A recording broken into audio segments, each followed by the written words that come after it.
you ever lose your sleep up all night just questioning? That is what you said to me.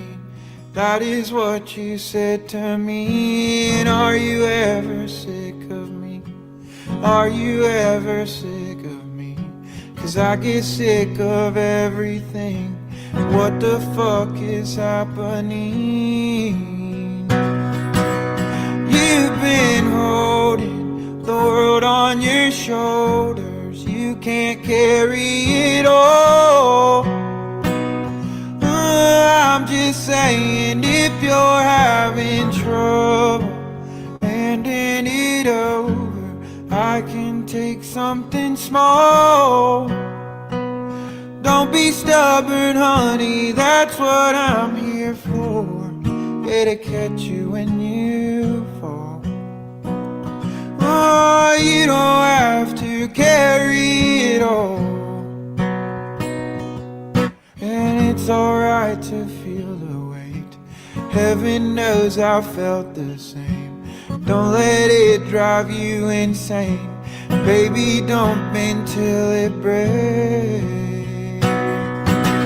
You've been holding the world on your shoulders. You can't carry it all. I'm just saying, if you're having trouble handing it over, I can take something small. Don't be stubborn, honey, that's what I'm here for. To catch you when you fall. No, you don't have to carry it all.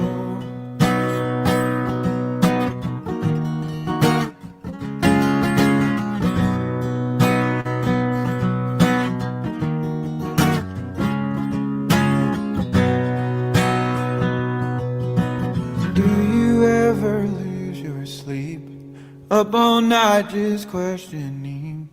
That is what you said to me.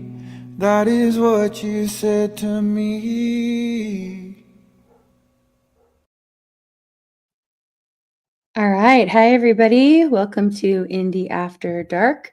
I am here with Bran, JM, and Bonnie so far. Thanks for being here with me, you guys. And the link is pinned at the top of the chat for anybody who wants to come up and join us. Tonight is flipped, so we have conversation first, and then we'll have music starting around 11 p.m. Eastern. That artist was Nolan Taylor. His link is in the chat. He's a new artist. I just found him through the algorithms. Sometimes they work in our favor. And every single song I listen to his, I'm blown away by. Love his lyrics, love his sound. That was Carry It All, a live performance. And I'm sure I'll be sharing more of his music. But go check him out, you guys, because great music all around. Thanks to everybody who's coming in. It's good to see all of you. Thanks to my mods for being here and helping sling links. 15th, good to see you. Thanks for being here. Yeah, I agree, Ozark. Talented guy there. Sounds great. Good to see you, Gigi, Cheryl, everybody coming in. Rich, Snooks, thanks for being here. All right, how are you guys doing tonight, panel and chat? Ladies first. Go ahead, Bonnie. I'm doing okay. That really was a good song. I really like that. Yeah. I thought it kind of went along with the We're Stronger Together, you know? Yeah. This seemed to fit. Everybody. What was that, Bonnie? I said, and hello, everybody. Yeah. Yep. How's your guys' week been? Have a good week, or has it been a stressful week? I mean, I don't know. I know for you probably, Bonnie, what that answer is. I think we all do. Yeah. Yeah. I had a busy week too. Mm-hmm. Yeah. I'm glad to see the weather warming up and sun shining and flowers blooming. And yeah. There's a lot of good things up. Good perspective to have. Yeah. I am enjoying the weather warming up a little bit. We didn't have a really hard winter over in my area. but it still is nice to have the sun shining and more time for the kids to be outside. It's a little bit drier, and that's been good. Yeah, agreed. Gigi, glad it's Friday. Good to see you, Anon Mouse. Neil, thanks for coming up. Hey, Neil. Yeah, no problem. Jane? I gotta keep my thing muted because I got a cat meowing like crazy here. And Okay. Let us know when the cat's a little quieter. It's cat's being a cat. Jane, it's good to see you. Cola, thanks for being here. Yeah, me too, Ozark. Glad spring is coming. Anthony, happy cooking. Let us know what you're making. And thanks for being here lurking.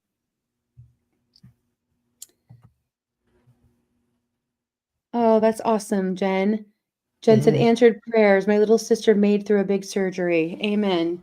Glad to hear she's made it through and hope that her recovery goes smoothly, Jen. It's great. Yeah, I feel like this week has been kind of just a lot of like family time, like spending time with my kids, like the little victories of homeschooling and life. My kids have been working hard on building a fort on the beach, so that's been a big focus for them. And, we've gotten to know some neighbors a little bit better, which has been really nice. So they've been playing over on a neighbor's trampoline and making some friends and just kind of the, little day-to-day things.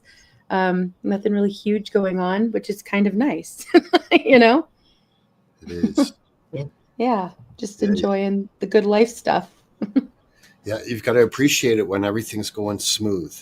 Right. Exactly. Like that previous comment you highlighted, prayers were answered, things are going well. Never ever take that for granted, right? You always want to acknowledge the good. Right. Well, agreed. I don't want to take this political, but I just saw a little 7-minute show on YouTube. It was like Fox or it's one of those public TV stations, and it had the speaker on there. And it seems like the Democrats are getting backlash from their own party for how they acted in that speech at the where they were just sitting the entire time and not applauding or not standing and not giving a crap about the kid who beat cancer and whose dad was killed and all this other stuff. It's looking real bad for him. Good to see you, Bon. Brenda. Yeah, I don't know. It's kind of, I've seen kind of mixed reviews on that, per usual. We're not one homogenous hive mind completely yet.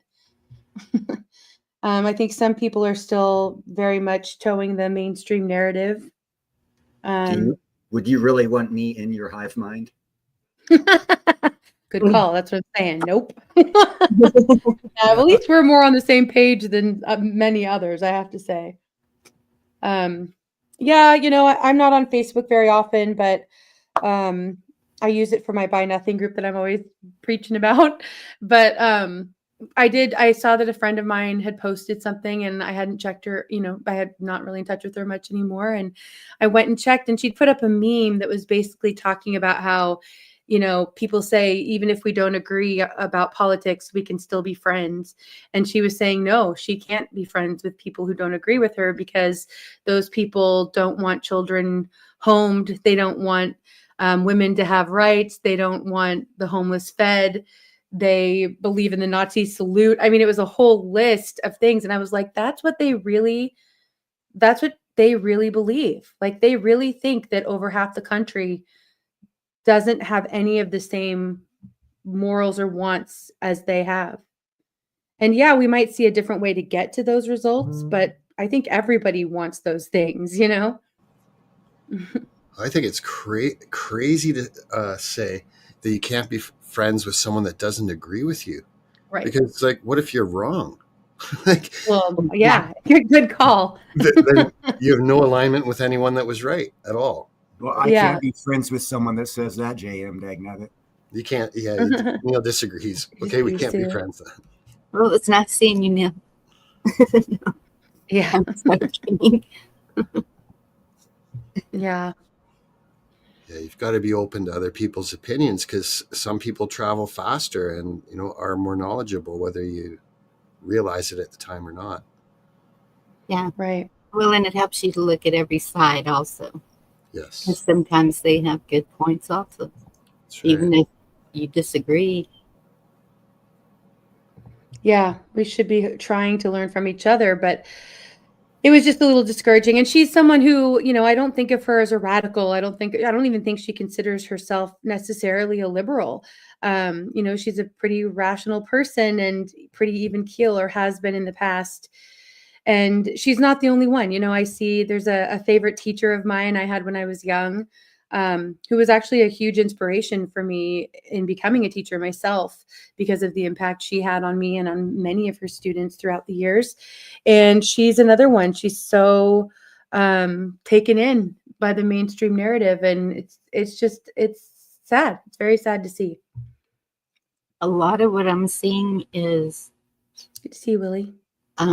Either side is to the extreme. Right. Like you were describing, that she's seeing all Republicans as, or conservatives, whatever she's calling them. And I've heard people with the same on the left, just thinking that they're all satanic, all doing just nothing but pure evil. So there's a middle ground there that I think we're missing. Yeah. Well, I think it's that divide and conquer is working too well, and with the media really being behind that too, it's, it makes it a little bit harder because we have all of the people who are, some people call them the normies, whichever side they're on, the ones who maybe aren't looking for truth in other places besides the mainstream. They're getting all of their narrative from there. And they've been trained to not, remember during COVID, it was like a bad thing to do your own research somehow. Yes. Right. Trust the weird science. Yeah. Trust the weird science. Yes. They're calling us the cabal. Yeah. And then we're calling them the cabal. You know what I mean? Like it's just this whole divide and conquer. And I hope most of us aren't falling for it, Well, I'm glad everyone else is, because I'm actually the cabal and no one's jumping on me. So that means I'm maintaining control. You've infiltrated well. Good to see you, Jeremy. How are you guys doing? Thanks for coming by. Hey, Rock. Much love to you. Yeah. Yeah. It makes me sad. It makes me sad to see. And I still love those people, and I hope they still love me. I hope somehow they don't really connect what they're saying to me. But I think they probably do if they really think about it, because I had the audacity to question the narrative back then. It doesn't even matter where I'm at now. I think most of them probably think I'm like one of the cult of Trump people, but they don't really know, Yeah. That's true. Like a lot of people do want to just kind of slap a label on Right. the majority of the people. And I think frequently people will say stuff like, some people will say, everybody's this or everybody's that. But, to use a word that strong as everybody, I think frequently they mean to say, a lot of people or some people or Right. whatever. So, yeah, there's so many different types of personalities. To just try to put someone in a box, a label, in a box, yeah, is usually a mistake, in my opinion. Right. Yeah. And I mean, of course, they're doing that across the board. We're being divided by religion or politics or, monetary status or race, gender. I mean, like everything, so. Yeah. Geographic location. Right. The plan they're using, and they're implementing it well. Good to see you, Krupp. Thanks for coming by. You could take being put in a box as a positive sign. It shows that whoever's putting you there is actually stupid. So it's kind of a litmus test. Kinda. Maybe. Yeah, maybe. Back in it didn't just happen in 2020 with COVID shit. Back in 2016, when Trump first got elected, there was this chick I was decent friends with. She Good to see what? She wrote was it vampire stories, and what she did, she did like series, and all of her shit always got published. So I guess she was a good writer. I don't read that crap, so I don't know.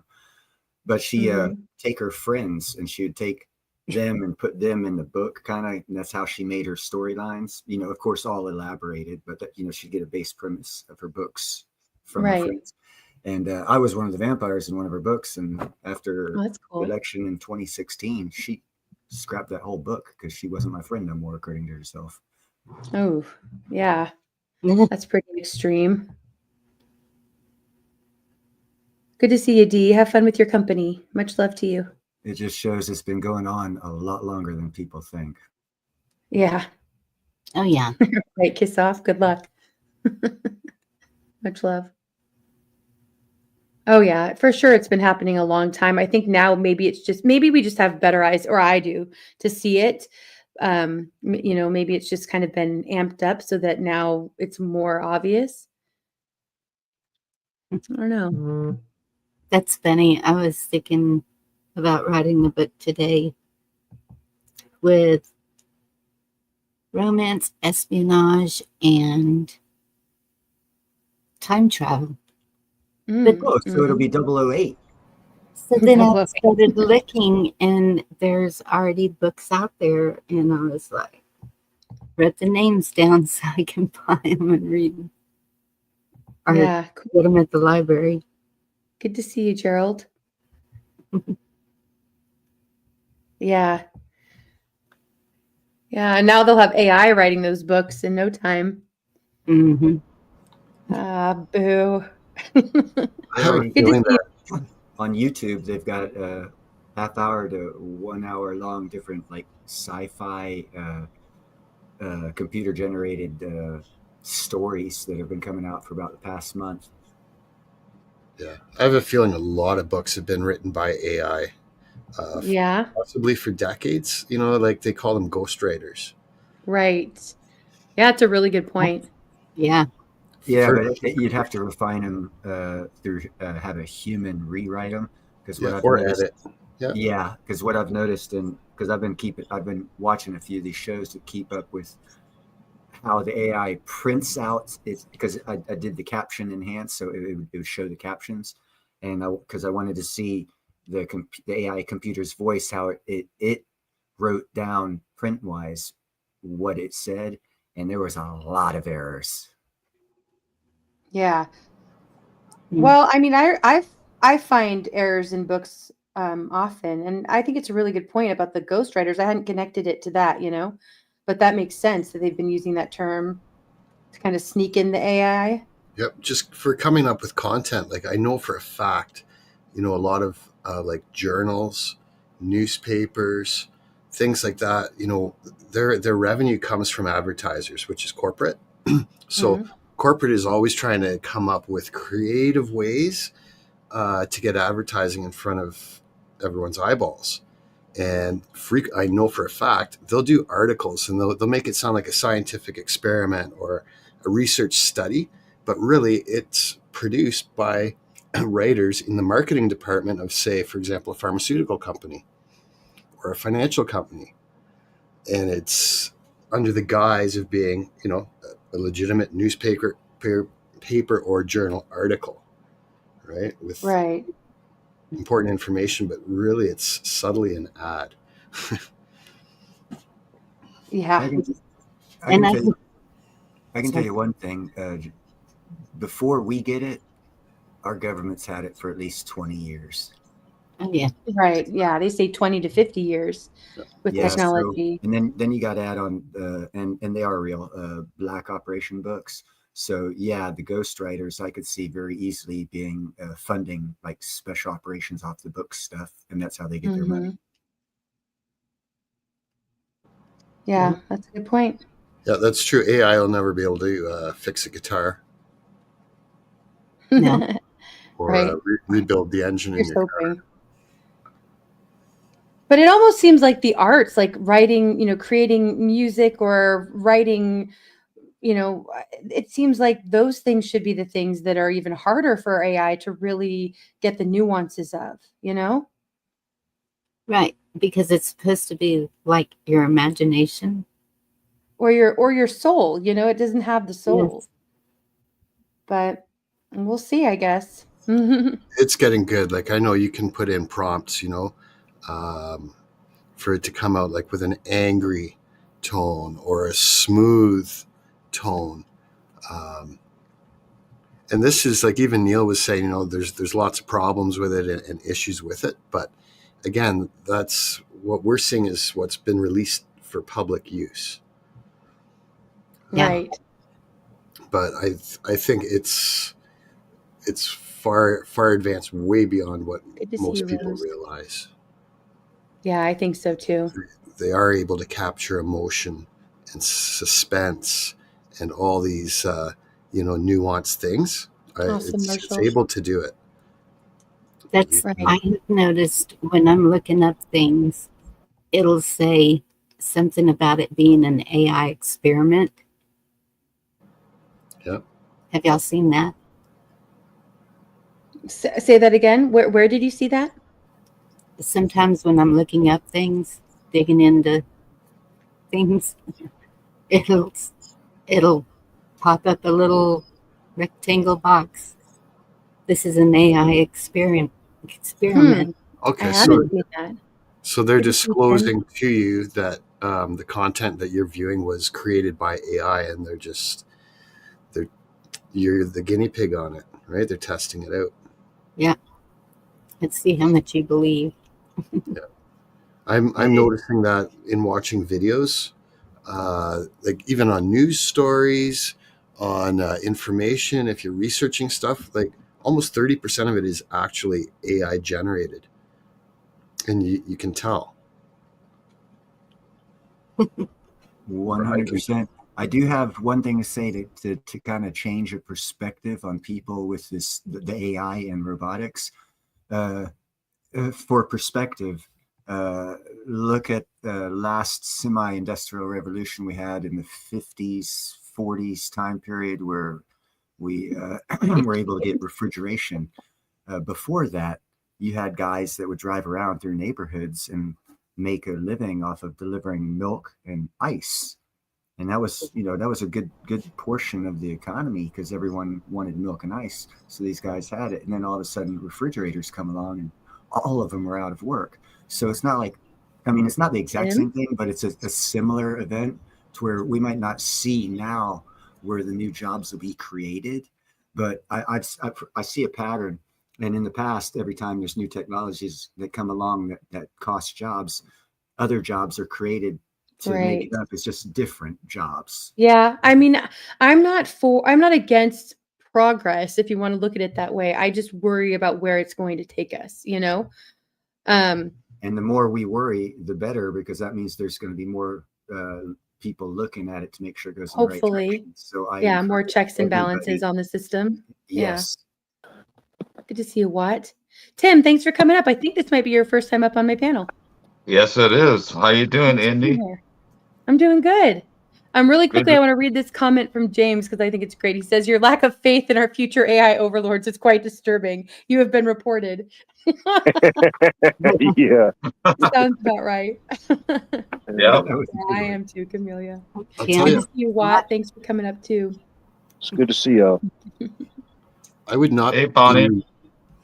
Hi, Tim. I would not be confident getting on a jetliner if I knew that it was being flown exclusively by AI. Let's put it that way. Right. Did you say you would not be confident? I would not be confident. Right. I wouldn't be on the plane, period. Well, there's also the vehicles. There's cars that are now being driven that are remotely driven completely. I don't know if you guys have seen any of those videos of like Uber was using it for a while. And they were people that it was part of the testing. They were getting picked up by driverless cars. Yep. I heard about that. There's a difference between a car and a plane. The cars are a max of 60 miles an hour, and we have a lot of safety features to keep you alive. A plane would be at like 16 to 36,000 feet going 400 miles an hour. And I don't think any airbags will save you. Well, isn't that called autopilot? Well, I think there's different levels of it. I think there's some that's like slightly assisted. So you can, kind of you still have to be paying attention, but there's some that have no one driving. Yeah. Like I think most autopilot, it's going to be trying to keep your altitude. Marshall, make her crack the code of cursive. It's perfect. Good to see you, Kim. Yeah. But I mean, whether it's a I've car heard or a stories. plane, your life is in danger. You're putting your life in the hands of AI, literally at that point. I couldn't do it. My That brother is did true. in California. He rode a Good to car see you, that Nathan. didn't have a driver. Well, Yeah, I've Yeah. heard, it I've really heard. doesn't matter because for the past year in Saudi Arabia, they've been Go testing ahead. I've heard autonomous stories flying about taxis. Tesla and pulled over. Oh, And hold on. Tesla, Tim, I think Tesla. you're having, oh, hold on. Hold on, let me close some tabs. Hold on. Yeah, I think you're having a hard time hearing, and then also you're coming through kind of garbled. Good to see you, Seagull and Navy Vet. Thanks for being here. True, Jerry. I think I'm having Wi-Fi issues. Is that better? Yeah, it is. Okay, great. Did you hear what I was saying by chance? No, I didn't. It Not was really. cutting out. Yeah. Go ahead. Okay, what I was saying, I've heard stories about Tesla and cop pulling over a car with the passenger asleep because I guess Tesla has autopilot. I don't know exactly, but I've heard Yeah. stories about Tesla and that situation basically. Right. Yeah, Yeah, it's scary. I mean, that's pretty crazy. Plus, I mean, has nobody seen all the dystopian movies and read the books? Like, we don't want the cars that they can control and turn off remotely. Right. Who wants that? Like, Right? I don't understand how it's gone this far even. Oh, But right, Jerry. Right. Hold on. Jerry says better than a jabbed pilot. Probably. yeah. That's probably, yeah, there you go. I mean, there's an agenda right there they could have had planned. Good to see But you, I Jerry. can see them using, okay, like there's a highway that has fatalities just constantly. We just had another one a few days ago.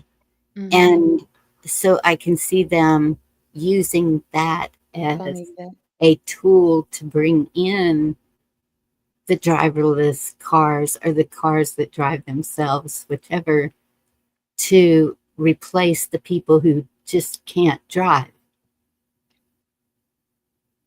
Right. Yeah, it's scary these days. That technology Yeah. gotten so far advanced, that's really scary. AI and all that stuff. I don't like it myself. Right. So Much love, Steve. Thanks for listening. Have a good rest of your night at work. Wish I can see the chat, but I can't. If you go to where it says comments in Okay. StreamYard, you should be able to see the YouTube chat. Okay. Thank you. I'll check. You can't comment from there unless you've connected it, but you can still see it. Yeah, Okay, RoboCop there is we on go. its way, right? And what are you going to do when it turns on you? Right. Pull the Water, battery. fire, electric shock. I don't know. Well, what you could do is you could have it Meds. programmed, and any components you think could be have like sleeper or back doors in them, just replace those components. Is that where we get to use the flamethrower? Yeah, right. Yes, I say yes. Allegedly, yes. That's where the flamethrowers come into play. Yeah, Kim 15th is on a little break from streaming for a little while, and I missed his stream last night too. Just so you know, 15th, your roller coaster was missed.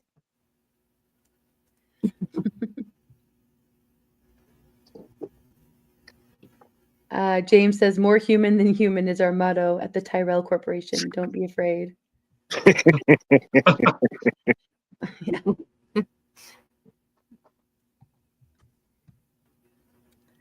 For a good cause, right? 15th. Good to see you, John. Thanks for being here. Much love to you.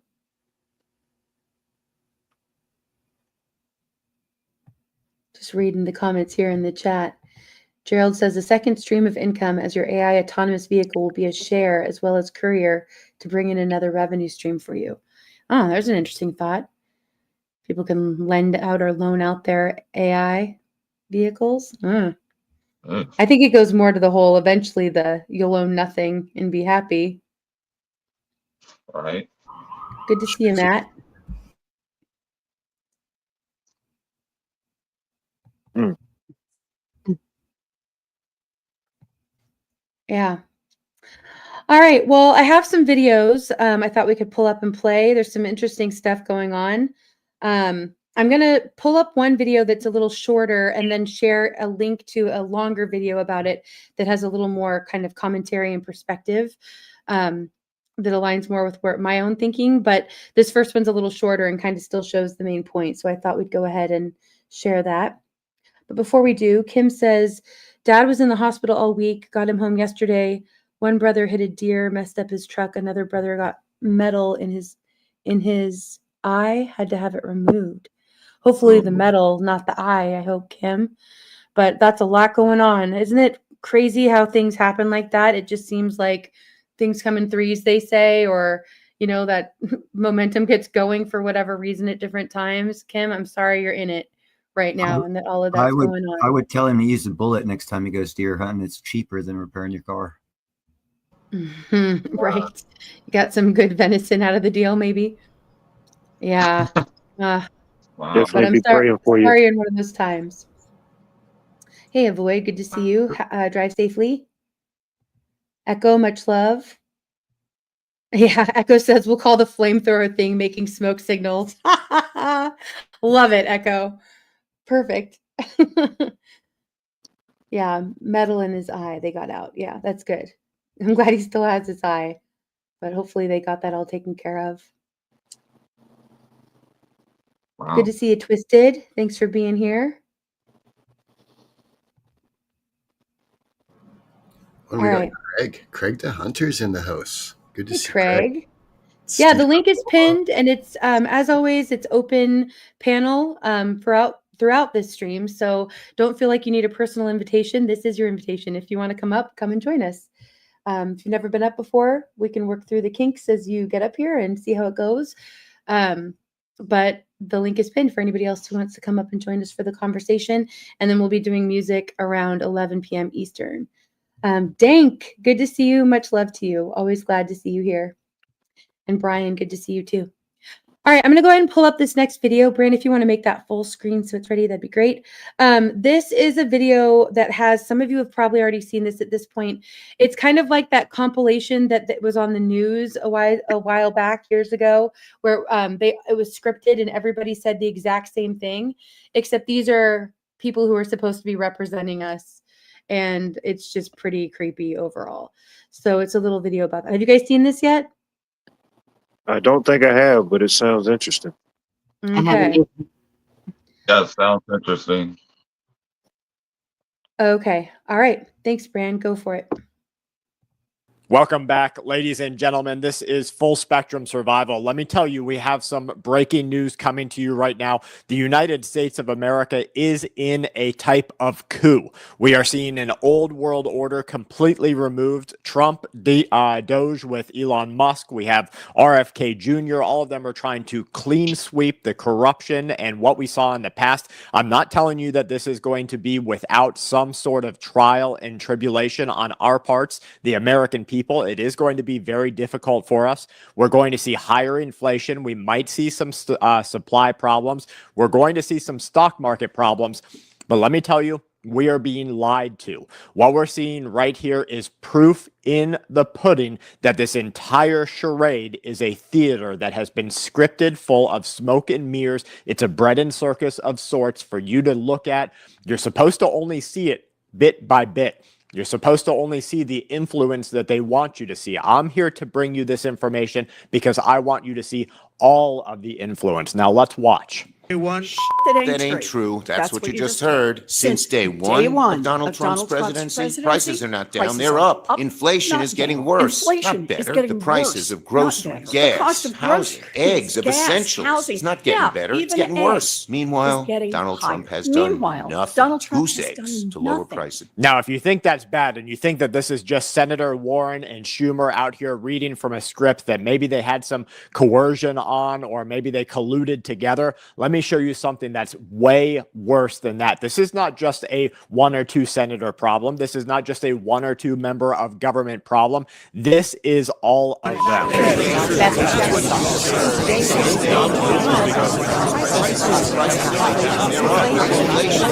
Now, let me match these two together because I want you to hear what they are saying, okay? So this one is what they are saying, and I want you to actually see that we have dozens and dozens of politicians here scripted and lying to you. They're nothing but actors. And I don't know if you've ever noticed it before, but there's a lot of people who say that Zelensky shouldn't be in his position in Ukraine because he's nothing but a comedian and an actor. Now look at how the mannerisms exist between these politicians. They're told to stand up the same way, sit down, speak from their little Rode microphone or little handheld microphone to make it appear as though this is authentic and they just got this idea themselves. This is an act of a collusion. So let's listen to this, but watch the other parts. To lower Instead, he's pardoned violent criminals who savagely beat police officers on January 6th. That's an effing disgrace. He's letting Elon Musk take a chainsaw to vital government programs and then, even worse, giving him access to Americans' most sensitive data. Social security numbers, tax returns, healthcare bills. He's fired thousands of essential workers, people who help our veterans get their benefits, people fighting Ebola in Africa so it doesn't come here. He's frozen funding for vital programs that so many American families need. Now look at how it is perfectly and seamlessly put together to show that it's the exact same thing. What they are doing right now is lying to you on basically every front, and they're doing it in such of a panic mode. There's so much chaos that is happening out there. They're really afraid of what it means if the old chemical pharmaceutical agencies go under, the old corporations, Mondelez, who controls basically 30% of your food supply. Well, what happens if the pesticides, the Monsanto goes away? What happens if we start chipping away at the black rocks or the different forms of government?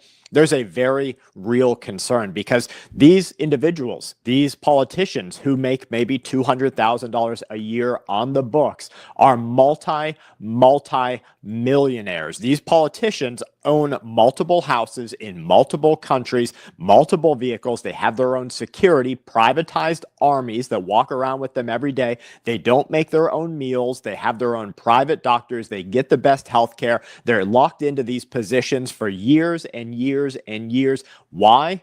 Because of lobbied corruption. They are bought and paid for, as are members on both sides of the government. Don't get me wrong. This isn't just a Democrat thing. This is a all of politics, all of government problem. And we have a little bit of a shakeup right now. And you can see that there is absolute fear that is driving this type of video. To research, education funding, payments to family farmers, and so much worse. Why are they doing this? Trump, Musk, Doge are taking these vital services away from you for one reason only, so they can give tax breaks to their billionaires club. Their plan is awful. The Republican simply plan awful. is Billionaires simple. win, families lose. Well, And billionaires that win. is the truth. And that is the truth. And that is the truth. So guys, this is very, very apparent to what is actually happening out there. I want you to make sure that you and your family know about this and make sure that you send it out far and wide because this is a very, very real problem. I mean, look at all of these different politicians, all reading from the same script, all telling you the exact same thing. This post says that it's 22 different senators caught on video using the same script word for word or almost word for word. They have the ability to go off script a little bit, but what they're trying to tell you is a message of fear. Be afraid of what's happening with Trump and Musk and RFKJ, but they don't understand that we're already past that point. The coup already happened. The change of order already took place. There's no going back from this because as the American people realize that they have a voice and they can stand up and say, no, we're done with this. We're done with you taking our money that we give you willingly in taxes, whether it should be legal or not, and you sending that money off to other defense contracts, off to other countries to go to war, to send us and make us part of this war. There's no return that we're getting as the American people, and we're absolutely done. That was a finite part of our history, and it's over. And so many people are out here talking about the word revolution, the word rebellion, using those hard R's that all politicians are afraid of, that we see lots of politicians and political powers out there telling people, get out in the street, riot, go into chaos mode, go into crisis mode, get out there like you're going to be shot down in the street just for being this side or that side, or just for being this sexuality or that sexuality, when the reality is we don't care. The new America doesn't care. You want to do you alone. Don't make it part of my prerogative, my problem, my kid's problem, my school's problem. Don't make it so that we don't have qualified individuals in all forms of government or all forms of corporate sectors so that they can actually fly the planes and do the doctor's work and make the good decisions. It doesn't need to be 1, 2, 3. You don't need to pick from a book of how many people you have there. Make it the best. Make it the most qualified. Have our military actually be in a position of strength. Have our government be in a position of holding other countries accountable if we're going to do business with them. And we know that these tariffs are going to be a big problem. We've got another video that's going to touch on that. They are going to pass these prices on to you and me. And so when I tell you that what's happening right now is right, but it's going to come with a form of pain, this is what I mean.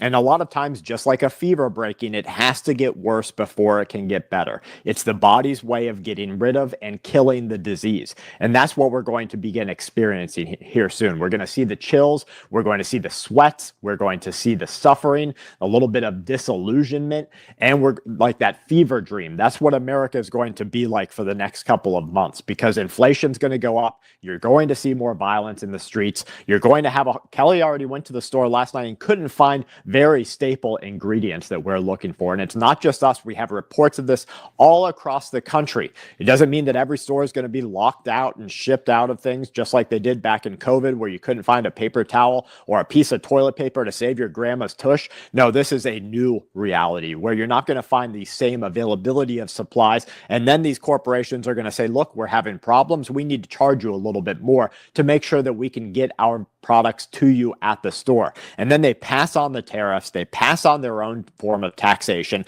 They lower the quality, decreasing the availability of the items and the quality at the same time. This is a really bad position for us to be in as a country. But we do have to be here right now, and we do have to suffer through this if we want it to get better. So guys, the lies are very out in the open. I want to close this video out one more time just by watching this together with you, because I think it's very important that we take special note of just how scripted this theater is. When I win, I will immediately bring prices down starting on day one.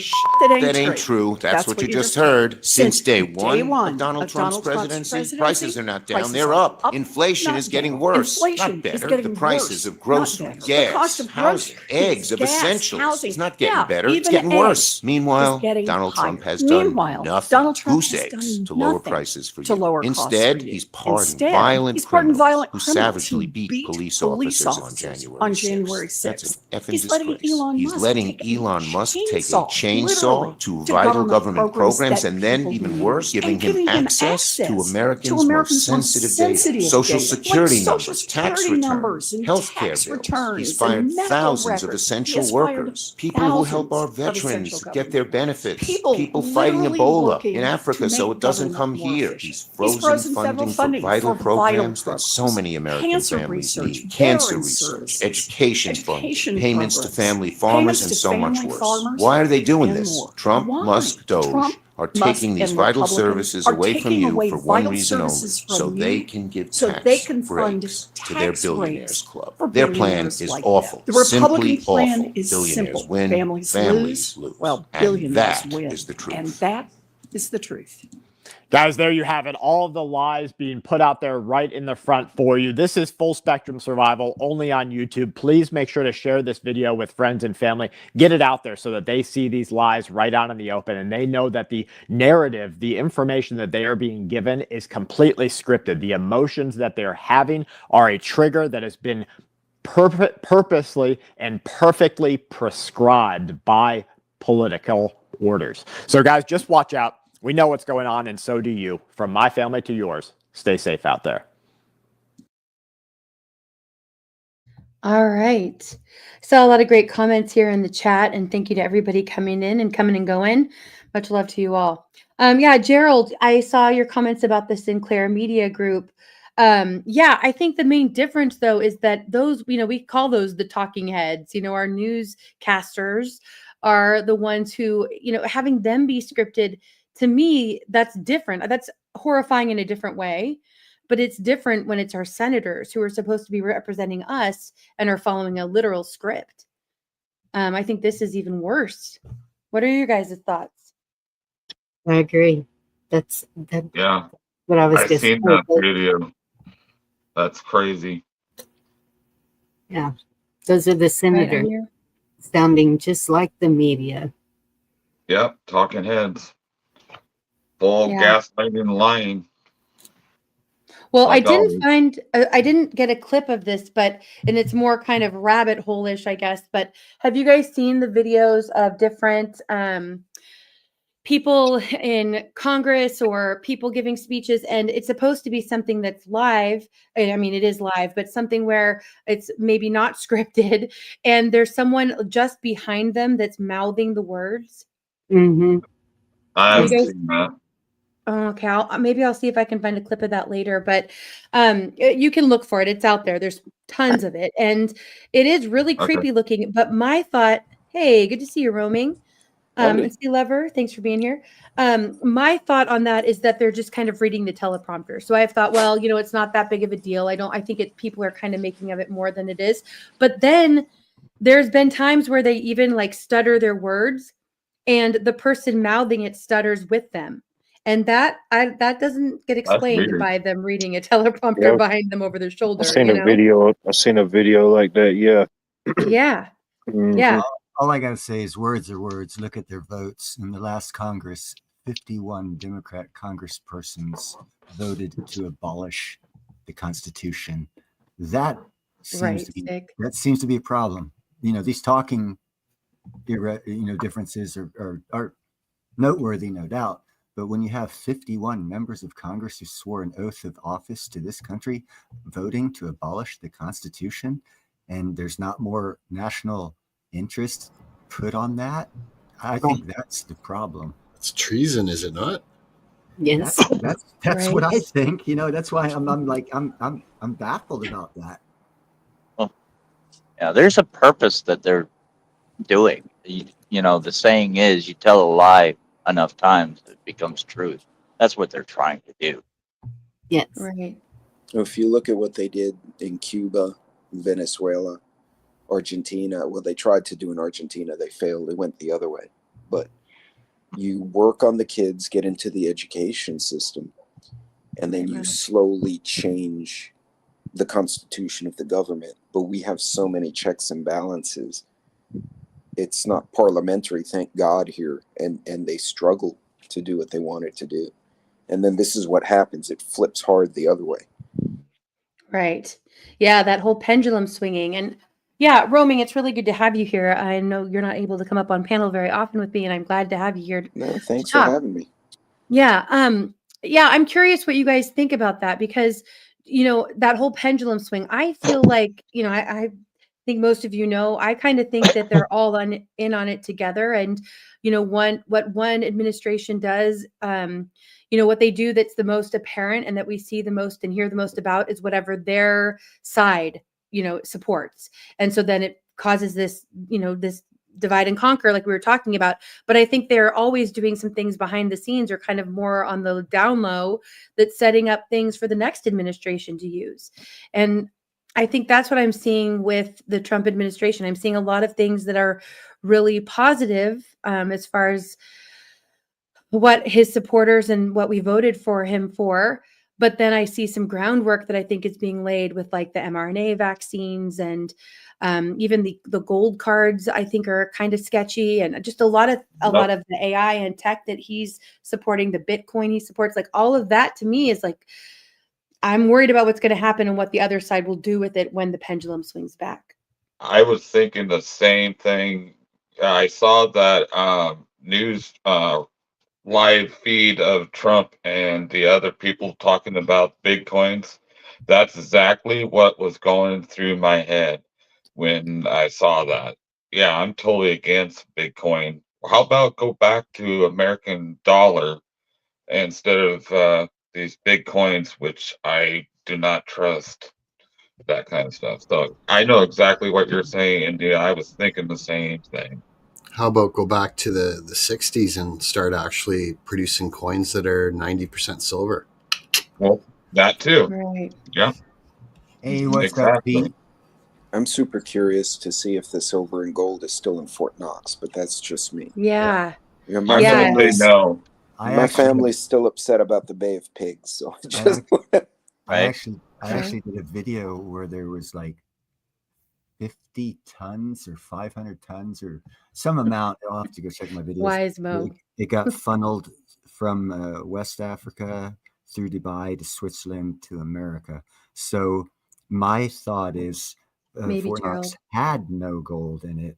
And right now, the people who took it have been under the table black market buying it at half the cost from these underground black market gold dealers and gold miners in West Africa and refilling it. Because I never found out after it left Switzerland and went to America, never said where the gold was going in America. But I did discover that there was more gold coming into America than was flowing to China, and no one talked about that either. But I'm going to go. I got to take off. I got to get my therapeutic bath in and put my good-looking sauce in there so I keep myself looking good. All right. Enjoy your beauty routine, Neil. Right. Hey, take care. Be good, Neil. See you, Neil. Don't forget to put the bubble bath in there. Right. Mayhem. I know you came up and you've been up here, but I haven't heard from you yet. So it's good to have you up here. Thanks for being here. Glad it worked out. Yeah. Thank you for having me up here. Hey, let's make pennies copper again. Right. Yeah. And nickels should be nickel. Yeah, I heard they're going to stop making pennies now because it costs too much to make them. Right. Yeah, but then somebody, I think it was you, JM, made this point. Tell me if I'm wrong, but that even it might cost more to make it, but then it's used and it's in circulation for enough time that it probably actually doesn't cost more. You know what I mean? It's worth the cost. If they never would have, what they're saying, though. If they never would have debased the currency, which means removing the copper from the cents, removing the nickel from the nickels, and removing the silver from the dimes, quarters, and even half dollars and dollar, there was silver dollars, then it wouldn't cost more to produce them. It would be right on par. Right. In my opinion. The only reason it costs more is because the money that they're using to produce it is worth less. John Dunning brings up an interesting point. He says, what if you did something so-called bad to achieve something good? And I don't know if that's what you're alluding to, John, but I've heard people say it had to be this way, that this is all part of a plan. And I don't know if that is what you are talking about, John, but it made me think of that. And to me, it's like, I just don't think this could be the best plan when we're living through a literal genocide that's happened over the last, under this last administration. I don't trust any plan that has something that's that bad to get to somewhere good. To me, that all just seems like part of the New World Order agenda. Look back in history at the bad times and what they led to. I mean, it didn't get better. If anything, it got worse. I sometimes think it's the arrogance of people in power. The Chinese built a 10,000 bed hospital in 3 weeks back, in October, November of 2019. And, I was telling people that something has just scared the crap out of China. They are putting iron L brackets so people can't leave their apartments. Right. And everyone said, no, it's nothing. It's just the flu. And I'm like, and I wonder in their arrogance, and this is the wild card to me, is they can have all these plans they want. There's always a wild card. It's like, what was it? The character in Jurassic Park, Dr. Malcolm? Right. That the chaos and life will find a way, but nature will find a way. Right. Right. And agreed, even Jim. if they didn't do it intentionally, they were messing with that virus. And in their stupidity, it got out. And then they were like, oh, well, we'll take advantage of don't let it. Yeah, I think it was intentional. I think that was intentionally leaked. I don't think it leaked. yeah. I think it was used. It was a bioweapon that was created for this purpose to And it's easy bring to in the make it look mRNA. like a mistake too. Right. Yeah. And even the fact, if they are all working together on it, to have it be, well, no, it was not from exactly where it started, where it was developed. There was no leak. There's no way it came from that exact place in the most obvious way. And I think even that is kind of like people say controlled opposition. I think it's to make it seem like, well, now they're admitting, yes, it was leaked out. But really, the truth is, I believe that it was not leaked at all. It was used for the purpose it was made for. Never let welcome an to the panel. opportunity to have a good situation go bad. Right. Oh, Yeah, everything 100%. is a usable opportunity. Yeah. Well, Hello, that's- everybody. Hey, Nubs. Never let a tragedy go to waste. Right. Yeah, that's Good what to I see meant. you, Tails. Yeah. Yeah. Yeah. Well, and they create the chaos and then present the order. And that way they have us wanting what we Right. think is the order, but it's still their control. Well, what about Yeah. if we were to go back to like what America was started on with the common law? I mean, wouldn't that make most sense? And get rid of the statute, the policy, and the code? Well, I mean, if you're talking about going back to like the Constitution, that is still supposed to be the, supreme law of the land. Yeah, that's why you get pulled over and get ripped out of your car and possibly shot, Right. for having a parking ticket or a bad headlight. Yeah, Yes. exactly. That's treason.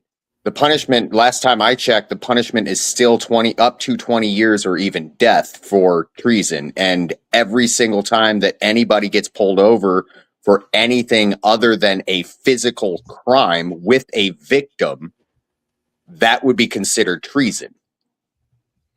Exactly. And we know what the sorry, Bonnie, go ahead. They are victimless crimes that they're. It's not a crime. Right. But in their eyes is what I'm saying. We do need to get back to common law. I agree. Good point, Shadow Work. So if that's the case and you have the left side and the right side, well, that's just two wings of the same bird. Who's controlling the head? Right, exactly.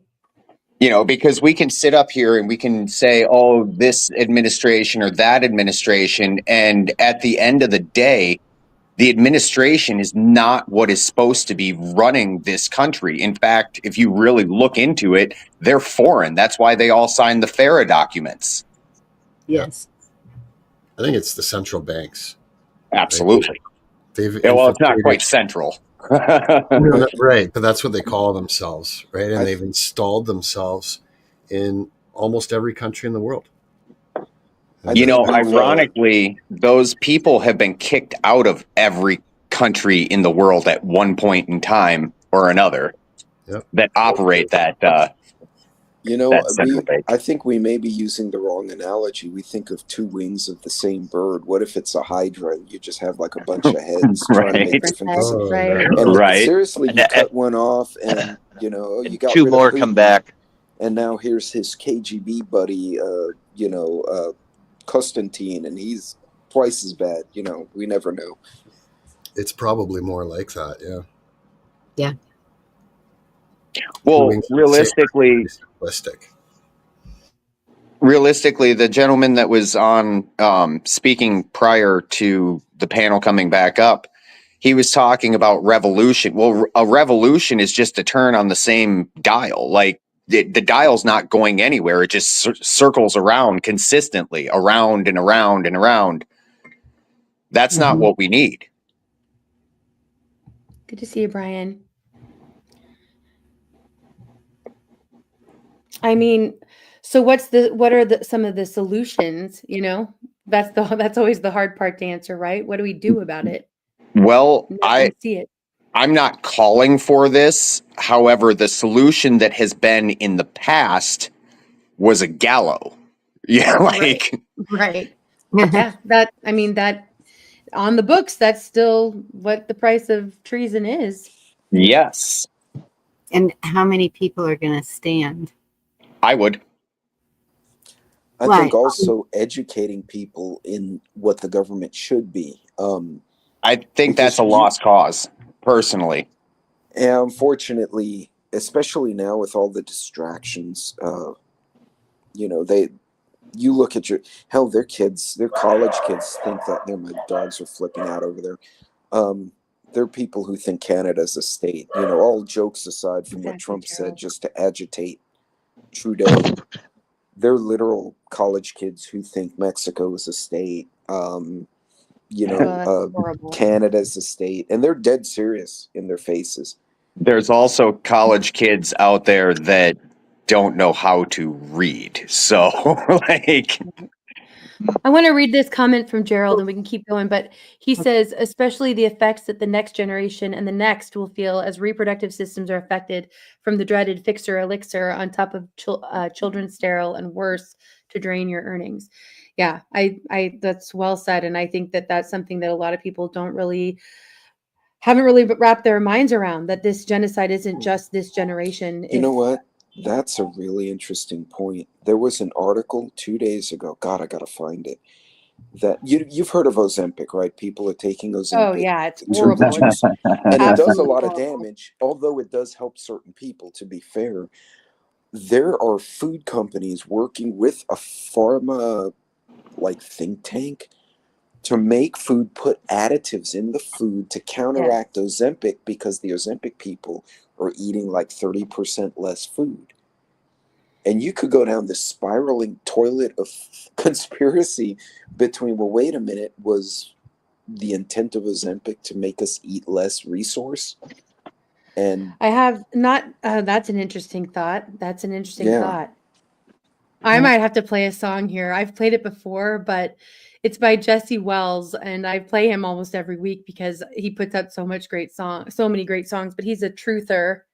And I'll grab that in a minute to play. But yeah, that ties in with some other kind of shorter vids I have to play tonight too, because there's also this revolving door between the FDA and Pfizer, or big pharma in general. And I don't know if everybody's aware of that, but there's a whole plot against us. And whether it's only for their monetary gain or it's more insidious than that, it's go ahead. Sorry, I don't mean to cut you off. I think it's way more sinister than that. I think that because money's not money, it's just fiat currency. And food is not food. Even the vegetables are not food. You know, our meat is so toxified. I've worked on farms, and like, you watch these farmers and they're just injecting, and you have people saying, oh, well, I just am doing my job. Well, that's what the Nazis said, or those people. Sorry, I don't mean to say. Oh, you're fine. We just kind of speak more freely here. Okay. I'm not looking to get anybody in trouble or anything, so my apologies. Well, no, the election's over. If one was coming, they'd put us all in jail. Right, we're already on all the lists anyway. I went after some local pedophile last year, and I got put in Instagram jail for like 2 weeks. So may I respond to Snooks, please? Personally, I would see the only solution is for the people to step out and start trading. Like me personally, I quit my business. Like, I stopped doing business and I started giving my work away for free because there is no taxation on donation. Yeah. And are you still with us? Can I respond to Snooks? Am I still with you? Yeah, I'm not going anywhere, Bonnie. Yeah. I just want to make sure. Go ahead. Can you read her comment? Because I don't think I have it there yet. So let us know what you're responding to. I think she said violence begets violence. So my question to Snooks would be, do you not believe that violence has been committed against the American people? I'm not going to call us the United States people anymore. But so everything that we know that they have been doing to us that is harmful in every way, causing diseases, causing sterilization, causing birth defects, causing all of these issues with the American people, is that not considered violence in itself? Yes. Yeah, I think it's absolutely violence. I mean, it's not just violence, it's genocide. We are living through a genocide. That's not exaggerating what's been happening. If you look at the excess deaths, it's not since COVID supposedly came out and the flu disappeared. It's since they started these experimental injections. We are guinea pigs to them, and it's all a means for them to be making money. It's not about our health. And I love you, Snoots. I wasn't just pointing you out, but I understand. Right. Agreed, Kim. Because I have battled with that also, even with the border and being right here. It can be fun, Wayne. You know, where's our humanity? But then at the same time, these are criminals that are coming into our country, and insane people we've seen the results. And so we know that it was not just families looking for work. They were not just looking for a better place to live. If they were looking for a better place to live, why would they come in here to try and make us look like the third world country that they came from? So you have to look at the redistribution. Yes. Are we talking about politicians or illegals? Yes. Well, I mean, the illegals are being used by the politicians. It's a tool. I mean, if I didn't know you were talking about illegals, I would swear you was talking about a politician. Good old carpetbaggers. Right. Snake oil salesman. Mm-hmm. You know, if you look at history, it's really people like Thomas Edison and Henry Ford that really took the Americans' ability, and I don't say like by force, but they sold their wares and their conveniences. And here we are, even now, we're all on either a cell phone or a computer, which is exactly what they were after. Right, exactly. I know. And that's part of it too. We're all helping train the AI all the time by being on the computer and interacting with things. But every keystroke and every voice spoken. Mm-hmm. Yes. But at the same time, it is a tool to bring us together to have these discussions. And I think they need to be had. And this is worldwide. It's not, we don't have people just from the United States in the chats. It's worldwide. And everything that's happening is globally.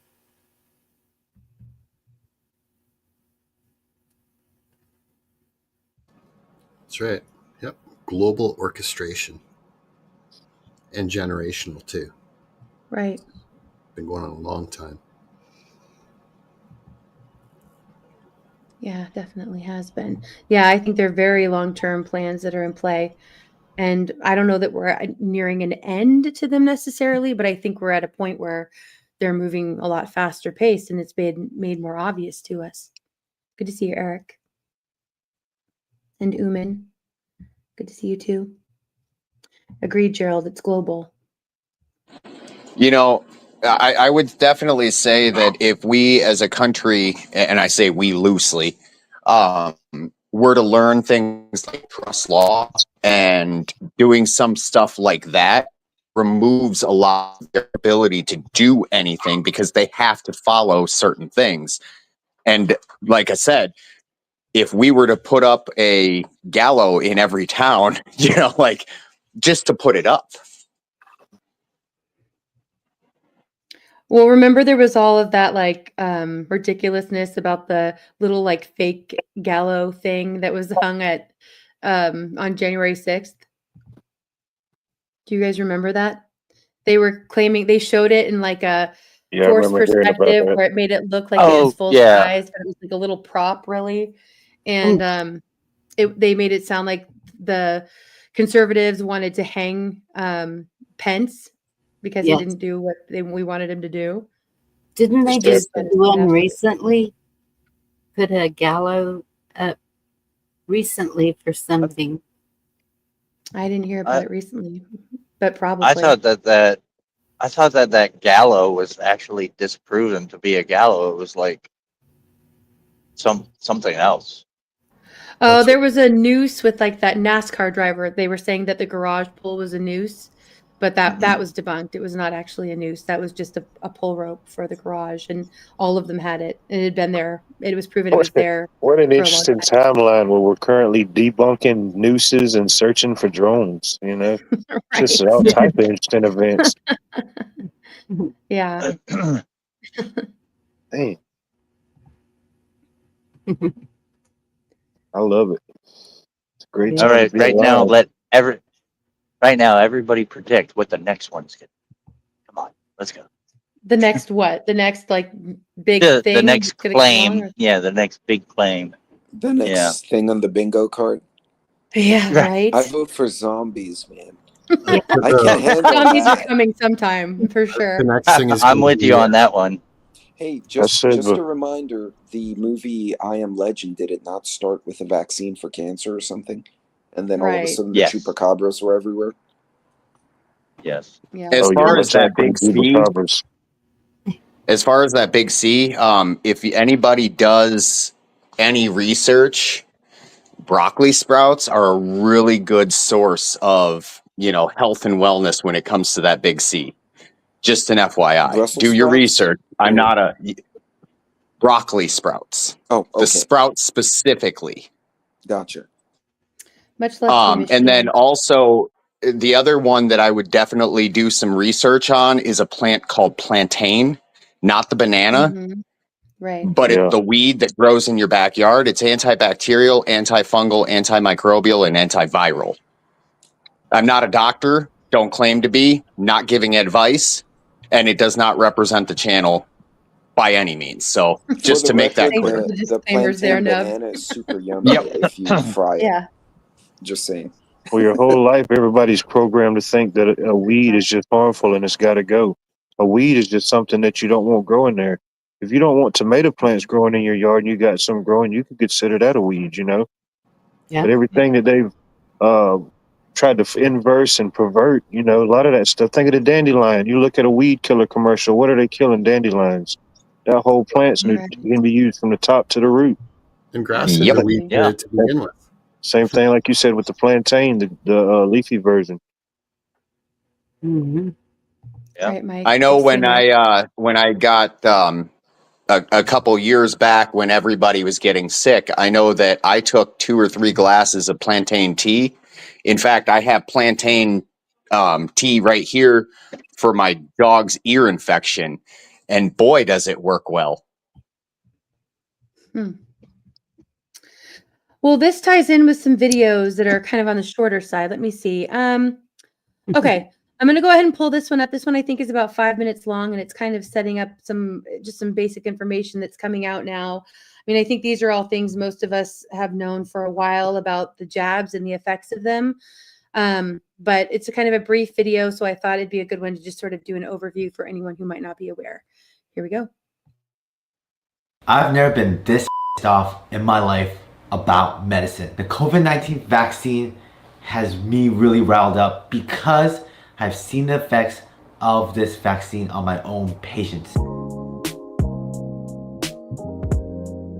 I'm Dr. Mikey Yu, board certified integrative rheumatologist, and today I'm going to be talking to you about the truth on the COVID-19 vaccine. So I want to get this video out because the truth needs to come out about this vaccine that we've had for this pandemic over the past couple years. Luckily, nothing happened to me. I got vaccinated, but I have seen patients with new onset autoimmune diseases with this COVID-19 vaccine. And not only that, I've seen patients with vaccine injuries that cannot be explained by multiple doctors. And some of these patients have had their life turned around and taken away from them because of this pandemic and vaccine. Now, granted, COVID-19, the virus itself, can cause immunological issues also, but this vaccine can also do it. Now, on social media, there are far too many doctors that try to suppress information. and try to call everything misinformation, especially around vaccines and the COVID-19 vaccine. But I'm here to tell you that this COVID-19 vaccine has done some damage. I can recall a couple of cases in my own clinic where patients have seen multiple doctors, including rheumatologists, and they have brain fog, joint pain, joint swelling, and no doctor can explain it. They see other rheumatologists and they were told that they don't have a rheumatology condition, but the rheumatologist can't give them a diagnosis. And these patients are healthy and young, which is so frustrating. If I was in their shoes, I'd be really pissed off. I have another patient who was in school, in graduate school, and they had to leave school and they were on a scholarship. Because of this vaccine, they had to drop out of school. And now no doctor after 10 plus doctors can help them. What is going on here? I've never seen these type of cases in my life. And I saw really sick patients when I was a resident and a fellow. But this is something else. When you've seen 10 plus doctors and no one can figure out and you're really sick, these patients have brain fog, severe fatigue, fast heart rates, dizzy when they stand up, they have nausea, they have joint pain, weakness of the muscles. I mean, how can you live your life when you have these type of symptoms? I am mad for these patients and I'm trying to help them every way I can. Now, this video is going to be science-backed, even though I'm exposing the COVID-19 vaccine and autoimmune diseases. This is based on scientific literature. So let's go through the different autoimmune diseases based on scientific literature that I have found. Let's look at this one article from Autoimmunity Reviews back in 2023. There were cases of IgA nephropathy, so that's an autoimmune attack on the kidneys after the mRNA vaccine. Another case of another kidney attack of membranous nephropathy. There's a couple of cases here of lupus after the COVID-19 vaccine. Also, other autoimmune diseases such as rheumatoid arthritis, antiphospholipid syndrome, and the list keeps going on. The question is, did the vaccine directly cause these autoimmune diseases, or were these patients predisposed already because of environmental factors, and then the COVID-19 vaccine finally brought it out? I think it could be both. Some patients, genetically, they're predisposed to autoimmune diseases, and this vaccine was the last trigger to bring it out in them. There's a paper that's in preprint, it has not officially been published yet, from Yale, and it talks about how the COVID vaccine changes your immunological status. In this paper, they talk about Epstein-Barr virus reactivation in these patients that have post-vaccine syndrome, or PVS, which means symptoms after getting this COVID-19 vaccine. They saw higher spike protein levels compared to healthy controls. And they mentioned that the post-vaccine syndrome symptoms include fatigue, numbness, brain fog, neuropathy, insomnia, palpitations, myalgias, tinnitus, which is ringing of the ears, headaches, burning sensations, and dizziness. And they mentioned, unfortunately, unlike long COVID, which is recognized by health officials, post-vaccination syndrome, or vaccine injury, if you want to put it plainly, is not being recognized by health officials. So they mentioned that there needs to be more research going into this. So it's really unfortunate what has happened with the patients in my clinic and other patients out there that have had side effects to the COVID-19 vaccine. Now, granted, we were in a pandemic and a lot of people were desperate to roll out a vaccine. However, was it really necessary to roll out this fast with an mRNA vaccine? What do you think? Have you seen symptoms or side effects to the COVID-19 vaccine? Have you had issues as well? I would love to hear from you to get an understanding of what's going on with these vaccines, specifically the COVID-19 vaccine. If you enjoyed this video, please hit the like button and please hit the subscribe button, because I'm going to be talking about more topics just like this in the future that are related to integrative medicine. And as always, let's beat inflammation together. And you can always see me at my clinic at drlifestyle.org, where I see patients of all types, not only autoimmune disease, but also COVID-19 and long haul COVID, which I'm very comfortable treating. I'll see you guys next time. All right. Again, I think that's information most of us are pretty aware of, but at the same time, it's information that's important to continue to hear. He blatantly lied in that. At what point? when he said these are side effects. These are not side effects. A side effect is an unintended effect. I see what you're saying. So you think this is the intention of them? This was by design? Personally, I do. Yeah. Yeah. I mean, I don't know. I'm not sure. I think that the mRNA, I think that technology is something they wanted to guinea pig to be able to advance, and they have to test it out. And I think that they had to do fake a pandemic in order for that to happen. But I do agree that there's a depopulation agenda. The eugenicists are behind a lot of this. And I mean, I don't know. I'm not sure which way that goes. If it's something that they don't have completely down yet and they're trying to, work out the kinks, or if it was completely designed to do exactly what it's doing. I'm not 100% either way on that one, Nubs. Interesting that John said, after you take that, they can. Yeah, I've heard that. Yes, it's because once something, okay, like think about the soybeans. Remember there was that whole thing that happened with the soy crops where if now there's no soy, from my understanding, there's no soy in our country that is grown that is not GMO, because the GMO seeds went into the crops of the neighboring farmers that were not GMO. And now all of the seeds have been corrupted so that they are genetically modified organisms. So the thought behind what John's saying, that after the jab they can patent you because you are no longer natural, is that it kind of ties in with that. It's that once you have that jab, it changes and alters you, it genetically modifies you, and which has been proven now. It was gene therapy. That's all been debunked that it wasn't. Then you are now a genetically modified organism yourself. So I don't know. I've heard that, but I don't know how that plays out. I haven't seen that. I know, like in the gardening aspect of it, like you spoke about the farmers, even like when you're planting your own crops and stuff in your yard, you want to keep certain things separated. Let's say something as basic as peppers. You're growing peppers. You don't want to have your hot peppers next to your sweet peppers, because if you got bees or pollination, there's going to be some cross pollination. Or if you're trying to save your seeds, for that reference, you won't have a true seed. It's not going to be an heirloom. Well, and then think about everything they said about shedding.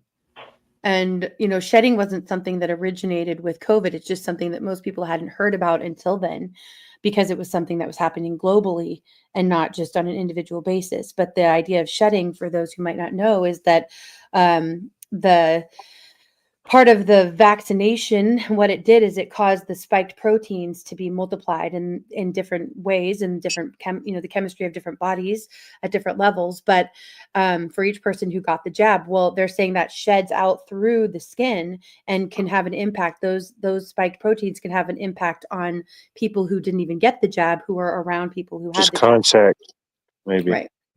Yeah, Wow. exactly. Hey, good to see you, Jack. Yeah, humans shedding like reptiles now. Man, what type of episode of Twilight Zone is this? Right, the Black Mirror. Yeah. Hutch, much love to you. Good to see you. At that very moment, he entered the Twilight Zone.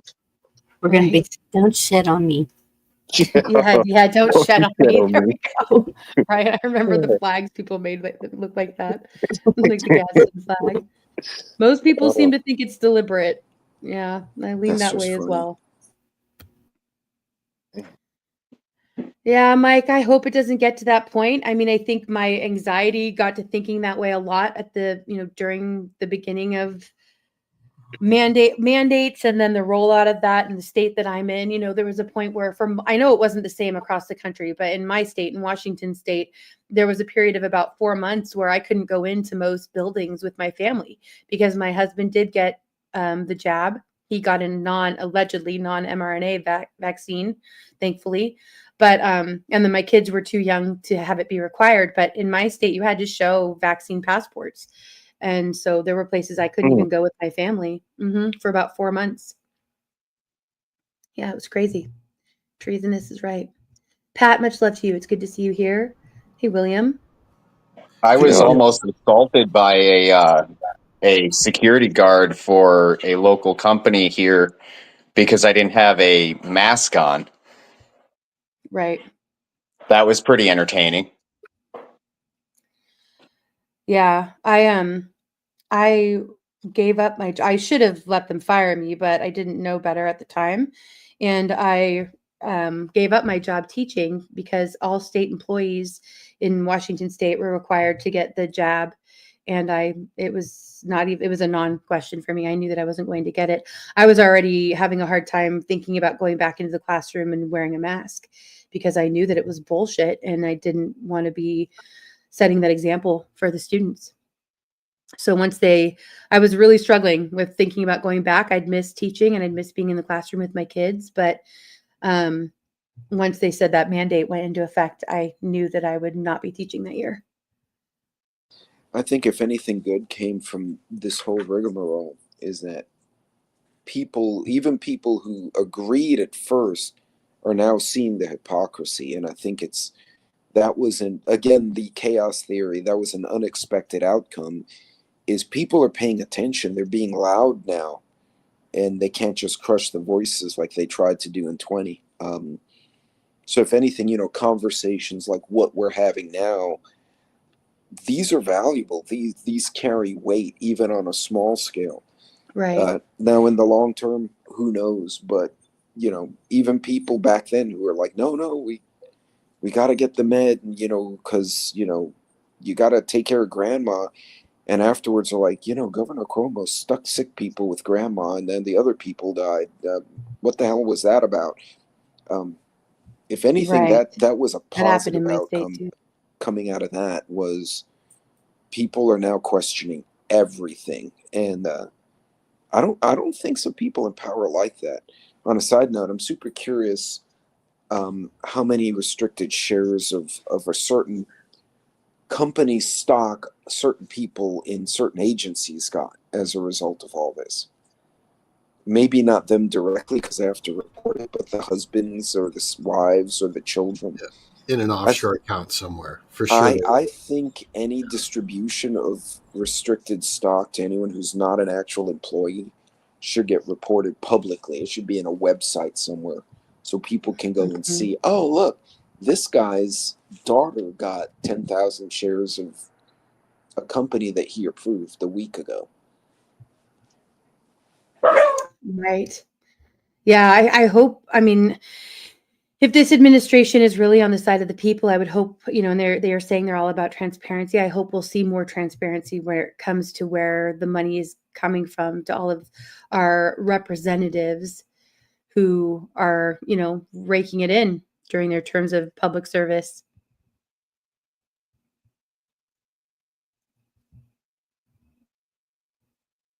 Oh, thanks, Nooks. Yeah. Somebody was asking earlier, like, what's coming next? What's next on our bingo card? Good to see you, Unknown. Some people mentioned aliens. I think that's that's always the trump card, the thing that's supposed to unite us whenever they want to unite us. I don't know. It's a possibility. I think the means for control of a digital currency and your universal basic income, I think those will kind of go hand in hand. I think those are probably coming down the pipeline soon. What do you guys think? What else is on our bingo card? I still say there's going to be a new pope soon. There's going to be a huge fiasco behind that. That's been brewing for about a year.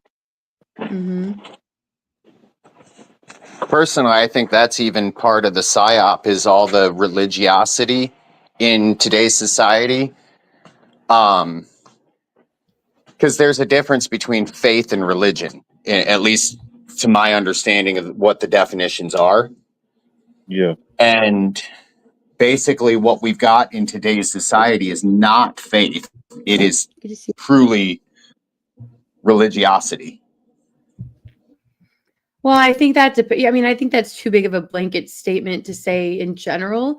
I think there are a lot of people who participate in organized religions that have deep faith, but I do think that the churches have been infiltrated, just like any organization has been.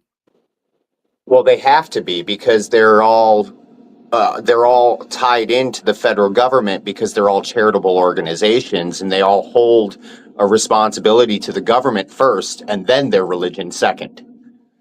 Mm.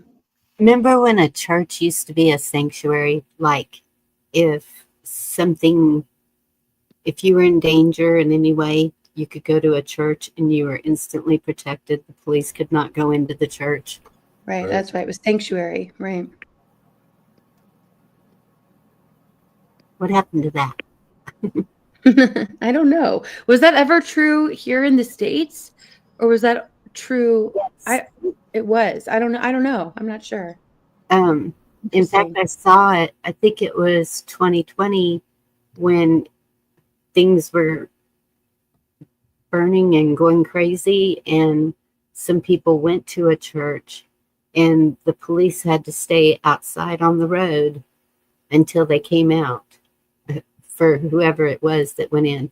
I don't know if it was the bad people or the good people trying to get away from the bad people, but I remember seeing that live. Yeah. Yeah, I'm not sure about that.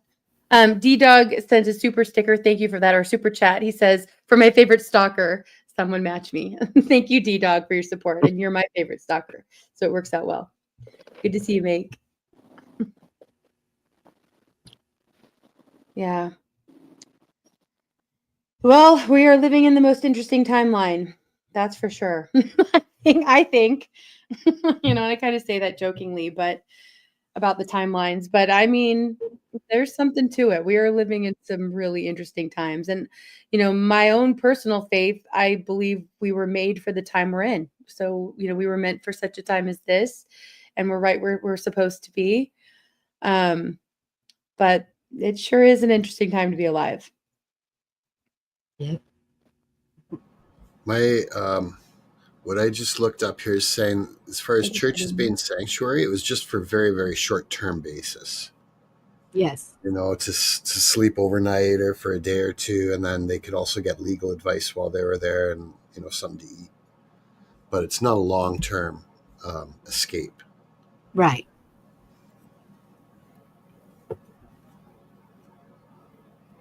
I don't know about that shadow work. It's still pending, though. Still a thing. But is it only for like emergency? Yeah, that's something I don't know enough about, Bonnie. That's a really interesting thought. I'll have to look into that more. Wonder if it's like under, emergency orders or something like that, Right. One of our churches are for if there's an emergency and you need to go find shelter right away. And they do have food and beds, but it is temporary. It's not like you're moving in, right? But it's for your safety. But I meant and most most churches too aren't even open. They're not left unlocked like they used to be. For a lot of reasons. I mean, it makes sense now. There's, most churches I think would be robbed if they were left unlocked, but I don't know. That's an interesting thought. Thanks, Phantom. Yeah, we're starting music around 11 p.m. Eastern tonight. And at some point I could see like the churches, if they're providing sanctuary like that, they'd also need decent security. Yes. Yeah. Mike pointed out in Seattle, they would probably tell the church they have to give drugs to them. And it's probably true. Oh, goodness.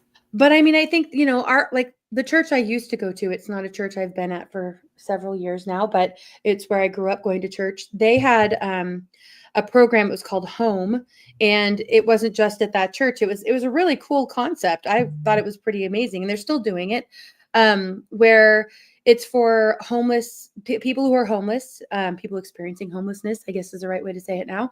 But where they can come in, and for 1 month, it's usually, I think, 1 month at a time. It rotates which church is hosting it.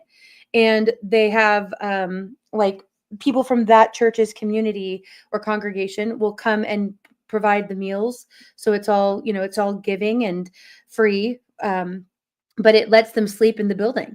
And so they're able to come inside and get warm and have a place to be for a month. And then it rotates to another church and that's local and nearby. And so it kind of spreads that that burden or that responsibility, I guess, across different churches, but it also allows others to be involved and to kind of to interact more and to see what a problem the homelessness is and to get to know the actual people experiencing this and that are, you know, what their stories are and how they got to that point in their life. And there's a lot of really positive things that I like about that. I wish that more churches would do things like that. I think that most do, but every church I've been involved in has had some kind of outreach to the local community, and it should. But when you see the mega churches that have their gold stretched Hummers and, you know, whatever, like all that kind of nonsense, that's not a church I would ever attend. That money is not being used. They're not being good stewards of what God tells us to do with money that's given. So I have no problem with someone being wealthy, but when it comes to a church that's flaunting their wealth like that, no, that's not a church that I would attend. That's exactly what I'm talking about by the religiosity. It's Right. not. Yeah, no, I get it. The thing is like, I don't personally do the whole church thing. I'm not a Jesus follower. I never want to be. I grew up in a church. I did a lot of research, you know. Nevertheless, the people are inherently responsible. And when we follow, you know, these, for instance, the mega churches, and the storm comes through and they lock the door, like that's kind of the opposite to what that book says. Right. Completely. You're not talking about the church in Houston, would you, by any chance? No. Oh, do y'all know Osteen? Yeah, you know what's Right. funny is the church I was at that time, and it was a big church. They actually shut down a wing because the precinct 4 got flooded on the north side, the actual building. And so they didn't have a base of operations for the whole northwest corner of Houston for the constable. And they set up shop in the church. And then the families that were affected from the police were staying in half of the sanctuary. It was 2 buildings, and they kind of, so they made a whole operational base, which I thought was cool. I mean, that's a heck of a way to give back to the community. It's like, well, the cops need a place to stay. But yeah, we were not super impressed by that when we were down there. That was awful. And that's unfortunate, you know, because it should be the church. The church should be representative of the local community anyway. So they should be the first to want to help when there's a tragedy or when anyone is experiencing a tragedy, even independently. Snook said, remember during the protests, some Pacific Northwest churches gave sanctuary to Antifa. I don't remember that, Snooks, but I don't doubt it either. And that's what I'm getting back to with the government involvement in the churches. Like a real pastor can't speak truth because he would be literally not necessarily disbarred because he's not a lawyer, but he would be removed from his position. And half of it's the people and half of it's the people that run the people. Right. Yeah, no, I think it's good points. And I think it also comes down to money. A lot of them, I never can remember, it's like a 501c or something like that, where a lot of churches are getting money from the government. And so they, like during lockdowns, when they were told they had to have, social distancing and masking, and they couldn't have churches, or they had to have, or services, or they had to have them outside, all of that. A lot of those churches continued to do those things or did them at all because they would lose their funding if they didn't. And that's selling out. That is definitely not biblical in any way, shape, or form. That is being of the world, not just in it. How can you serve 2 masters? You'll hate one and love the other, or you'll love one and hate the other. Yeah, agreed. Yeah, and they were forcing churches to shut down. Well, they were forcing them to, in the same sense that mandates are not laws. They use them to highly motivate people. But here in Canada, they were forcing it. But I never heard of like arrests being made here in the States, were they? There were a few. I Yeah. know one church here out in the country, they said you can't congregate in the church. So the pastor had an oil field company donate, quote unquote, donate a man lift and speakers. And he had everyone park in the parking lot. He got on the man lift and gave sermon to the cars over the speakers. That's Right. cool. And technically, they checked the box. They were not congregating in the building. That's what a lot of churches here did. They had like car side services where people would go and park in the parking lot. And I mean, that happened for, months and months, like if not even over a year after COVID began and lockdowns began. There were still churches that were continuing, I thought, well, after people should have been more aware of what was really happening. They were still having their services outside and socially distanced. But even that's selling out. If you think about it, they're still adhering to a higher authority. Right. Yeah. Well, it depends. It does depend, though, on what their motivation was, because if they were following that narrative and didn't know better, then they thought they were doing the right thing. And then their motivation wasn't for the money. But if they knew better and were still doing those things, then that's different. Well, you also think their thinking is if I violate the law, they'll shut me down by force. So instead, I want to continue to preach to the people. And this is my way of doing it. And I've checked your box, so leave me the heck alone. So it could also be an indirect act of resistance or rebellion against the order by checking their symbolic little box and doing something anyway. Right. Yeah. And also kind of an inventory, if they're making lists, like we know they are, of who is complying and who is compliant and who isn't. Kim, thank you so much. A super chat here says, can't match a devil dog, but great show, Indy. Thank you. Thank you so much, Kim. Appreciate your support always. Awesome. I think it's better outside anyway. When we do our sunrise service for Easter, it's outside on a mountain, and it's just Good to see amazing. Lisa. Oh, that's cool. Well, here where it rains all the time, outside services aren't the best, probably, but I hear what you're saying. But again, I think it's like the motivation behind those decisions. Yeah. And you're right. There were pastors getting thrown in jail here in Canada for keeping the church open during the COVID. Yeah, we saw that. That was terrible. I thought that's why Sean Voigt took off going around to the capitals, because his church was closed down and he was in California. Mm-hmm. Yeah, I'm not sure. I can't remember clearly a story that I saw that was from the US, but I do remember quite a few from Canada, and then also, of course, from like Australia and other places in the UK. But that doesn't mean it doesn't happen. I'm not remembering one specific example. You know, it's funny. There was one gal down here. She I don't know what she did. She violated. She owned a flower shop or some little business, and she violated a COVID rule and got busted in Houston. And so she wound up in the county for like 60 days, some symbolic. She came out, ran for office, kicked out the representative that was in her district, and now she's serving in the state. And she has been absolutely disruptive to people that had enforced these ridiculous rules early on. Mm-hmm. So yeah, there's always a way to go and give them a kick in the pants after the fact. Right. That's awesome.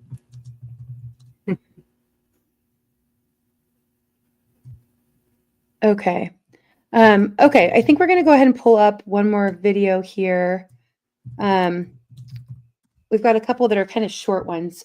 So this next one is by Anomaly, and it's something we were just sort of talking about a little bit earlier, but he covers just in a brief video here how people are going from the FDA to Pfizer.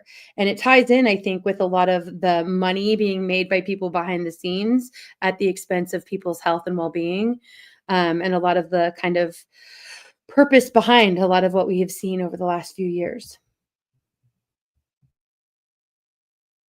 Big shocker. A report came in that the FDA's former drug chief has just been hired as the chief medical officer for Pfizer. The revolving medical door from the government to big pharma is so common that it's hard to name all of them. But whether it's Democrat like Biden or a Republican like Trump and his FDA director, Scott Gottlieb, who went to Pfizer's board of director after, or Alex Azar, who was an Eli Lilly executive beforehand, it's been a bipartisan problem for decades. That's why people are excited for RFK and a few of Trump's choices for the heads of agencies, because these are people who've been exposing Big Pharma's revolving door and have been more outspoken, deviating from the norm of a pharmaceutical lobbyist or profiteer. Now, of course, the issue with this is if the government is working with the for-profit pharmaceutical companies, then how are we ever going to get the truth or somebody that stands in the way if they have malpractice? And no matter how much they censor you or the government or media lies about it, the history of pharmaceutical corruption is extraordinary. They just sweep it under the rug and then try to smear the character of any journalist who points it out because they're all working together. With that being said, it's fascinating to me that a majority of the modern left doesn't understand this. They used to, but ever since Trump came along, something broke in their brains where they always call out corporations and they're critical of the government, but they just can't see the connection between government and big pharma. I think I know why, and it's a psychological phenomenon that also infects the right wing on some categories. When you hate the other side or you hate somebody more than you love the truth, you're going to get tricked. Left wingers are getting tricked on this topic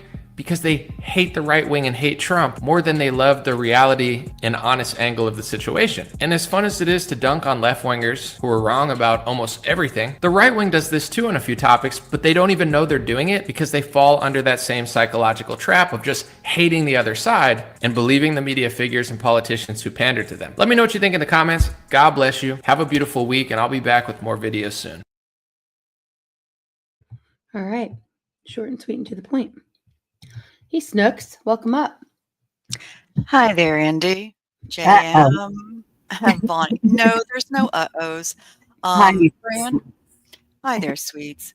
Yeah, if you're going to show another video that you wanted to show, then I'll just be quiet. But I wanted to speak about organized religion. No, go ahead. Oh, okay.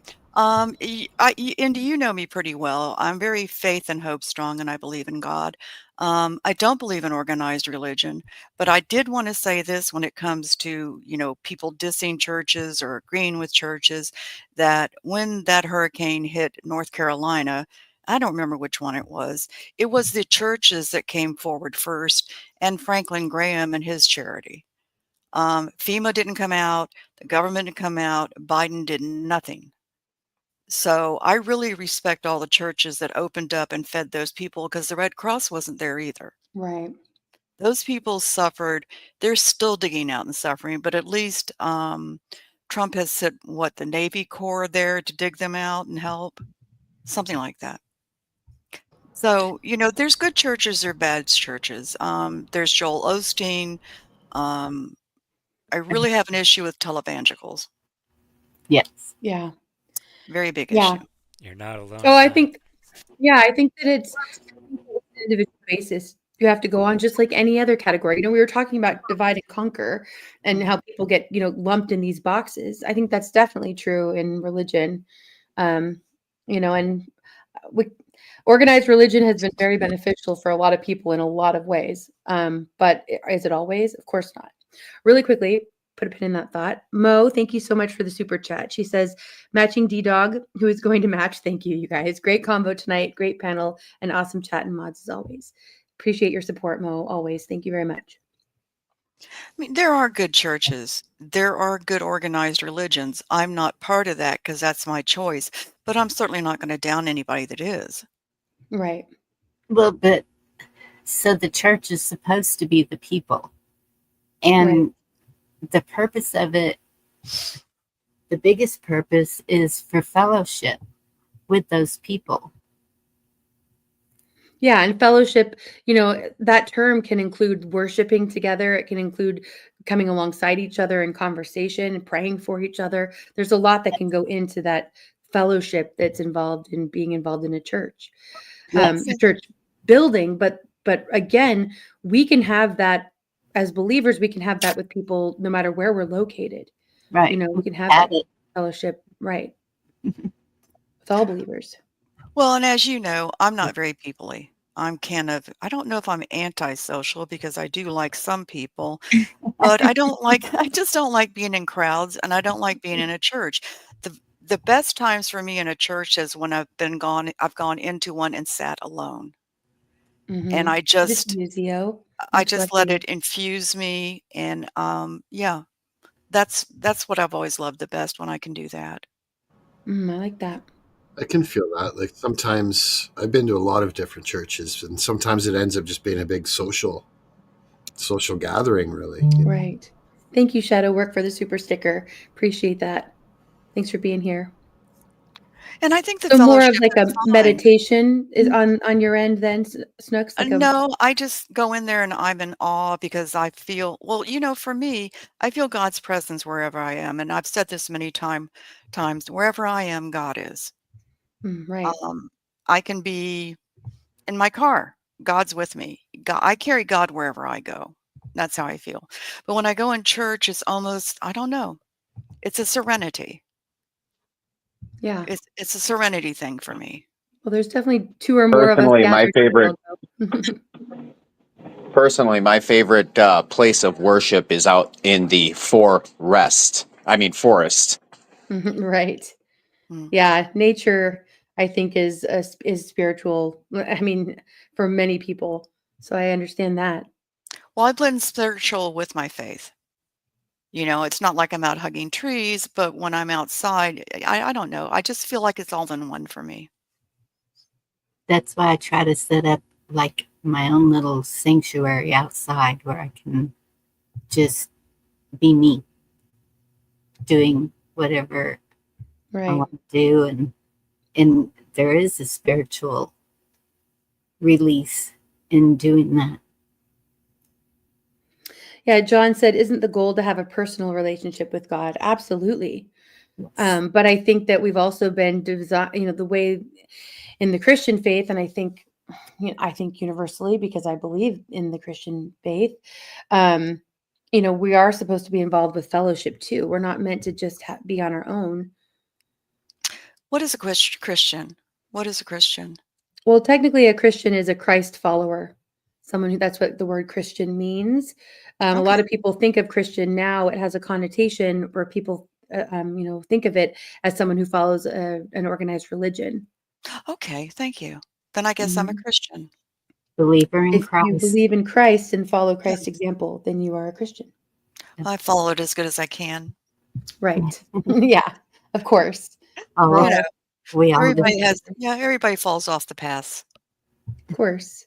But I just think God forgives me all the time because he knows that at my core, I have a good heart, Like I said, I'm not Bible versed or anything, but, I talk to Lady C a lot about religion, and she answers all my questions. That's great. Yeah. Personally, I would say that I would definitely go between a combination between Taoism and what would it be? Stoicism. And between those two, you have Taoism. It's following the Tao Te Ching. No, I don't. It was a book that was written. It was written many, many, many years prior to the Bible ever being conceived. And basically, it's the way to the way. It's the path that we walk. It's the path of I don't want to say enlightenment because that has such a negative look to it, but true understanding, and it's really about personal discipline. And if you think about that word comes back from the Latin, and it was originally pronounced disciple. And it's loving yourself, because if we don't love ourselves, we clearly don't have it to give to another. And I think that's the biggest problem in religion as a whole in today's society is nobody loves themselves, but we want to negate to a third party arbitrator for what we should be doing ourselves. And that's just my personal way of understanding it. That's interesting. What's a third party? You're talking about Well, God? for instance, no. See, Okay. my understanding is you have a creator, and then Yes. the third party arbitrator would be like when, and I don't mean to offend anybody, but when they're following Jesus, they're looking to something outside of the creator, which is in turn a creation. Because if you really do your due diligence, the Trinity and everything like that, that is not at all in the Old Testament whatsoever. Things like Well, I have Psalms to say 89 comes to that mind. that's where, okay, so that depends on your perspective on it, because if you believe that Jesus is God, which I believe, then he as man was both man and God, which is what is the bridge. That's why he's able to be the sacrifice that stems the gap between perfection, God, and imperfection, creation, and us, because we're fallen. So that bridge is because he's both God and man, but he is God who has always been. So he's part of the Trinity of God with the Holy Spirit, and that Trinity has always been. Well, So see, it's I look at, and I understand where you're coming from. Like I said, I grew up in the church. I grew up in a Baptist church. So the Trinity was definitely a big part of my understanding as a younger man. As I've matured and I've grown older and looked into these things, I've looked into Hermetics, which is Hermes Trismegistus. And if you look at the original quote unquote change to the Trinity, because there was a point in time that there was, the guy that they call Santa Claus literally had a knockdown drag out with a guy that said, no, it's not that he's God, and so this was not an always followed understanding of these things. And I read a lot of really, really old books is really what it boils down to. that's great. Yeah, no, Timothy I'm was fine. important to me. Right. Yeah, I think that it's fine to agree to disagree. That's part of what we do Oh, here. absolutely. So we can learn from each other, and that's the whole point in any religion, really, is to be able to. If you can't if you can't question what your religion is, then how deep is your religion really? How strongly held are your beliefs? Well So, said, Indy. we need keeping an open Good mind in all point. aspects. And I wrote down I really think Taoism. that I wrote down Taoism so I can look it up. it's TAO is what it is. So Yeah, I it's wrote out not D. DAO. Yeah, that's what I figured. But if you look at Timothy, what Timothy says is, or allegedly, because I wasn't there, and so I can't say that's exactly what was written, but he says, study to prove thyself worthy, rightly dividing the word of truth, meaning that there's two sides to truth. And personally, I think there's three sides to truth. There's your side, there's my side, and then there's the other part that is what actually happened. Yeah, I agree with that. Yeah. Not just talking about religion. If you look at that in anything, a lot of times conflict comes out of people having different perspectives of the same exact thing they've seen, or what we're witnessing. That goes into the whole divide and conquer again. There's Yeah, always well the said. in the middle part. Like I'm not. And hello, Devil Dog. Good to see you. I am Ironically, not. the Tao is the Tao literally means the middle way. So Yes, I'm not. I'm not like on that spectrum of black. It's got to be black or it's got to be white. I'm in the gray area. Right, Uman. That's where I'm comfortable. Yeah, Uman says if you can't question, you're in a cult. Yep. Well put. I agree.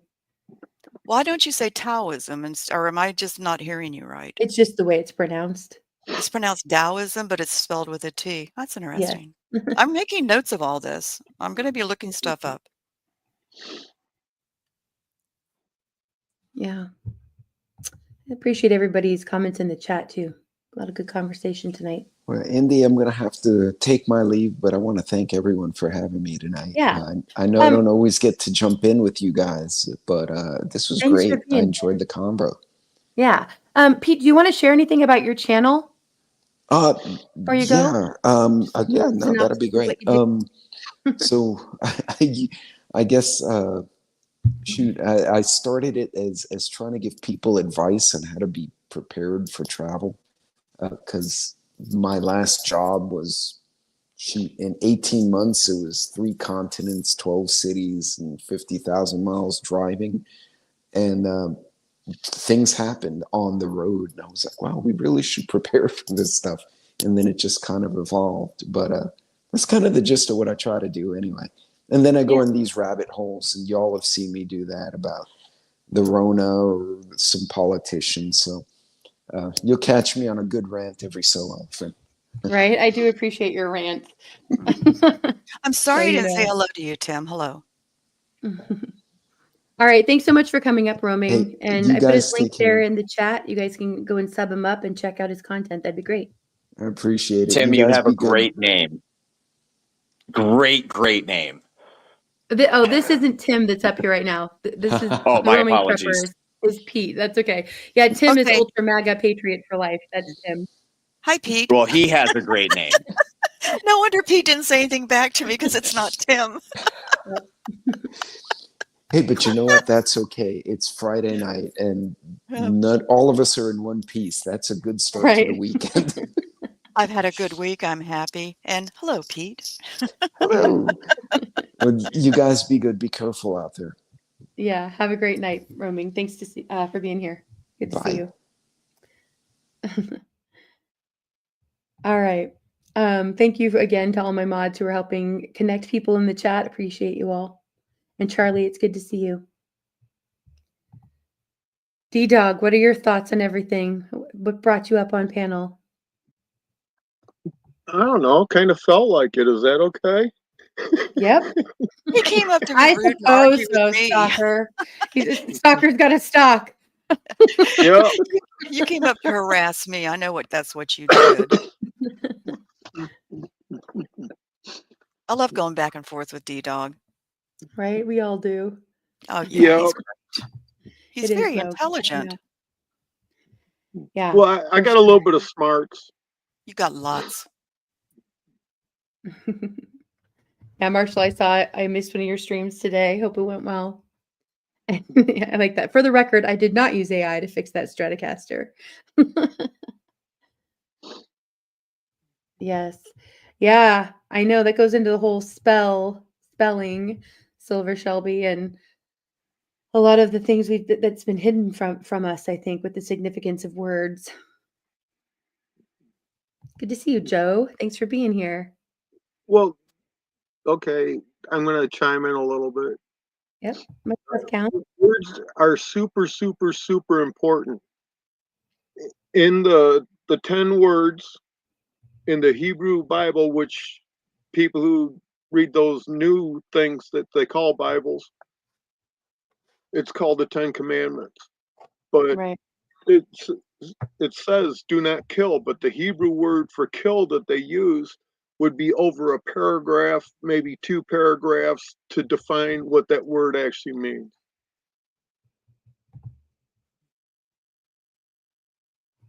Yeah. Well, words ties in with, you talk a lot about the significance of words. If we don't know our rights, then we get cornholed. Is that the quote? Something along those lines? Yeah, that's where we're at now. I'll drop that again, Bonnie. Right. And that's then they're such changing. a bad word. I don't know why. You got to come up with another word for that one, okay? Because I can't ever eat corn again. Oh, okay. If you don't know your rights, they're punching out your dirt star. That's not any better. Because I think I I know think what it that would be, is. but I was going to run it. So I knew you'd do something. Oh, okay. Good. We'll go back to corn. Look at what that word corn actually is. Corn, that's a very interesting word in and of itself. I don't mean to cut you off, D-Dog. So I'll make it brief, but corn is in that book, but yet it is a new world plant that was man-made right here on America. Ironic. Well, okay, but no. Corn was mainly used in South and Central America to make the corn mold, because that's got a lot more nutrition than that garbage that everyone's eating.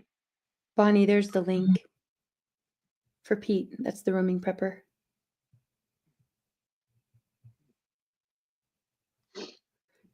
Yeah, but they've taken the corn and screwed it all up and made sweet corn out of it. Where people who know me know that I have a nice little garden that I like. Is sweet corn like, is that got not organic or is it bad? It's just been cross-pollinated with so many other things and everything. I'm not getting into the GMO mess. Oh, okay. There's actually heirloom sweet corns out there. Okay. But corn in a whole has almost zero nutrition. Now, if you nixtamalize it and take the cuticle off it, you're releasing the niacin and the vitamin B, and then it's actually healthy for you. And if all you had was corn and you would process it, you could survive on that your whole life. I swear the things you know. Well, like I grow the Hickory King corn, which is a dent corn. It's great for hominy, grits, corn flour, cornmeal, just anything you want to do. You can give it to your livestock. It's just good. But if you're going to consume it, even if I'm making cornmeal or grits or cornstarch or whatever, I always nixtamalize it first to take the cuticle off so that I release all the goodness out of it.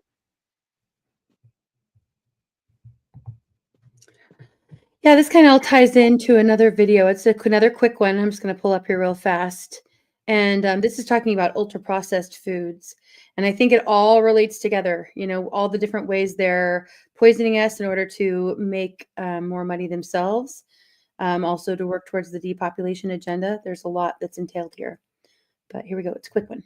So, where is my second brain?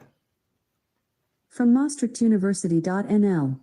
There are millions of nerve cells in our intestines, which are often referred to as our second brain. Alexa, what kind of cognitive problems can ultra-processed foods create? From alls.org. The study found that people who consume the highest amount of ultra-processed foods have a 28% faster decline in cognitive scores, including memory, verbal fluency, and the ability to plan and execute goals, compared to those with a lower consumption of ultra-processed foods. Alexa, what kind of cognitive decline has been linked to ultra-processed foods? From nih.gov. Of the 4 included studies, 3 showed a significant association between ultra-processed foods consumption and the risk of developing Alzheimer's disease. Alexa, do more than half the calories Americans consume come from ultra-processed foods? From b.y.u, edu. The consumption of ultra-processed foods, UPFs, in America is at an all-time high, with over 50% of daily calories eaten being sourced from UPFs.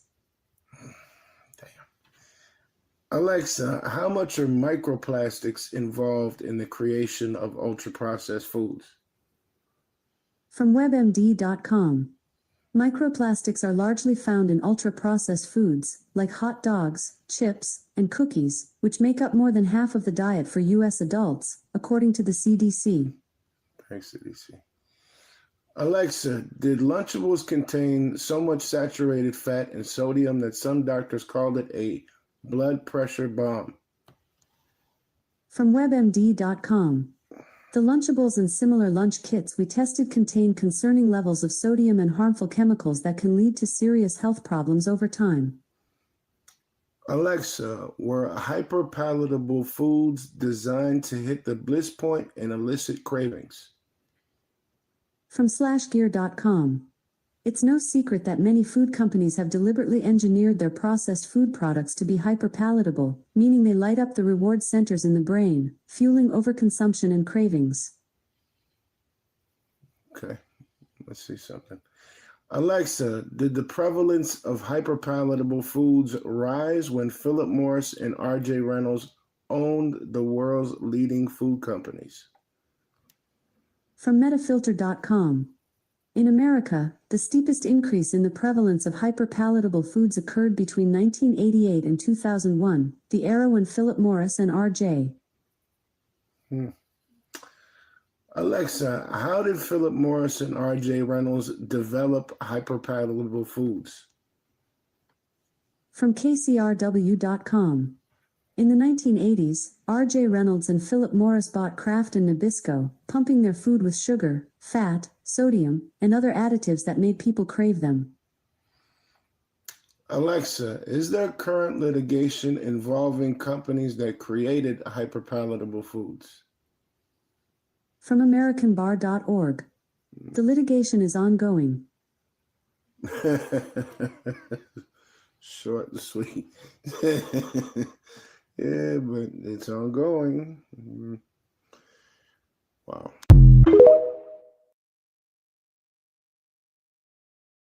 Personally, I've changed my diet to remove the majority of plants. I use herbs exclusively. I don't eat vegetables. Like tomatoes. Tomatoes contain lectin, which is a horrible chemical for us. Like there's if you really do research on the human body and how plants interact, such as corn, yes, you can survive, but to thrive, I've never felt better since I gave up most of the plants. And I used to be a vegetarian, so it's like a complete flip based off of research that I've done. I wouldn't suggest that anybody do it without doing research because I'm definitely not a doctor. But I would definitely look into the benefits of a meat-based diet. Oh, so you're a carnivore, you only eat meats? Or meat-based. What does that mean? I say meat-based in the sense of I eat beef, I eat chicken, I eat fish. I don't eat pork because, well, they don't sweat. So, and they don't like, that's kind of one of Then those you're not things. I going to don't be a eat. cannibal. Right. I don't mean to be rude. I'm not trying to be rude, but so do you No, eat no, fruit? I'm agreeing with you. Do you eat I eat fruit? some fruits, but those are more like a pleasure sense for me. Like I'll eat strawberries, I'll eat cherries, but based off of my education, I went to horticulture, or I went to school for horticulture. So plants have been a huge aspect of my life, my entire life, and it's just in the past couple of months that I've really done more research on a lot of things and found that there are some not so great situations if you really look into these things. I would strongly suggest people do research. Yes. Yeah, if you look at bioengineered food ingredients, if you look at GMO, and then if you look, like, even if you go to Robert Kennedy Jr.'s site, he's been sharing, because of MAHA, he's been sharing a lot of little snippets of information about the dyes that are used and what they're tied to, and the lack of testing through the FDA. But there are, as most of us know, there are a lot of things that are allowed here in foods in the United States that are not allowed in other countries because they know what they do to us. Like Ritz crackers. Like, yeah, we don't eat Ritz anymore. What's wrong with Ritz crackers? I love them with cheese on them. They have bioengineered food ingredients in them, which goes in with the whole Do some research on those. You won't love them. You know what? I appreciate what you're saying. I respect what you're saying. I think what's best for me is I'm going to eat what I want to eat. I have not been sick in the last 5 years. I never got the coof, never had the vax. I do go out occasionally, go grocery shopping. I wore the mask when I had to, but then Florida was a lot more lax about the lockdown. Yes, and I agree, Devil Dog.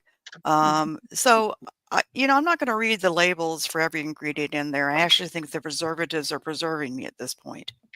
So I'm just going to eat what I want to eat. I mean, that's the truth. And I like Ritz crackers. I didn't realize they had that in them. I don't eat that many of them, which still might not be a good diet.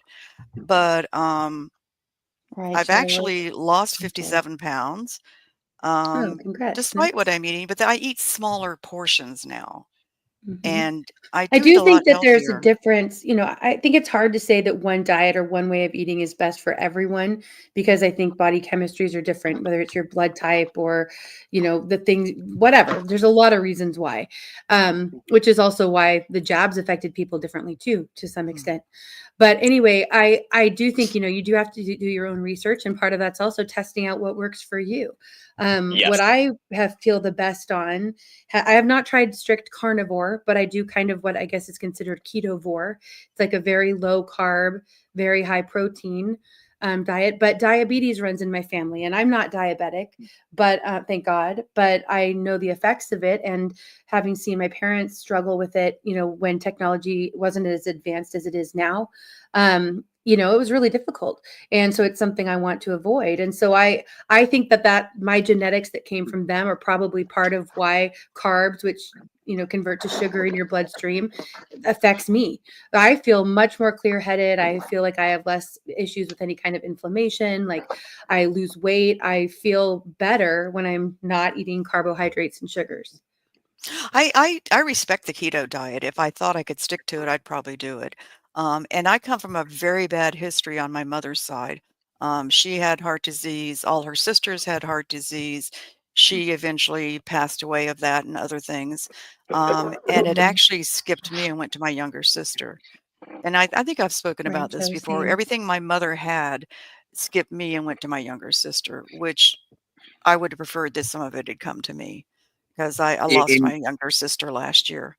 Um, in but regards to anyway, my diet, I will yeah. say it has been a huge challenge, and I never thought I would Mm. say, but steak is when you're only eating proteins, like you get sick of steak. Right. Well, actually, going to my lower portion stuff, I rarely eat beef, and I just bought a steak the other day because it was semi-affordable, a T-bone, and it'll take me 2 meals to eat it because I eat such small portions. But I do respect the keto diet. Like I said, if I thought I could really stick to something, I'd probably do that one. Yeah. I like most people, I think, in the United States, my mom was like an unofficial caterer, and also just an amazing cook. And so she had, sit down dinners a lot. But we also, I grew up in the '80s, so it was like the time when ultra processed foods really came more into the scene, and microwaves and all of that too were more prevalent. And I think that there was a lot that was incorporated into our daily food that wasn't necessarily the healthiest, but we didn't know better then. And some people still don't. But I think that like having those effects over time, if you go back and look at some of the plans, it is to dumb down society and it is to make us unhealthier and it is to make us more dependent on them. And I think that especially here in the United States where things are so regulated and yet everything is allowed in where it's not allowed in other places, I do think it's by design. So, I'm glad that there are people who can not feel the effects of it or haven't seen the effects of it yet, but I think it's, wiser to kind of keep an eye on what's happening and what they're putting in everything. Well, when you say plants, what do you mean? You talking about Plans vegetables? or No, plants? plants. Yeah, plants. I didn't say plants. I thought you said But what'd you say? I thought you said plants. no, I eat vegetables. I eat low Oh, carb okay. vegetables. So I No, I'm have hearing like okay. I got my asparagus ears and cleaned a couple broccoli, months ago. cabbage, yeah, Brussels sprouts. Yeah. See, I I don't eat can't a lot eat of fruit I because can't it's well, higher sugar. and that's very true, and I've cut back on my fruit because I had high, I don't remember what it Is that was. true? Is that a word? Cholesterol. I've only seen that in a movie. I don't know if that's legit. Therian. I've heard about that. That's not true. Um, yeah, I love to eat fruit after dinner instead of eating cookies and pies Glad and you're cakes and listening, Johnny. everything. But my nurse practitioner told me that I can't eat a lot of that because it's Right, not Bonnie. good for my cholesterol.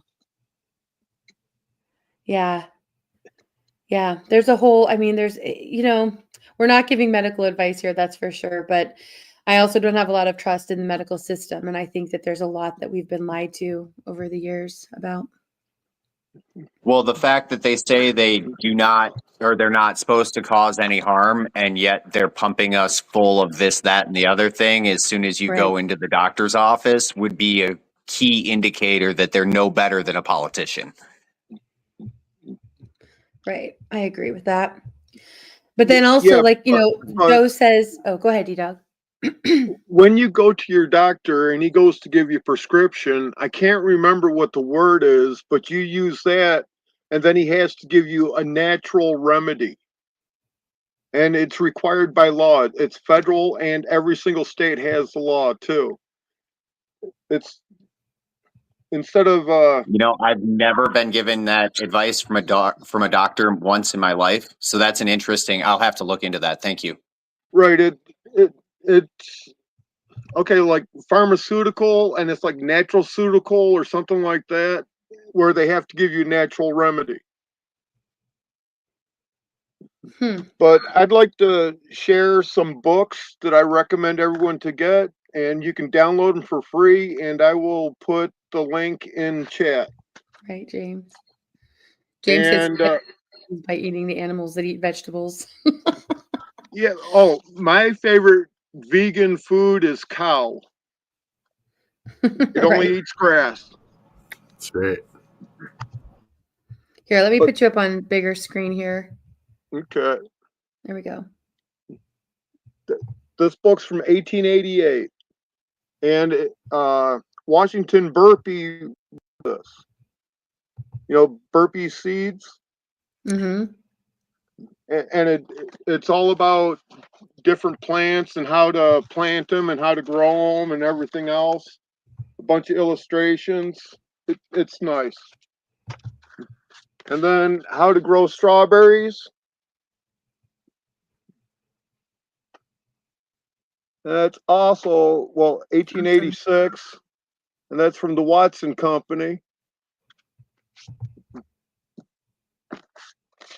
And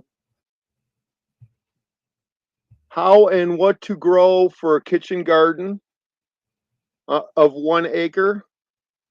And that's not like your backyard garden for your own kitchen. It's for like running a restaurant.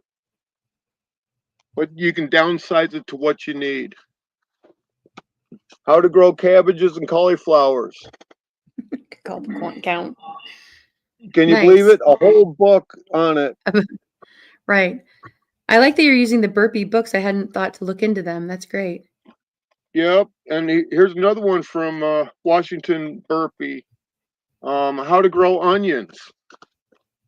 It takes all the thinking right out of it. And it's only like 50 pages. Okay, I lied, 75. And a poultry yard for people who are doing, velociraptors. Velociraptors. Am I wrong? What are we doing with velociraptors? Those are the chickens. He's talking about chickens. Oh, is he? Yeah, and then root crops for feeding your stock. Oh, I like that. That's great. Good information. Yep, and all these are from the tail end of the 1800s. Yeah. And believe it or not, I got it all from Library of Congress. That's great. Thank you for sharing that information. It's good to have these resources cited, you know? Yeah, There's another author out there from the link 1800s. that I dropped is. Sorry, thought you were done. Go ahead. Go ahead, Nubs. The other thing that I would definitely suggest people look into is a author by the name of Lysander Spooner. He was a true anarchist in the sense of personal accountability and personal responsibility. Thanks for that source.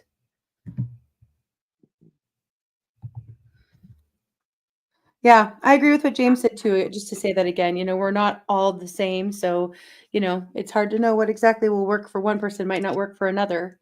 And what has a negative impact on someone might not have a negative impact on another too. Who wants to be an anarchist? How did that come up? True anarchy is what we're talking about. We're talking about personal responsibility and personal accountability. Anarchy, they've changed the definition for it over the years. I'm just wondering how that came into the eating, and I'm trying to make the connection with the anarchy thing.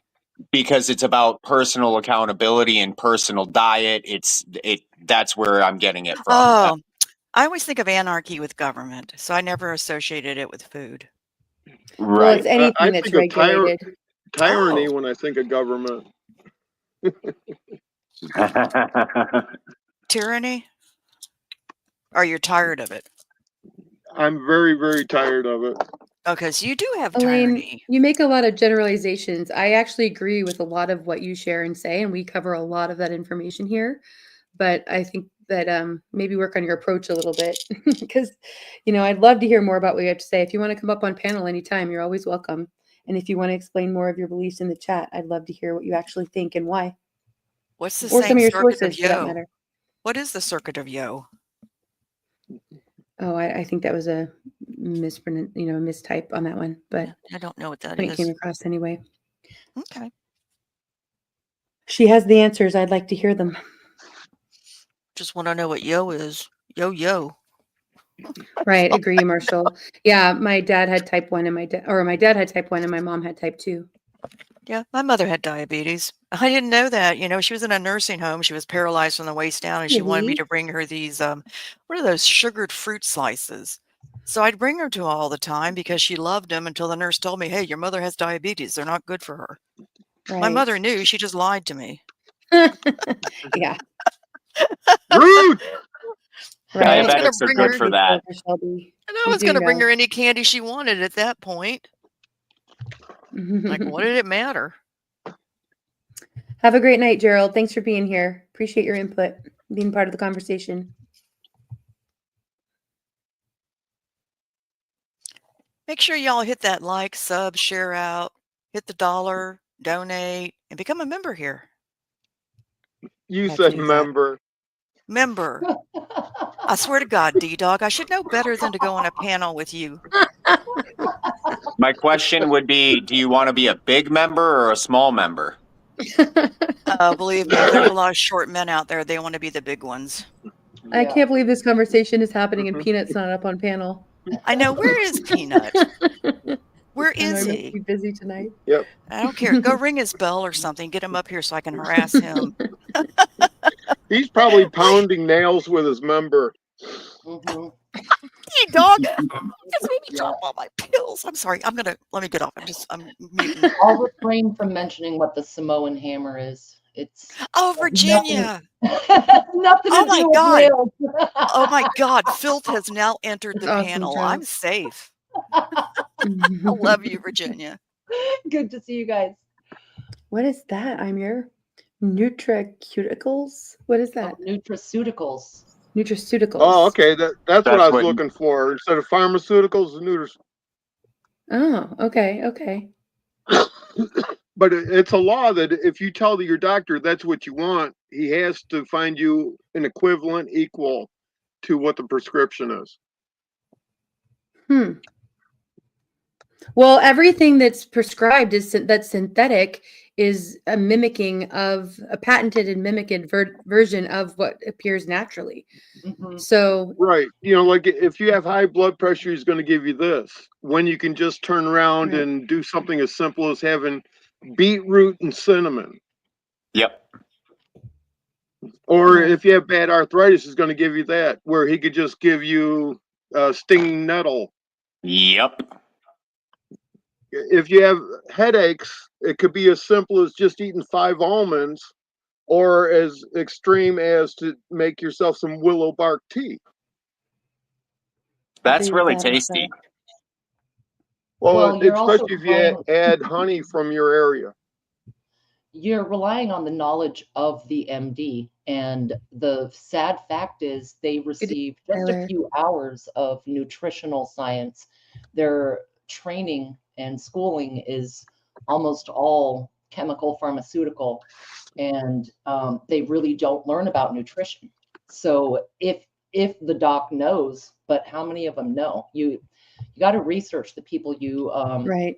make your general practitioners. I do. I look them up on vitals.com. I look at their reviews. I look at if they went to a school that might offer a little more in food, nutrition, herbs, the salicylic acid in willow bark, and some do, but a lot of them don't because it's just not a focus. My Right, favorite way to get that. Go ahead. But Root, there's a federal law, and every state has a law that if you ask for the nutraceuticals, he has to give you at least direction to find what you need. Right.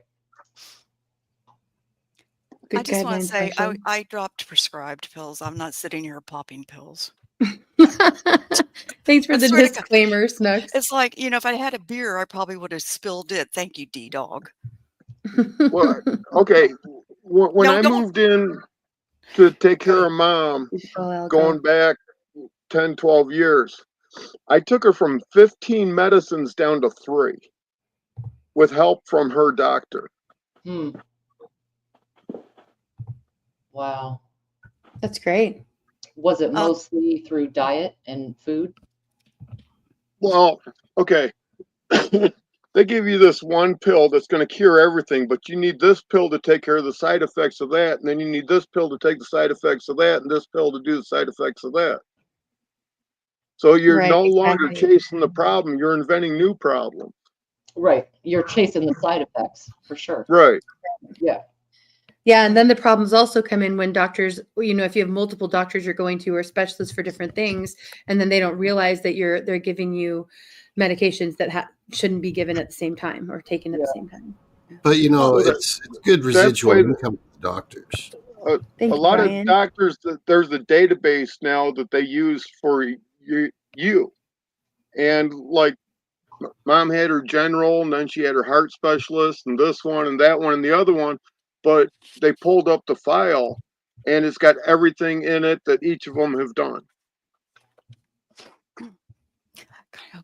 I was the medical advocate for both my parents the last 6 years of their life, so I kept on top of every one of their medications.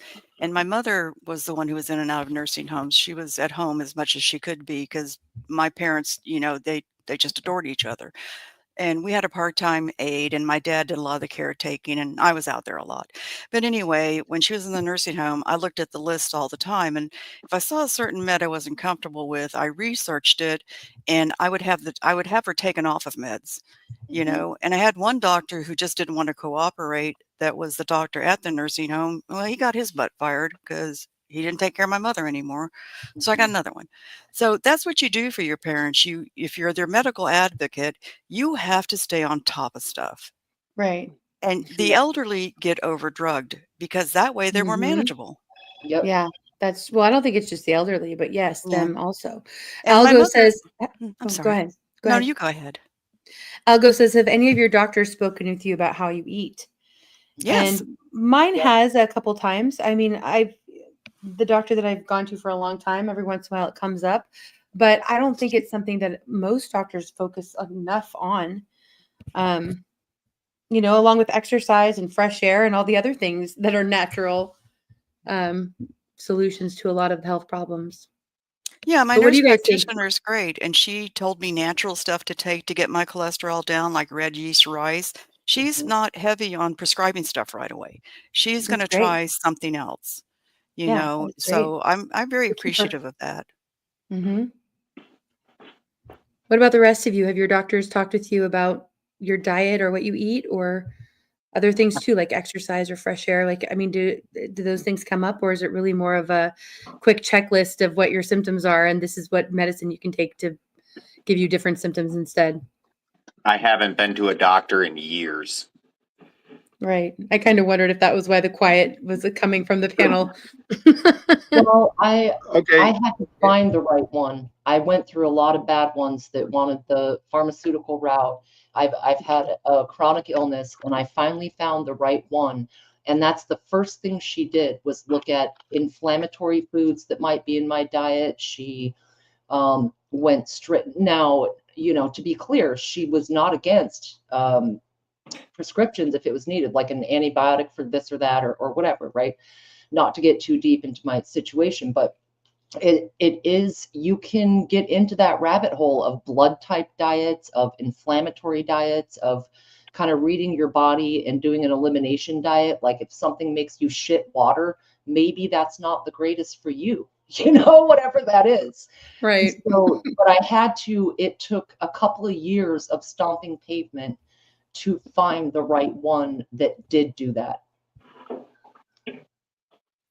And that's very true. Yeah, and I have good doctors, because if I don't have good doctors, I'm not going to deal with them. Like I said, I did so much with my parents medically and researched and everything else. I had doctors asking me if I was a nurse. And I told them no. I said, but these are my parents. And if they had to get operated on, I said, I want you to operate on my mother or my father as if you're operating on somebody in your family that you love very dearly and you don't want to lose. Right. So Jerry you said kind of that put the fear of God into them. Jerry They're said not that God. his mom was killed by 9 pills that she was taking. Really sorry to hear that, Jerry. And yeah, that's part of where way before I started doing more research, just from my experience watching my parents' health issues because of the different medications that they were on and the side effects from them. That's what made me and my brothers all very unlikely to take medication. Like I won't even take a Tylenol or an Advil or anything like that unless if I'm really suffering, maybe. But I lean kind of extreme that direction because of what I saw with my parents and their mismanagement of their health. Which, might have been part of why I didn't fall for the jab. Yeah, that's why I didn't fall for it, was my experience with the medical establishment. They're not on our side. A lot of them are not. They're making money. You should not have pill salesmen going into any doctor's office to sell them the next prescription idea. You know what I mean? But they do. And the doctors make a lot of money on that. Yeah. I will say this, the ex's mother-in-law got put into a nursing home, well, an assisted living place, and she has 3 daughters. She had 3 daughters and a son, and they could not visit her unless they got it. So they each chose to get it. It was terrible that they had to do it. They only got it one time, I think, but in order to visit her and, keep the family going and the love going and her not get depressed, because at that point, my father-in-law had passed away, and they'd been married many years. So they did get it for that reason. Damn. What do you think about that? What do y'all think about that?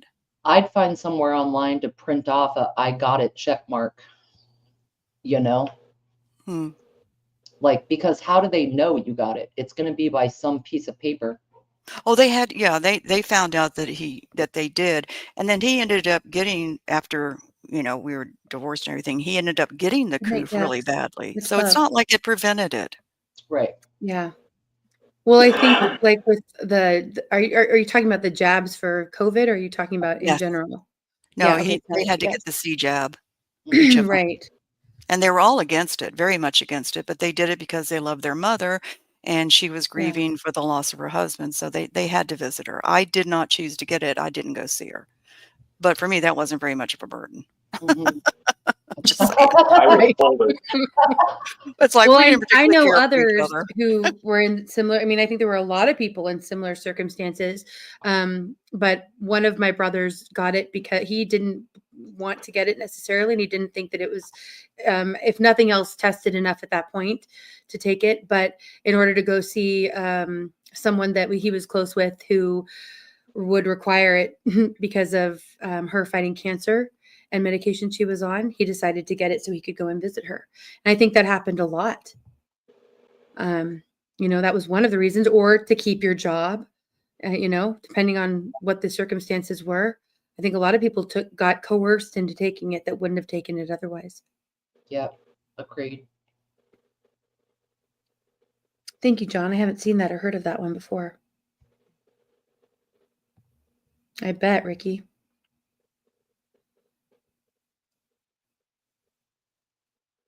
I think there are good practitioners out there. They get choked. They get choked. Their services won't be covered by insurance if they don't do what is sanctioned. Right. And they might really want to say certain things and just can't, or can't do alternative routes because insurance will not cover something that is not approved. Supplanter says, better than aspirin. Ride your bicycle daily and look up at all the pretty chemtrails. That will exercise your neck for sure. I've done that, and I've come in with a sore neck. And that's the truth. Chemtrails are my favorite lines in the sky. Right. You stand out there and cuss at them like I do. See, I don't swear, but I will stand out and cuss at chemtrails. Who's going to hear me? Right. Well, God hears me, but he's okay with it. That's awesome, Mo. Mo says, I'm a caregiver. I took my patient from 300 pounds to 155, got him off 18 units of insulin and heart meds, reduced rest of meds, and was wheelchair bound off his wheelchair, walking now, used alternative stuff. Yeah. And Mo, you're from France, I believe, right? So I'm curious because I think coming here, I'm curious what you'd have to say, Mo, about if you experienced a difference in your health, if you started eating like the foods and the things that we have here. Like I'm curious about that because it seems like there'd be a marked effect from people who didn't grow up on these foods or weren't raised on them and then come and are bombarded by them. I know I've heard of other people who have like celiac or other issues with different allergies who go and eat in other countries and are able to eat things that they can't eat here, like bread, for example, because of the differences in ingredients.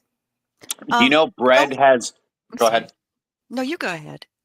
Did you know that bread has... Most bread, I can't say all bread because I don't know for sure, but it has a chemical in it called glutamine or glutamine, one of the two. That's actually an extremely addictive chemical, and it's naturally in bread. I rarely eat bread. That's naturally in bread? I thought it was something that had been added to like the flour. No, or it's in the gluten. It's in the gluten. I love bread, so I believe it. Bread and potatoes are like the only thing I really miss doing keto. Don't a lot of people in France... Oh, I'm sorry. Go ahead, dog. Yeah, sandwich. That's all I got to say. Yeah, make me a sandwich. Make me a sandwich now. Well, there are alternatives. There's low carb breads and there are low carb tortillas and things like that out there. So, but I know they make them pretty well now, but they're not the real deal. Right. Give me the shit with the extra gluten. Yeah. See, D-Dog is anti-healthy eating. I don't know. It's kind of refreshing. But don't they eat a lot of bread and butter? They cook with a lot of butter in France. How good is butter? I think more natural ingredients. Butter is great for you, in my opinion. Yeah. I cook everything with butter. I go out when I go get steaks. I find the fattiest steak possible, and between doing sit-ups, push-ups, pull-ups, and just general calisthenics, and eating less carbs, like a lot less carbs, unfortunately I dropped 7 pounds. I don't have 7 pounds to drop. Like I'm skinny as is. Like gaining weight is my problem, not losing weight. Agreed, Jerry. The medical mafia needs to be arrested. Accountability. We need accountability. Yep. And hopefully with Maha and, we'll see. We'll see if there's actual accountability or not. Yeah, I don't eat butter except if I eat a sweet potato. And my favorite meal is a baked potato. And I bake it, and then I put some butter on it. Then I put fresh spinach on it. I put grated cheddar cheese on top, and then I nuke it. And it's a small potato, but it's like eating a dessert. Oh, I love sweet potatoes. So no, this is on a regular baked potato, but I love sweet potatoes too. Yeah. That too. Yes. I'm Snooks. Yeah. Do you buy your butter at the store? Yes. I bet. But I hardly ever use not butter. Butter. What? No. Oh, it's not. But wait a minute. But I'm not buying the "it's not butter" thing. No, Still but not you butter. are. Even if it says Jam. butter, unsweetened, unsalted, whatever, it's not butter. Yeah, I buy the sweetened butter. So Land O'Lakes is not real butter. It's not Think about butter. it. They kept the land and removed the Indian. Do you think they're not going to remove the butter? I just miss the boots when you folded the box and it Now, looked like okay, mm-hmm. I'm blessed in a way that down the street I can get pure unpasteurized milk. Agreed, John. And sometimes he even makes butter. Other than that, I make my own. Yeah. The stuff you get, the butter, even the better quality butters you buy in the grocery store, is a grease pit. I feel as little as I eat of it, which may be once every 2 weeks, I'm not going to suffer too badly. Oh, yeah. Yeah, it's not an everyday thing because I'm just not into eating the butter, but I do like it on a sweet potato or on the butter that the potato that I said I cook. But other than that, I don't fry anything. I either bake it. Well, I do nuke stuff. So, yeah. Oh, we need to find out make your for own. Lisa, D-Dog, we need to find out what your shirt says. For those who don't know, D-Dog has the best shirts. Words cannot express how much I don't care. I love it. We knew that from your attitude. Good call, Lisa. And I have the best shirt for the 14th. What happens on the 14th? That's 3/14, March 14. Pi Day. That's what pie. Oh, that's National Pie Day. Yes. Yeah. Oh my God, you're just the best. Yeah, you do have the best shirts. That's great. Good call, Lisa. I love that. I thought it was steak and something else day. Right. It's always steak day for me. Yeah. It can be any day you want, JM. All right. I like the way you think. Yeah. Okay, guys, I've got two more quick videos I want to share. We'll see if we get to both of them. But this is one by a channel I really like. It's called I've Got One That Can See, which is, of course, a line from They Live. And this is about medical tyranny. This one I think is pretty shocking. I mean, it ties in with a lot with what we've been talking about. I am curious to hear what your guys' responses are to this. So here we go. Got one that can see.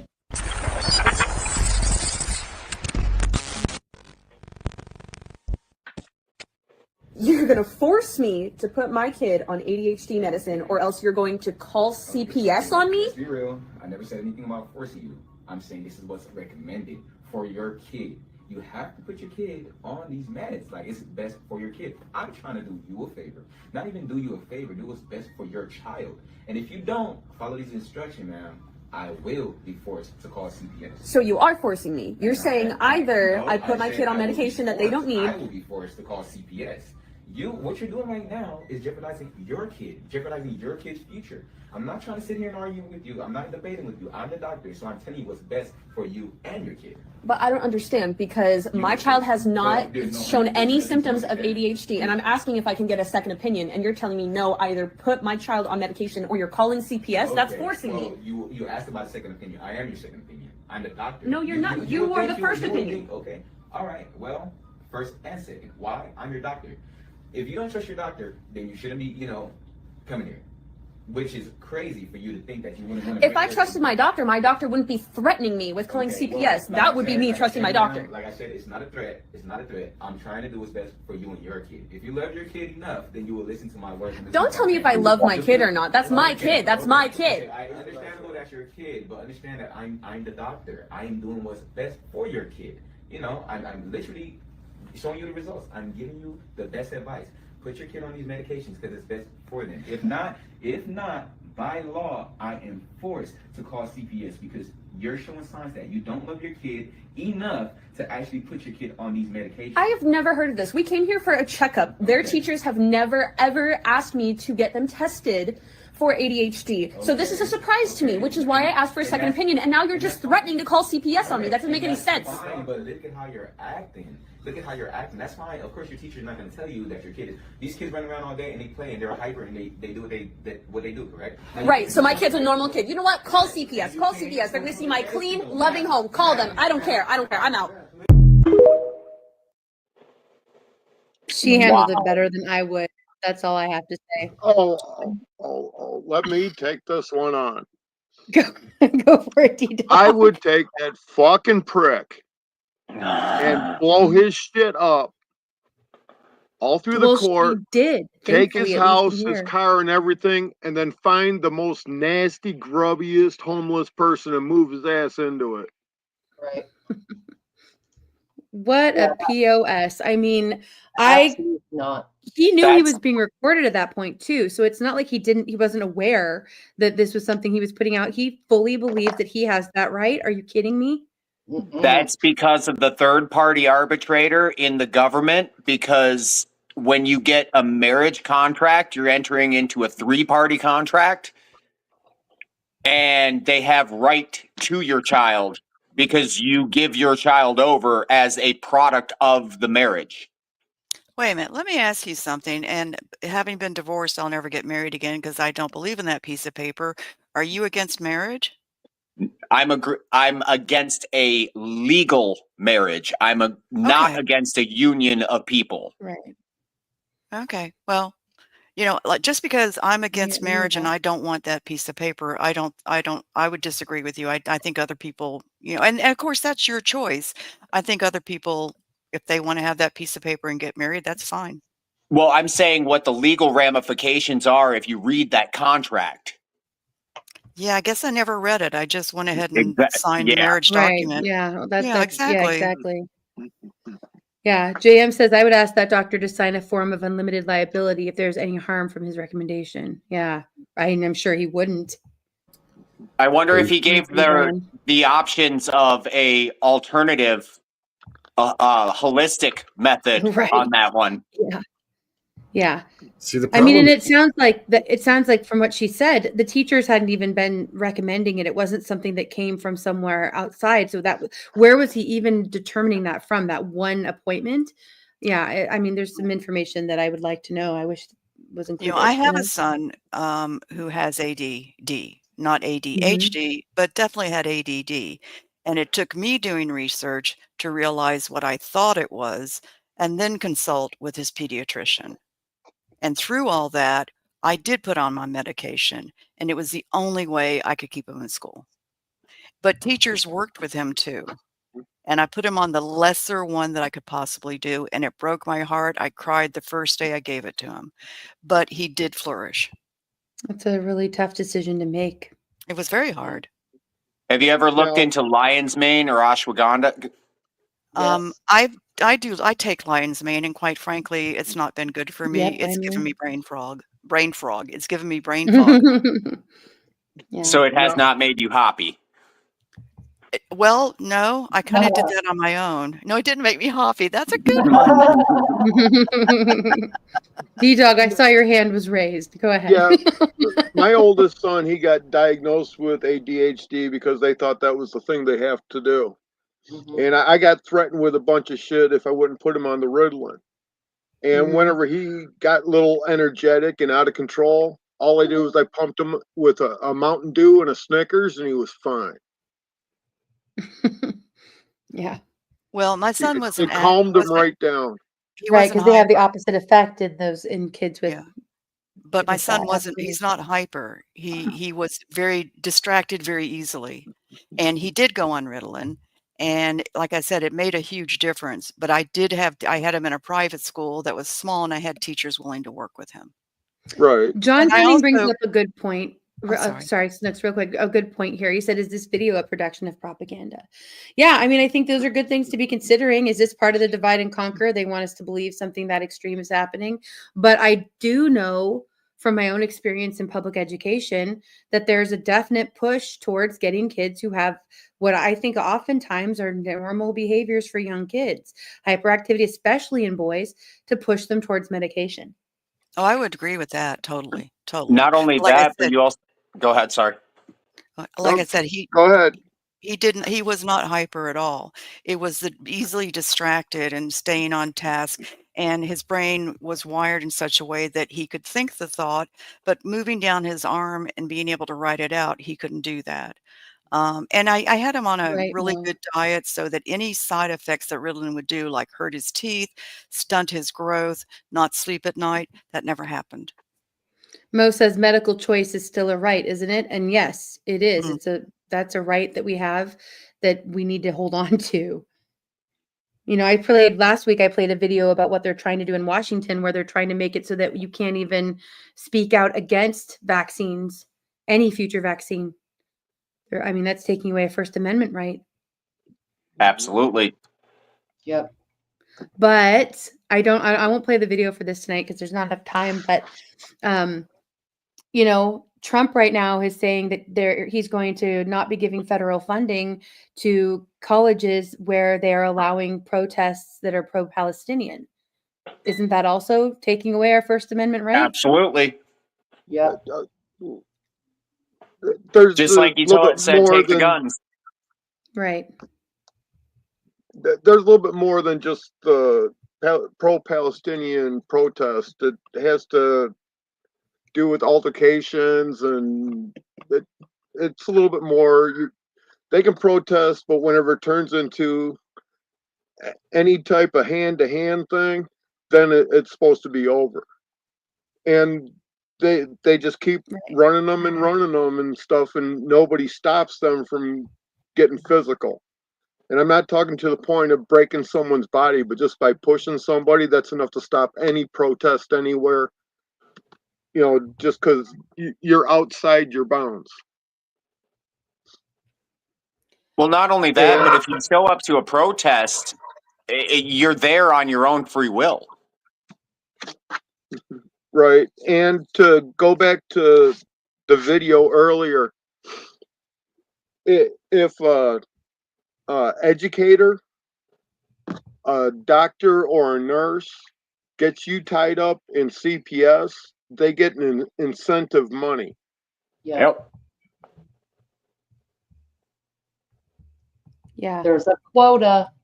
It followed the money. I mean, that's kind of a Q type saying, but I agree with that one. If you follow the money, you often see where the real motivation is coming.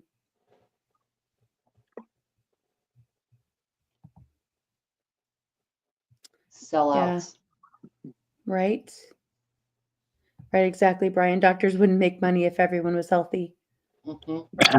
Well, if you look at that whole Palestine Yes, issue and you're into that Bible, if you read, it's either Genesis 6:10 or 10:6, but Ashkenaz is of the line of Gomer, not Shem. So for them to claim anything from anything, they're lying out of the gate. Well, okay, since you brought the Bible into this, if you look at the Bible and look at Israel and Palestine now, the Bible Palestinians and the Bible Israelis are not the same ones in these two land masses. Right. I'll agree there. And both states were invented by the UN after World War II. And that's after World War I, when Britain decided they were going to help out Palestine instead of leaving them where they've been in peace for over 600 years under the Saladins. Yep.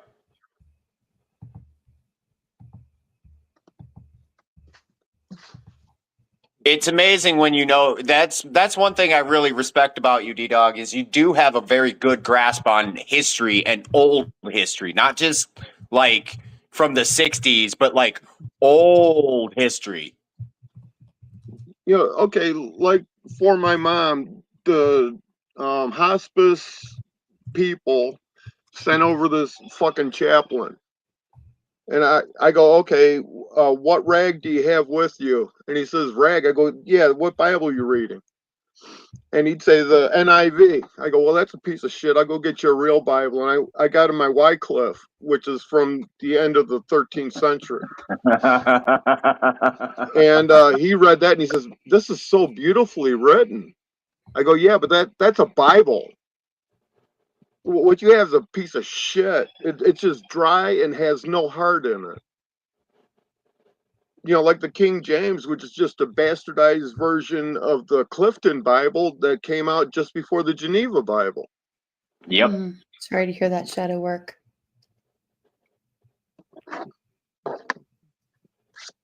Well, whenever I go to learn something, I take it serious and I go as deep as I can. Yep. Like the best Bible ever written is the Ethiopian one. And if you look at Christianity,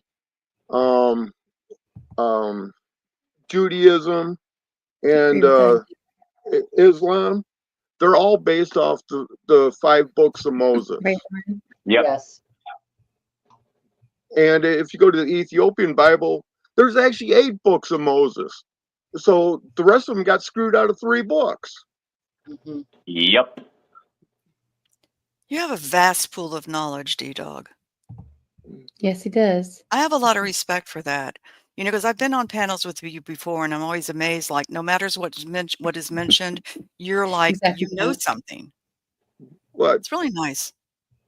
Okay, comfortable subjects for me: gardening, preserving foods, the Bible, and Constitution. What are uncomfortable subjects? And I almost am scared to Yeah, ask. that's a Okay, good no. question. Uncomfortable subjects are like watching my neighbor's dogs screwing in the yard. Oh, wow. I love that too. I love to see animals doing it. Yeah. No, wait a minute. I thought that was an uncomfortable subject. Well, it's uncomfortable because neither one of them has a cigarette when they're done. It's uncomfortable to admit, but it's, kind of It's I think not they were something talking you want to about watch. doctor Y'all don't scenes. really want to watch that, right? Well, Virginia, what's I never different know about with you. what's different from that to porn? I mean, if you really think about it. I don't watch You, porn Larry. either. Well. Okay, so why am I going to watch animals do that? I wouldn't watch porn. That's demeaning and debasing to humans. I got caught up in Snook. just the right time, I think. Don't you show me a porn book. Here you go. Spring porn. Chrissy Cat, much love to you. So good to see you. I hope you're doing well, Chrissy. Love ya. Okay, I'll watch butterflies do it. I admit it. I confess. Right. Yeah, spring porn There you is well at around December I get all my spring porn, all my seed catalogs. I call it my spring porn. Good for Right. you. Always, I'm here. God, good for you. Yeah, Virginia, what is wrong with you? Nothing. Love you, V. I blame it on the Discovery Channel. Yeah, dude. Right. You discovered too much, JM. It's The all mammals. Maybe, maybe. Oh, You know, God, that word human is well worth looking up what the federal government's version of the definition of, because as far as I'm aware, we are men and women, and we do not produce kids. We produce children. human is, Right. yeah, Yes. no, I'm not going to do, human is human. I don't have to research that. Right. Not If according you to want them. to, go Meaning back of in history language. and find out where human actually came from. I don't care. According to me, human is human. No, I'm not going to do that. You're going to have it into something gross. It is. No, it turns out to be not what you think. I know, but Right. you like to shock effect me. Mm-hmm. But You're anyway, welcome, Snooks. Right, Mo? You're welcome. I was thinking of your video. You guys can see Eagles doing it on Mo's channel. There's your plug. Oh, thank you, Mo. America. Aren't you the sweetest? I do want to say something about the animals, and this is totally a funny thing. Do you mind, Indy? Good thought, Chess. Go ahead. I'm not going to get descriptive, but anyway, my dearest friend, who's like a daughter to me, lives in Texas. She was a barrel racer. Yeah. Anyway, and she has a, really just amazing horse that she used to ride. Well, when she couldn't ride him anymore, she put him out for stud service. She loved to send me on Facebook videos of her horse doing it. And it's like she knew that it drove me nuts, and she did it on purpose, and I'd have to call her and go, "Tracy, I absolutely adore you, but I swear to God, I'm gonna disown you if you quit sending me these damn things." That is kind of an odd thing to do there, Snooks. I'm not gonna lie. I think that's kind of weird. Look, It's I have a just question. I have a Yes. question. I'm sure you do. So, Go for it. when her stud wasn't in the mood, was she the fluffer? Right? No, Oh, this horse was a TMI. very randy horse. We do not endorse He was bestiality a of any total male kind at slut. Indy After Dark. He was a stallion slut.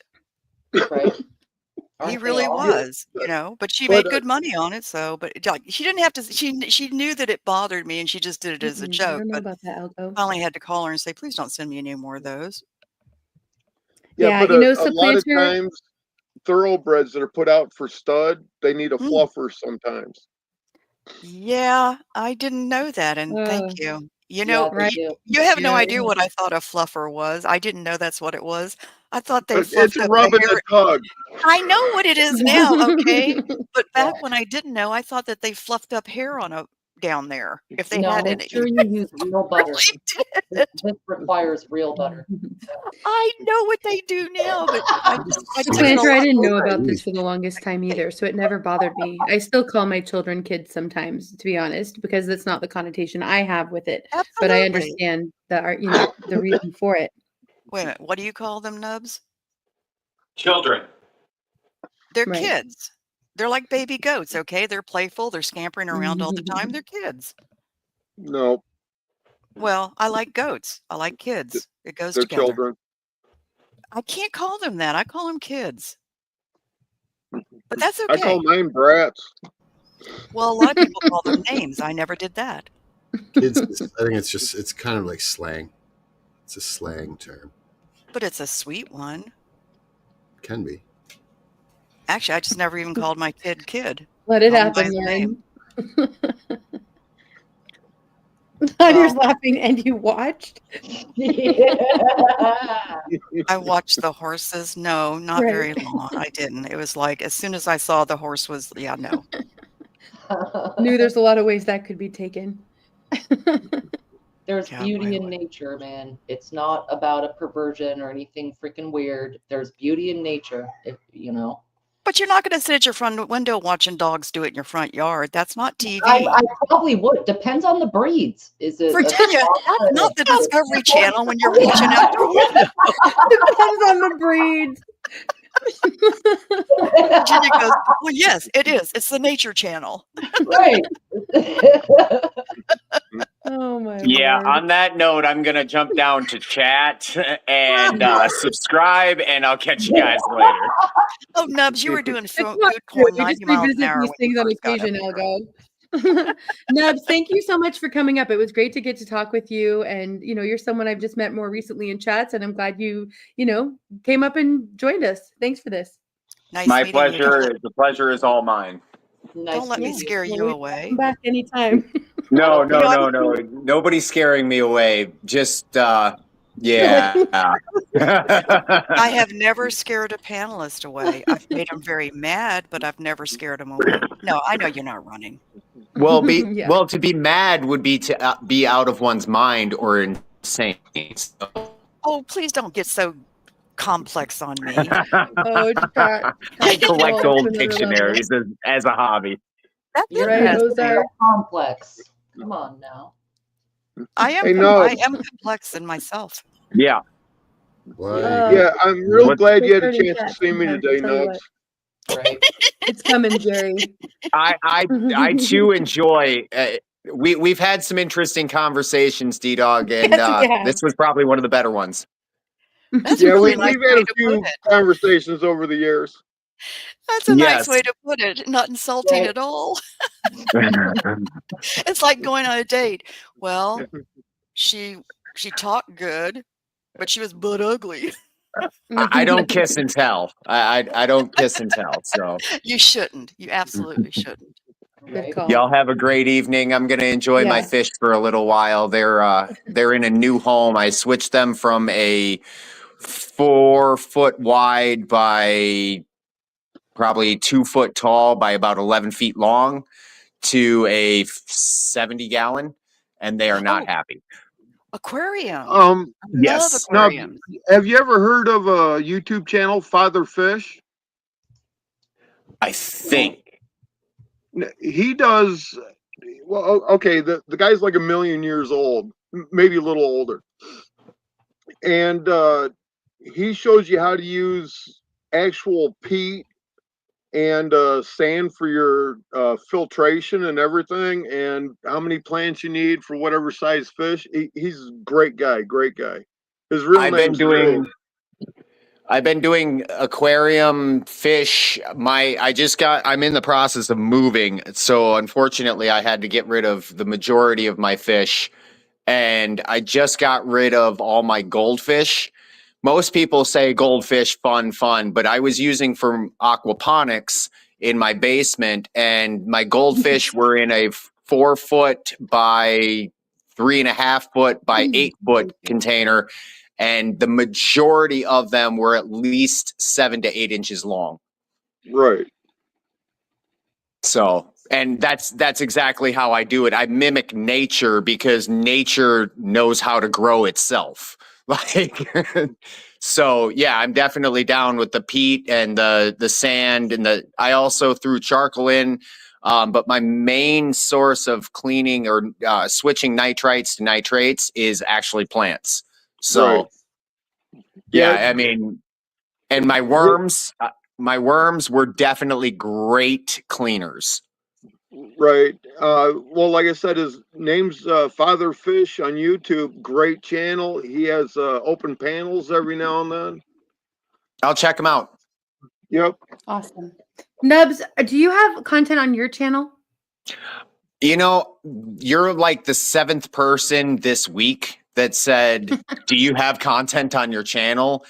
And I have like 1 or 2 videos. I have I actually have some of my aquatics on there. I was using at that point in time, and I'm still, once I move back or move out and everything, and I start over, I'm actually going to use Vortex for cleaning, because a Vortex is a phenomenal way to aerate your water as well as clean your water. Well, if you want to put a comment in the chat, I'll grab your link and put it in the, or actually, JM, if you would grab his link and put it in the chat, that would be great, so people can sub up. And then if you add any more content, we'll be ready. I'm going to be starting to add some content, because I'm like a junior D dog. I'm not quite that gray yet, but I'm getting there. So Awesome. Love it. I figured Very you'd pick cool. your nose. Yeah, that's what I was doing. Yeah, keep telling yourself that. Yeah.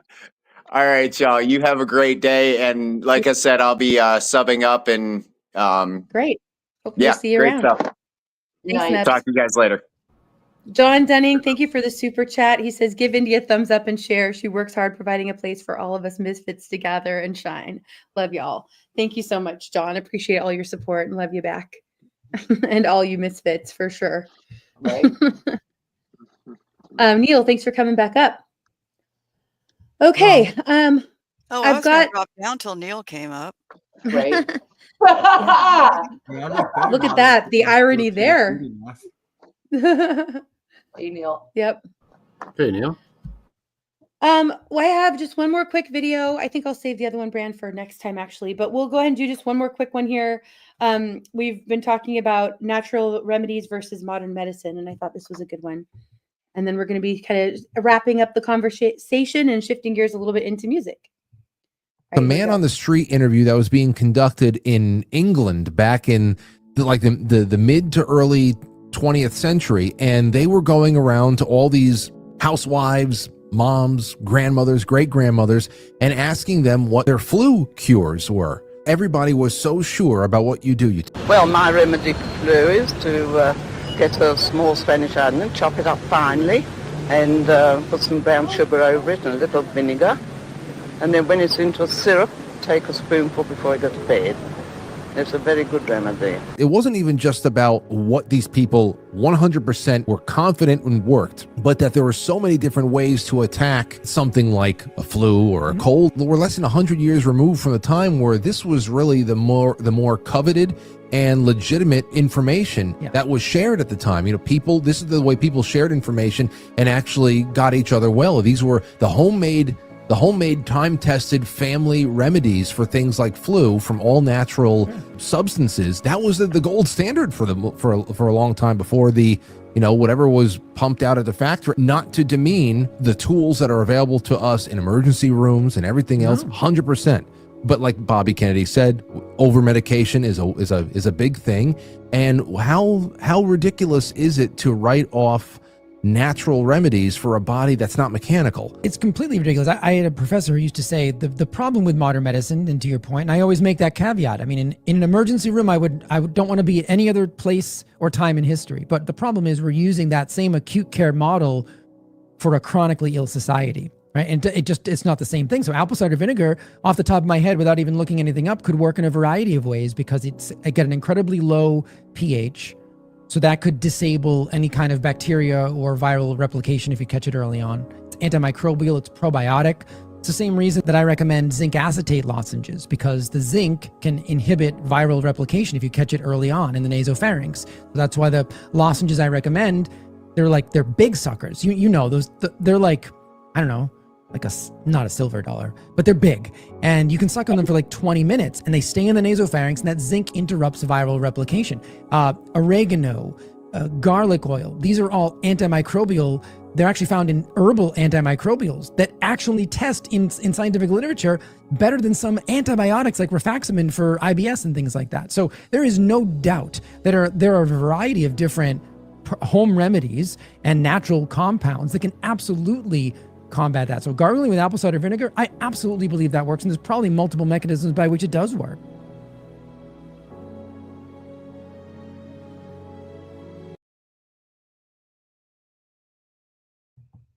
All right.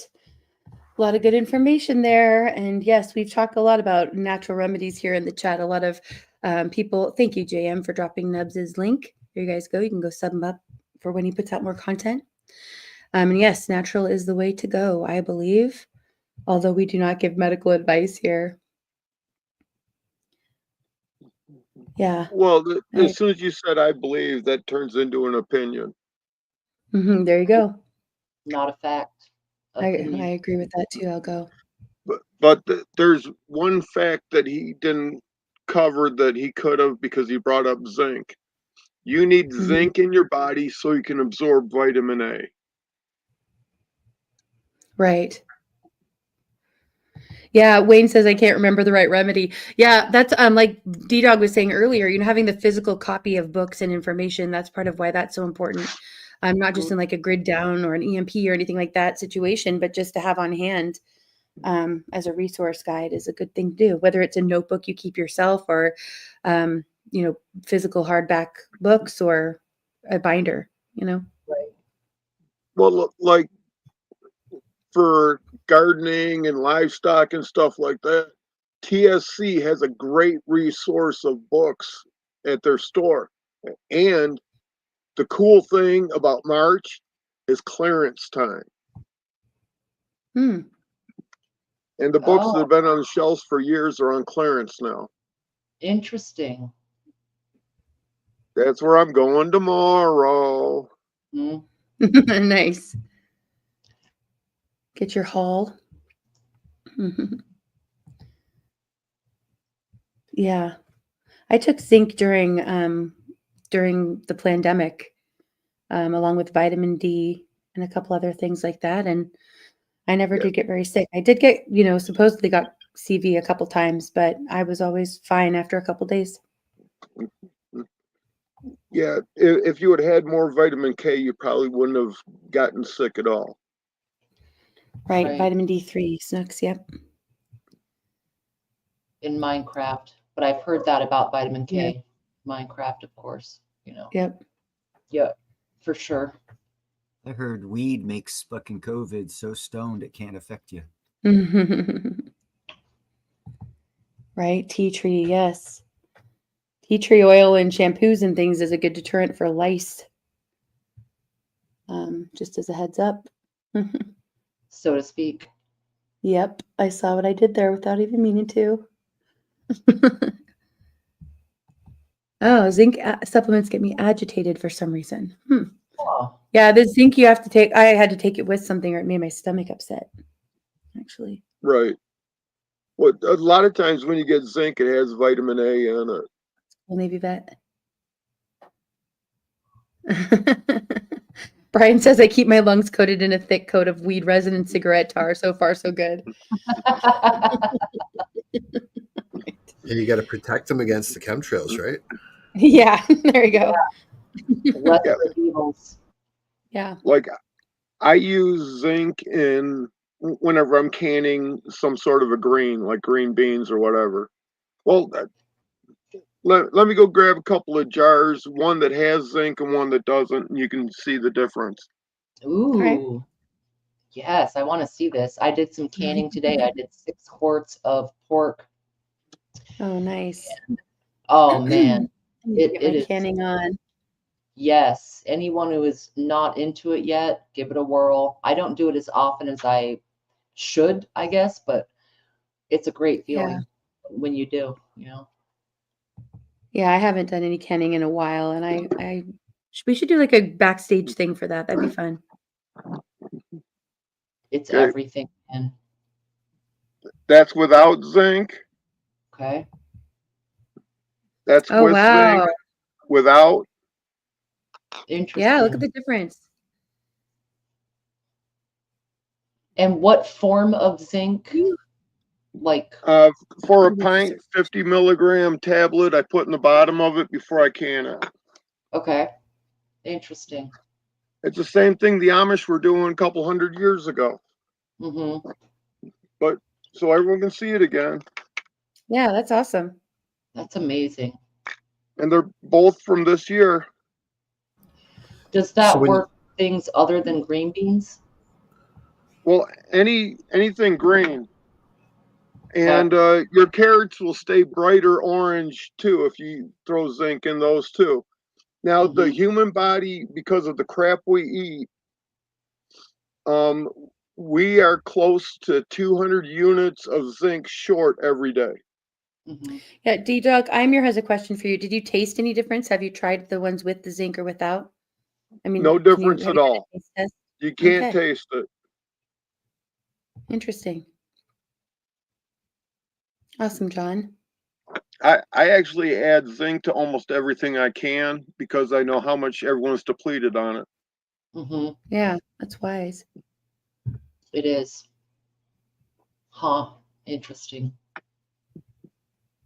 Hamburger Right. helper's not even food, John. Sounds like the kind of thing money would go towards.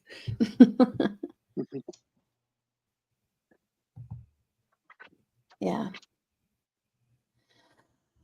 All right. Well, it is that time. It's actually a little bit past it. I feel like whatever we end up doing first, whether it's flipped or the regular way, goes a little bit longer, but I'm glad we got to have some good conversation. Thank you to everybody who came up to be a part of it.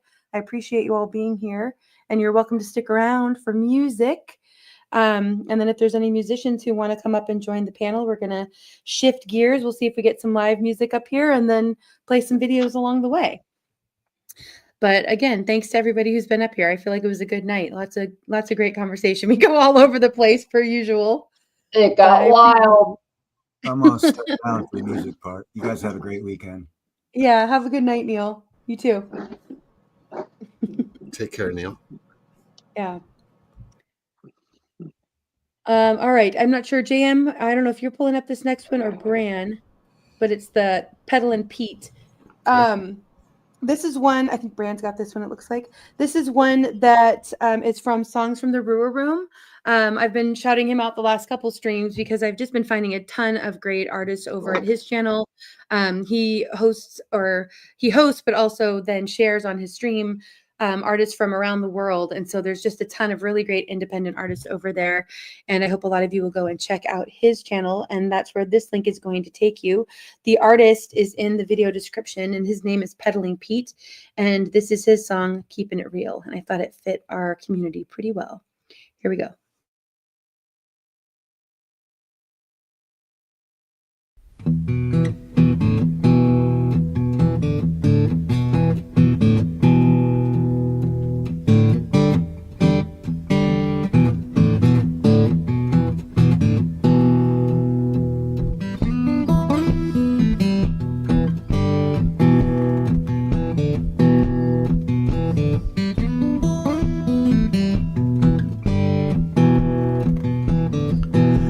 There's a line at the toilet for a shot of cocaine. The room's drinking louder than an amp turned to 10. But so the lightning melody fails to strike an ear. I'm in the corner, keeping it real.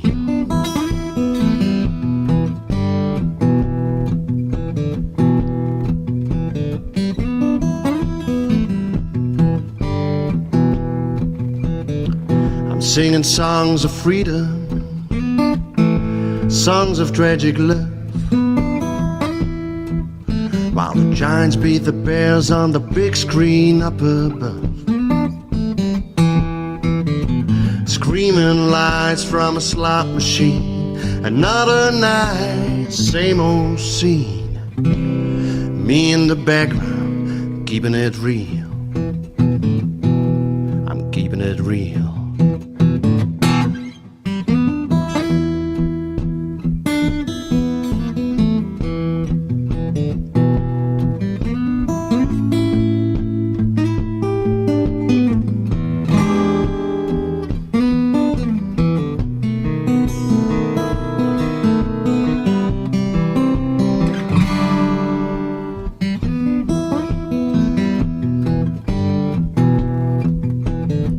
Stone cold the ground, deep dark the night.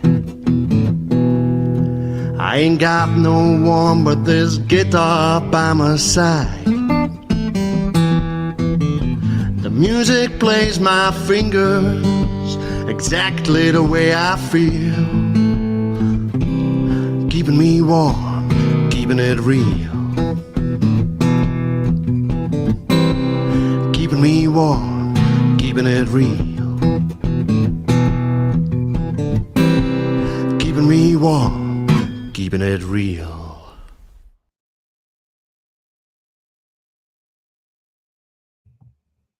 All right. New artist to me, Peddlin' Pete from Songs from the Roo Room. And I like that one because of the message of it, of keeping it real. You know, we say real recognizes real. And yeah, I think, yeah, right. I loved it too, Johnny. Thank you, Ricky. Appreciate you being here. Hey, Ricky, you're so fun. You're so fun. You blow my mind. Hey, Ricky. Yeah. Right, avoid. Monkey seed, monkey dude. Right? Yeah. Thanks for coming up, Snooks. Appreciate you being up on panel. Thanks to everybody who was here. You talked real good. Dude, I love when Snooks comes up because I think it's important to not get stuck in an echo chamber. Yeah. And to have all kinds of points of view, and we all learn something from each other every time. So, you know, Snooks. Absolutely.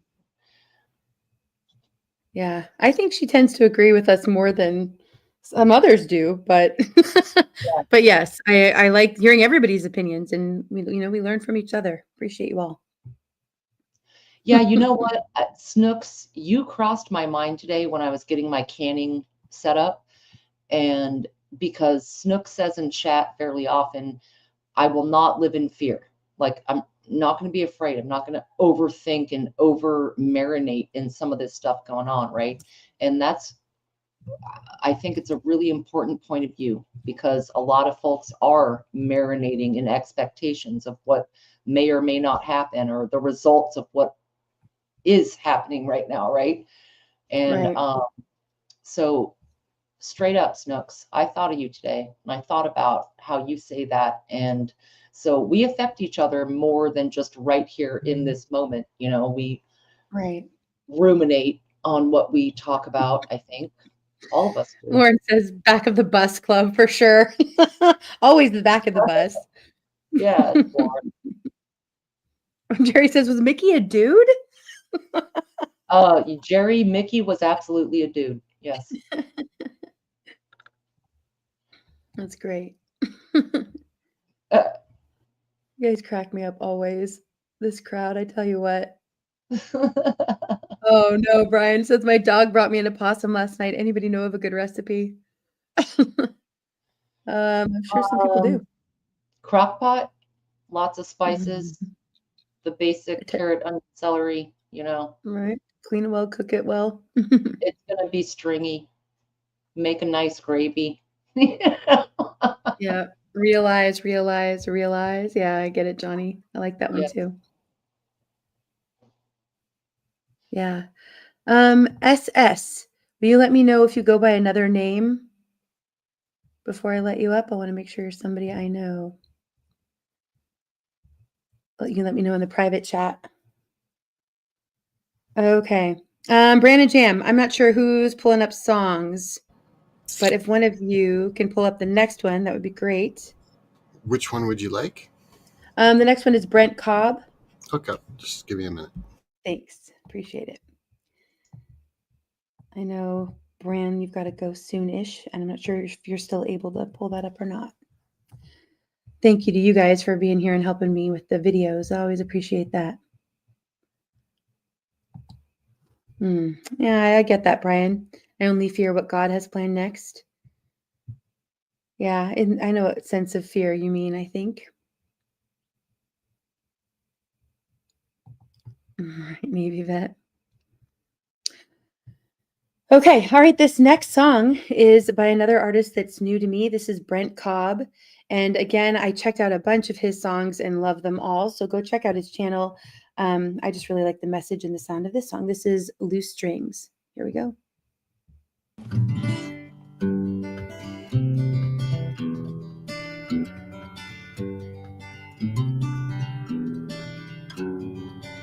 Left your jacket in the backseat. That's why I'm calling you now. Found it tucked up in a ball while I was cleaning the Yoda house.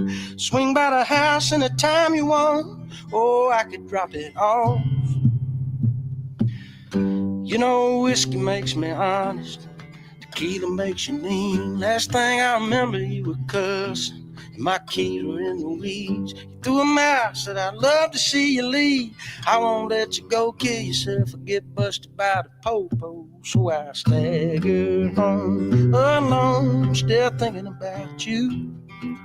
I'm through talking about all the things we can't change. It's hard moving on. I don't want you gone. But ain't it strange the way we keep trying to tie down this thing with these loose strings?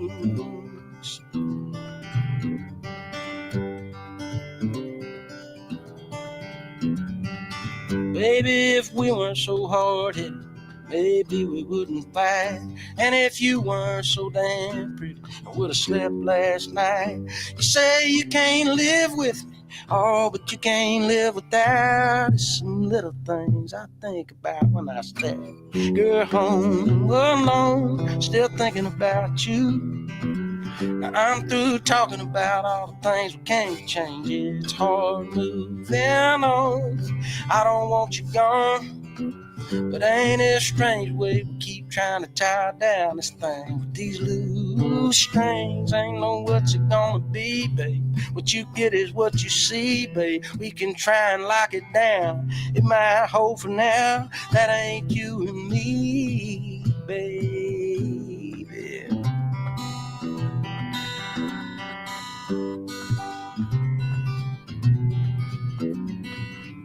We keep tying ourselves down with these loose strings. Every time I turn around, loose strings. Two of us just tangled up in loose strings.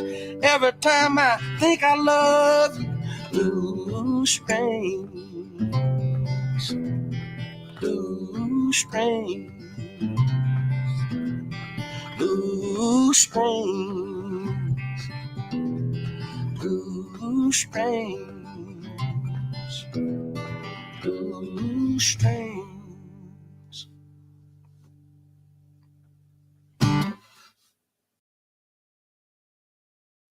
Dude, that was Awesome song, right?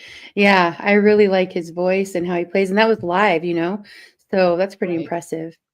But great message too in that song. Love the lyrics. I'm a lyrics person a lot of the time. Yeah, right. John says, "I wish I knew how to play one of those lap violins." Yeah, TMI, Lady John. Campaign. It's good.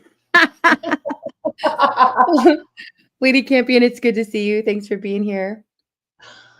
And Bran, thank you so much for being here tonight. I always appreciate all of your support and all of your help with the sharing of videos and everything. So thank you very much. Hope you have a good rest of your night. You're very welcome, and good night. Yeah, have a good one. Get rest. Night, Bran. All right. You guys crack me up. Oh, good to see you, Daniel. Hey, it's been a long time. How have you been? I hope you're doing well. It's an OG right here. For sure.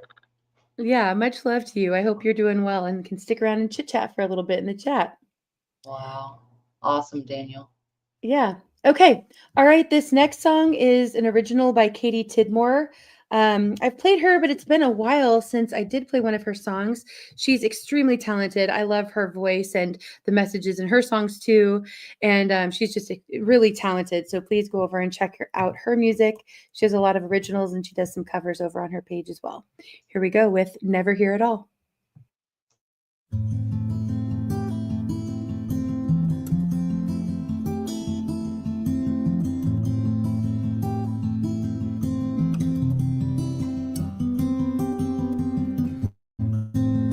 Hung over on a Sunday, bow your heads and let's pray for all the souls broken like mine.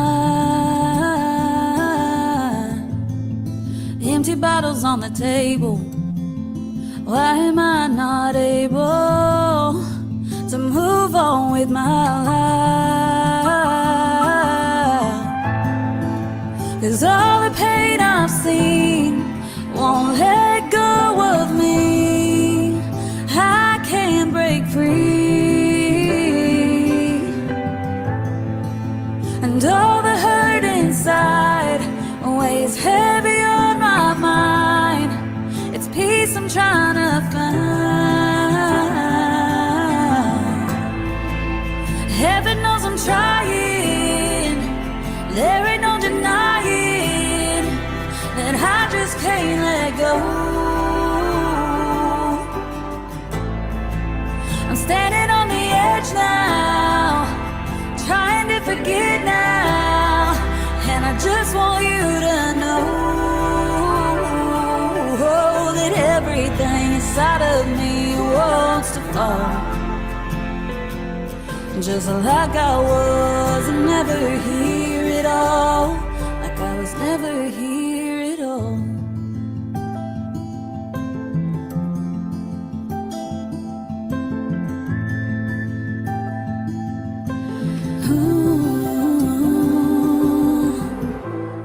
I know I shouldn't, but I still do. Wanna be there with you and tell you I'm alright. Look into those brown eyes and tell you this is the last time, knowing damn well it's a lie. 'Cause all the pain I've seen won't let go of me. I can't break free. It's something that I can't hide. It's buried inside. It's burned into my mind. Heaven knows I'm trying. There ain't no denying that I just can't let go. I'm standing on the edge now, trying to forget now, and I just want you to know that everything inside of me wants to fall, and just like I was never here at all, like I was never here at all.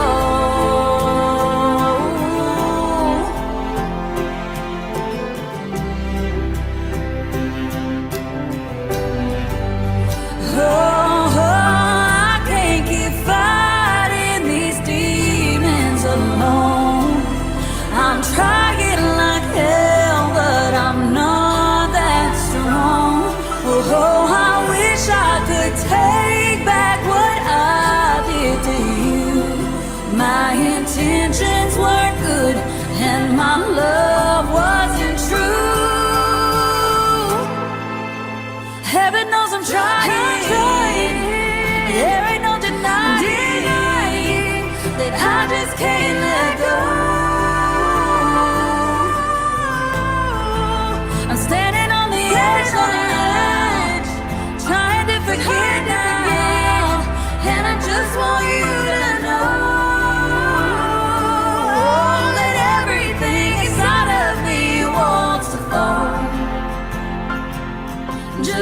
like I was never here at all, like I was never here at all. Oh, bet you wish I was never here at all. Bet you wish, bet you wish I was never here at all.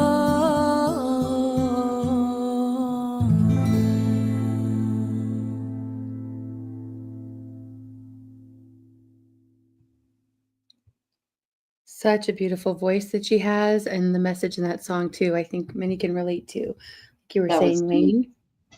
Yeah. Welcome, Peanut. How are you doing? I'm doing good. Doing very good. How are you doing? Thanks for having me up, Indy. Yeah, thanks for coming and joining me.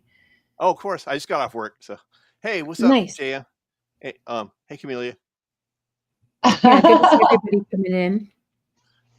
Right, agreed, Avoid. And speaking of which, next we have a song by Lady Campion and Epiphemistic. This is their cover of Come Away With Me. Here we go.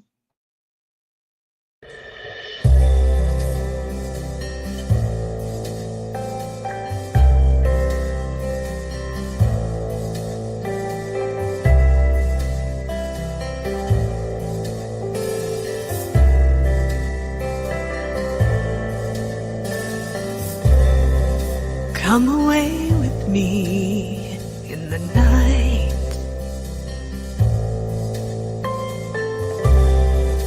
Come away with me, and I will write you a song.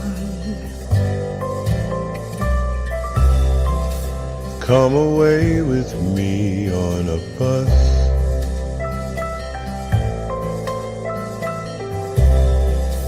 Come away where they can't tempt us with their lies. And I wanna walk with you on a cloudy day, in fields where the yellow grass grows knee high. So won't you try to come away with me and we'll kiss on a mountain top. Come away with me and I'll never stop loving you.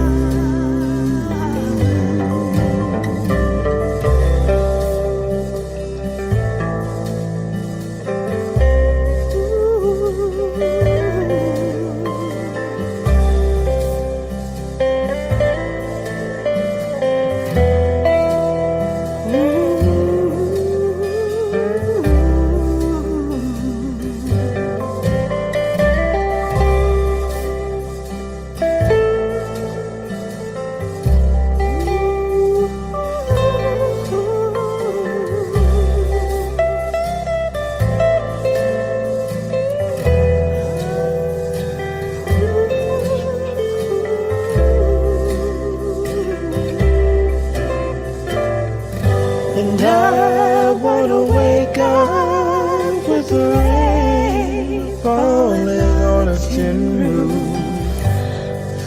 while I'm safe there in your arms.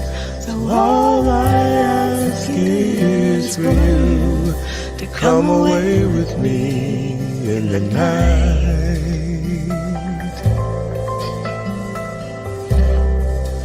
Come away with me.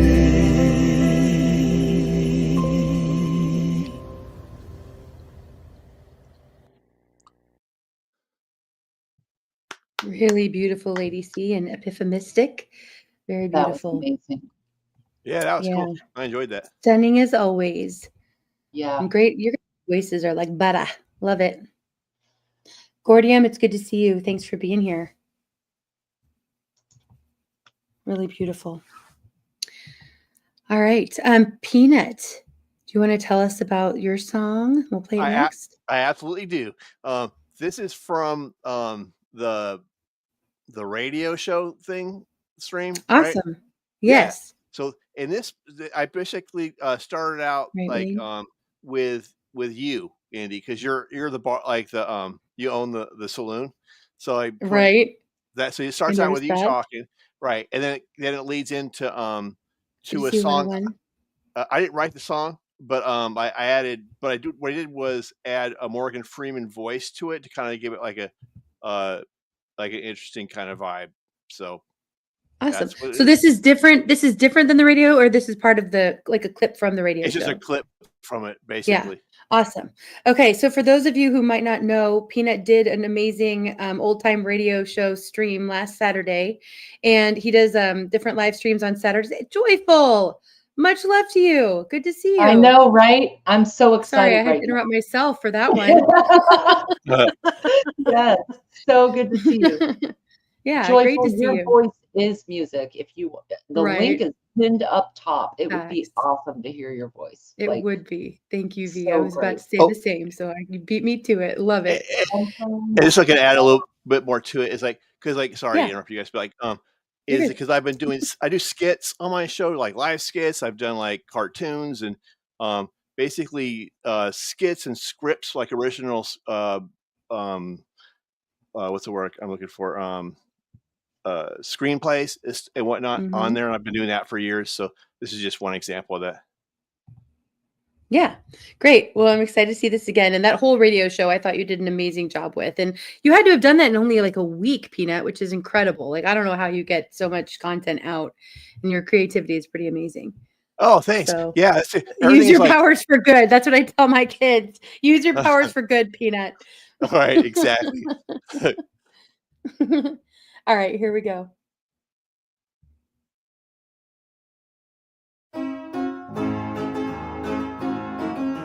Hey there, stranger. You ain't from round here, are you? My name is Indy, and I run this here establishment.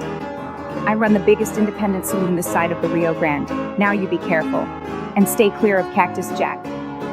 Because he will kill you just for looking at him. And you are sitting in his chair, stranger, but you didn't hear that from me, mister. And speak of the devil, now don't turn around, mister. But there he is.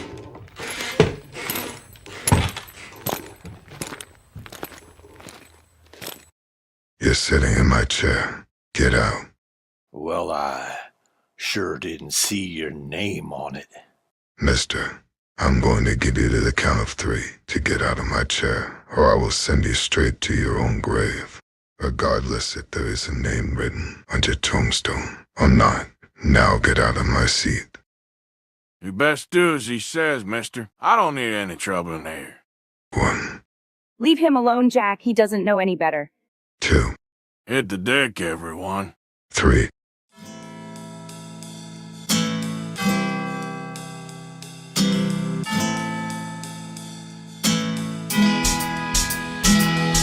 The stranger revealed his widowmaker, Colt 45. The glint from his chrome handle shined through the cold of dark saloon, like the edge of the grim reaper sickle. Before he cut down the souls of the damned, a bead of sweat dripped down the brow of the rival, as the whole saloon remained deathly quiet, like the pallbearers to a funeral, intensely devoted to their grim task.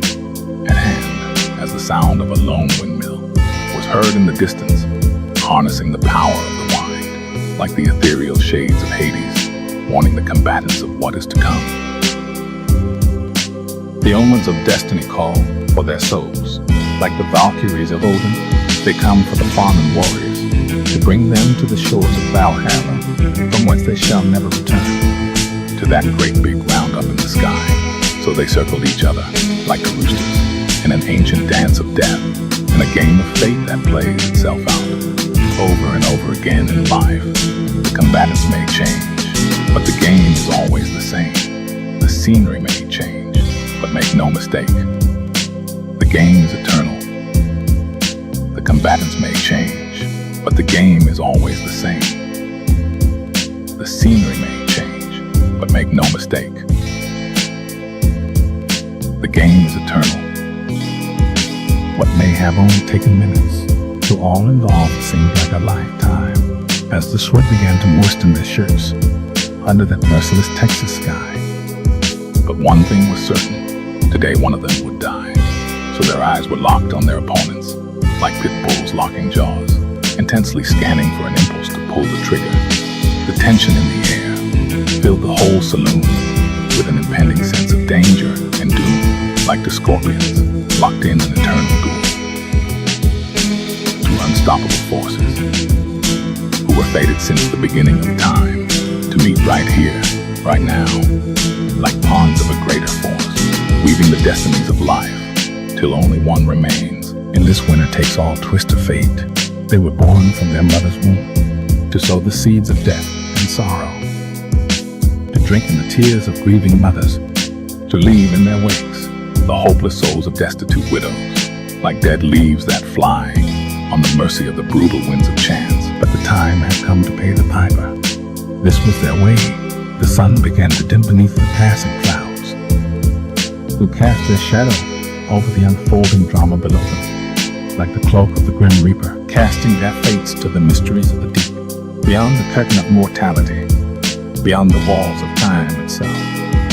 And just like that, it was over, quick as lightning and as loud as thunder. Smoke billowed out of the barrel of the stranger's iron, like a rattlesnake slithering through the winds of death. And that was the end of Cactus Jack, slumped over, lifeless, and unceremoniously left on the floor of a saloon, in a pool of his own blood. But no man can fight his fate. When his number comes up, his time is done here on earth. Ashes to ashes and dust to dust. Nothing, and I mean nothing, could have stopped this duel from happening. When an unstoppable force meets an immovable object, there is nothing us mortals can do to stop them from clashing. Cactus Jack learned this lesson the hard way, and now he is no more, and for the moment, you can chalk this up to a win for the good guy.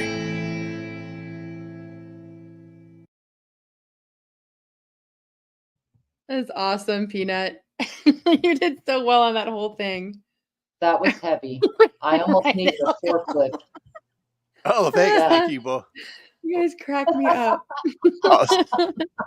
Yeah, romance in the chat. Oh, I know. Snooks like give me a hard time. Snooks.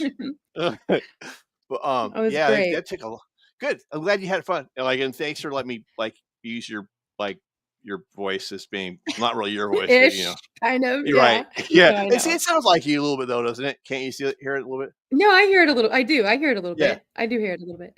Yeah. No, you did a great job though with the whole taking that whole old time radio show idea and running with it and doing it that quickly too.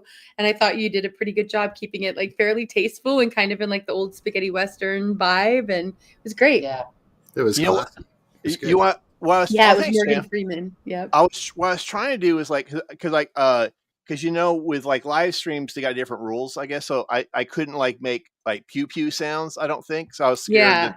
So I was like, okay, well I've got to show that they're doing that, but I have to do it in a way where they're not doing that. So I use songs to create the drama or something, and then in the words say what's happening. Yeah. Oh, right. Very creative. Well done. Thank you. James says, I heard Cactus Jack was kind of a prick. Nice. Yeah. Nice. That's a really good wordplay there, James. Right, exactly, James. He was a real stickler. It's good to see you, Peanut. And sorry I didn't say hi to you earlier. I'm kind of stuck in a audio setting holding pattern. Oh, that's all right. But it's all good, for sure. And Virginia, how are you doing? I'm doing good. I canned 6 quarts of meat today. Couldn't be better if you think about it. Yeah, that's awesome. That is awesome. Yeah, I agree, Wayne. Wayne says we need more. Yeah, you think you'll do some more? Yeah, we can have some more things hosted at Indy Saloon or whatever it is.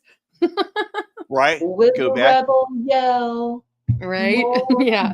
More. There we go. Doing. But I took your other idea, Indy. You said that you wanted me to do where I'm overdubbing a movie or something. Right. Like the bad lip syncing or whatever, like the old dubbed movies. Right. So I did that. So I'm doing more, kind of like that. But I'm doing that with an old horror movie. It's called The Brain something. like from the 50s or something.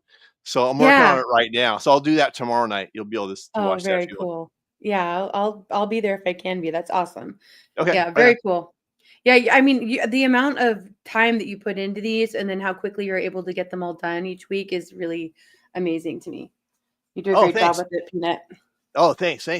Yeah, that took And like you're all Saturday. Like these like Steve knows, like Mhm. Steve Harloha, he like spends a lot of time on things too.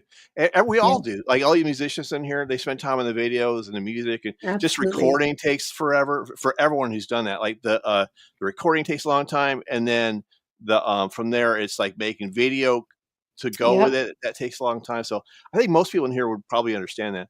You know what I mean? Absolutely. Yeah, that's what I mean. I think that that you have that quick of a turnover and put so much content out like that that's high quality is pretty impressive. Right, because it Oh, does thank take a you. lot of time. And Thank you, Indy. yeah. Yep. All right. You able to you able to stay up for a little bit, Peanut? Yeah, for a little. I'll probably Okay. as long as you need me. But I got I just got off work. Like I came straight over here as soon as I got off work. Yeah. So I'll probably have to go Okay. out a little bit and grab like some dinner or something. But Yeah. yeah, I'm Yeah. here. I do. Just checking. Okay. All right. Thanks for coming up and sharing that. It's great. And I hope people go over and check out the whole entire thing because the whole show was really amazing. And you'll hear a lot of familiar characters in there as well, which I thought was also a cool thing you did, Peanut, to include a lot of people. Yeah, I want to do that again. Like the movie thing, I had a hard time doing it because like the story, I just made it myself so I could put whoever I wanted. But like but for the movie tomorrow night though, it's I can't because you're kind of limited by having to make a storyline that goes sort of with what you're looking at, so that makes it a little different. It's more Yeah. confined. Yeah. Yep. Makes sense. All right. This next song is by Cosmic Leprechaun, and he's someone that I met over at Blue Unicorns. And then Blue, I didn't realize that he had content. Blue sent me this song, and it's absolutely awesome. Love it. Yeah, he's a new friend, I think, to Blue Unicorn, and I'm glad to be able to share this out. So thank you, Blue, for sending it to me and giving me that heads up. He does a great job, and I think you guys will really enjoy this. Go check out his channel, and we can hopefully connect and help his channel out a little bit too. This is We Are by Cosmic Leprechaun.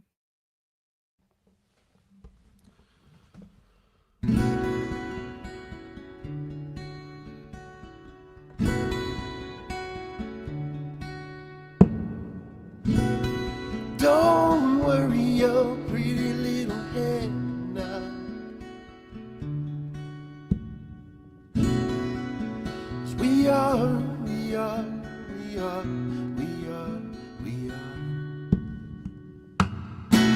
It's a speck of dust floating in space now. We are.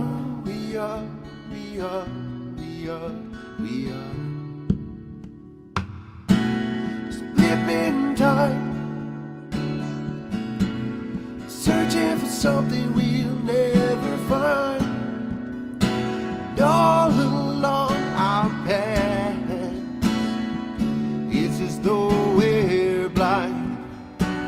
And I found you.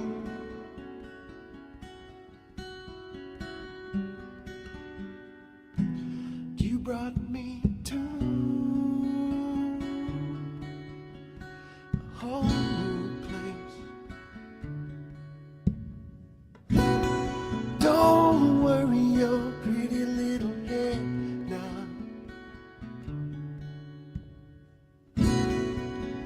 We are.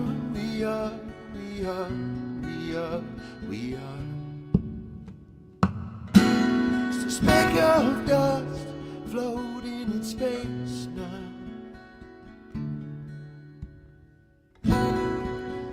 We are.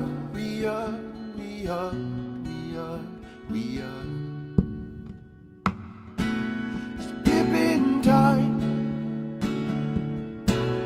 searching for something we'll never find.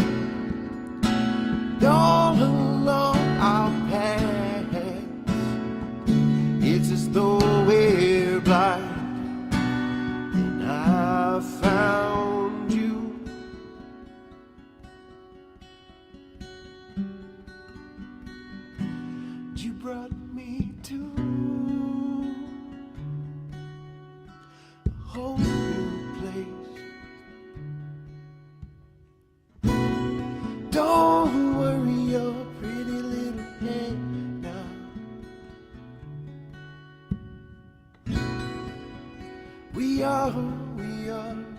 are, we are, we are. Just a speck of dust floating in space now.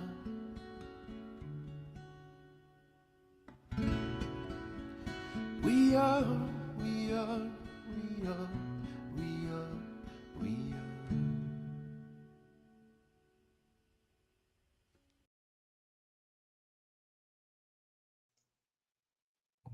Really beautiful. Really, really like that one. Thank you again, Blue Unicorn, for suggesting Cosmic Leprechaun. And Cosmic, I'm looking forward to checking out more of your music. Yes. Love an acoustic guitar. Right? I know. We've got a lot of those tonight. It's just the way it worked out. There were a lot of great ones that new music people put out, and kind of have a little bit of that theme going. We got some heavier kind of metal songs coming up a little bit too, some covers of some great songs. Mo, much love to you. Thank you for being here. Appreciate you always and all of your support. If you guys haven't checked out Wildlife Watch with Mo, you guys need to go check out her channel. It's really calm right place. Yeah, great chat. And she shows a lot of different, eagles having sex. That came, Peanut, you missed that from earlier, but what? I missed out on the eagle porn. No Right. way. I love You eagle did. porn. But a lot of just great nature, and it's just really calming, a really beautiful thing to be able to see. And I really appreciate that you put out the content that you do, Mo. Wait, was So one thank of you those for eagles that. would be all like, you call for a plumber, right? So, Yeah. I was saying it was a shame, Peanut, that you weren't up on panel I for a know, lot of I the would have loved conversation that. from earlier. I'm Man. just saying. Yeah. Right? It was a contentious topic. Yes. Exactly. Right, I agree, David. He says he likes an ambient acoustic folk. Digging it. Yeah, really beautiful. Did she have like a soundtrack going back with it? Oh, Oh man. See, this is why we needed you here for that. Yeah. All right, you guys. Well, I changed up the order because I need to take a break for a minute and get up and walk around. What is Charlie Gabaldon says, a 7th inning stretch? I need a little 7th inning stretch and to refill my coffee. So I chose a longer song that will give me a little bit of a break. And I don't get to play enough of Roque Avellaneda's longer songs on here, but it won't feel long, you guys. Trust me. He's so talented, and his music is so diverse in what he does. So please go and check out his other songs as well. This is one of his more recent longer songs, and this is One More Spring. Here we go.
Absolutely amazing.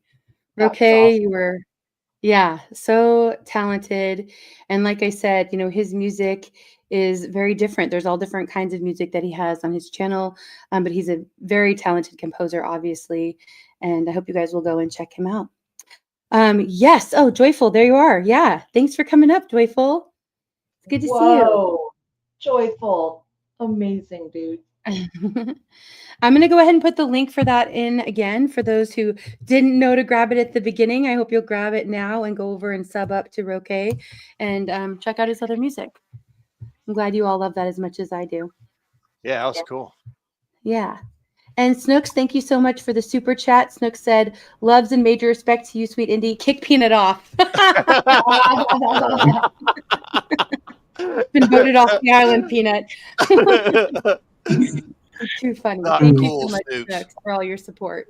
And there's the link again for Roque. Been so impressed by everything that you've been doing, Indy. It's really amazing.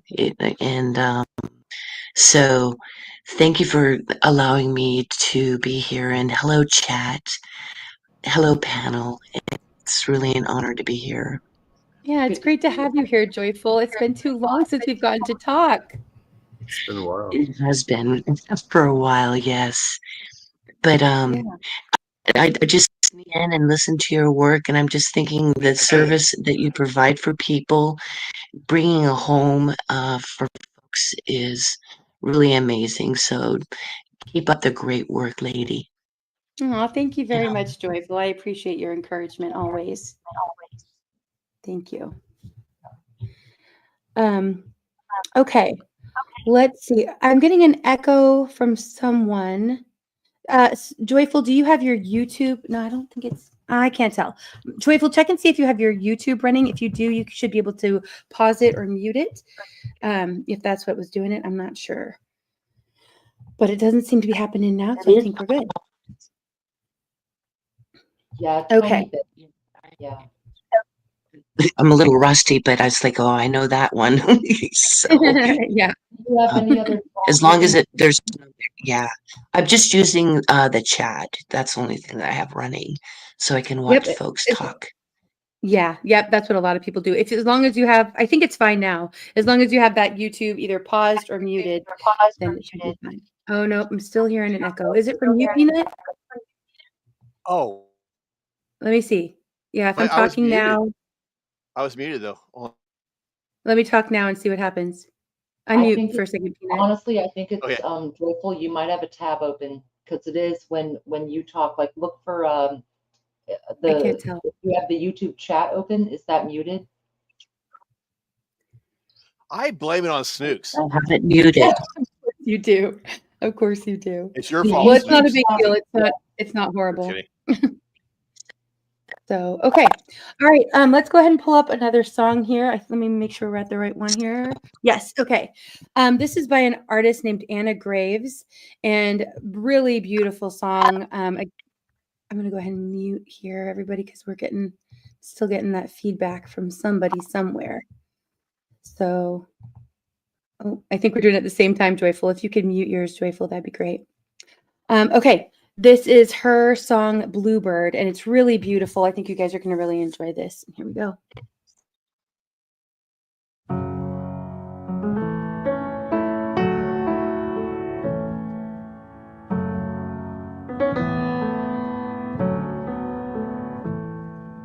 I've seen the bottom of a cold, empty wallet. I've known good people and watched them get hurt. Oh, I've tried to be a savior. I've been there and done that, and you're a reminder that that never works.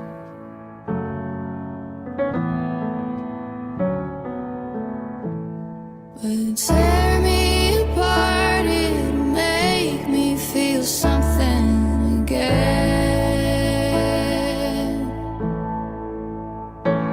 I bet I can break my own heart better than you can.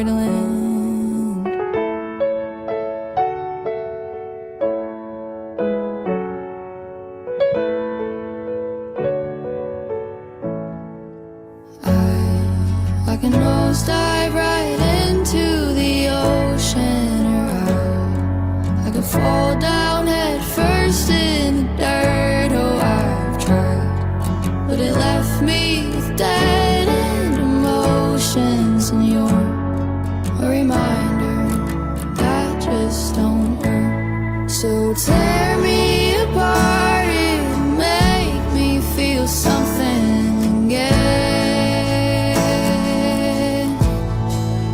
I bet I can break my own heart better than you can.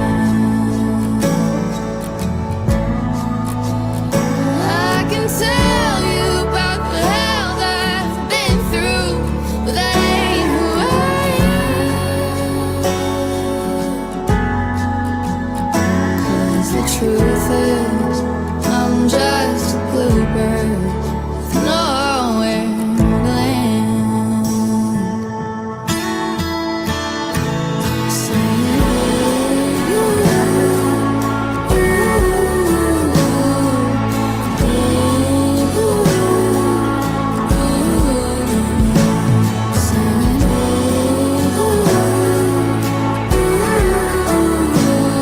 "'Cause I'm just a bluebird with nowhere to land.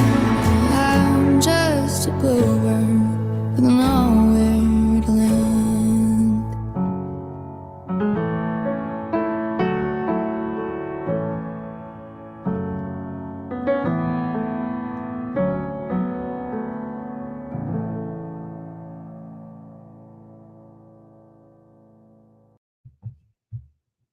Really beautiful. Yeah, again, that was Anna Graves, and she's a new artist to me. I'm looking forward. Yeah.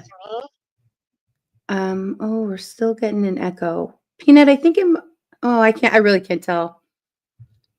Wait, hold on. I want to mute myself. Okay.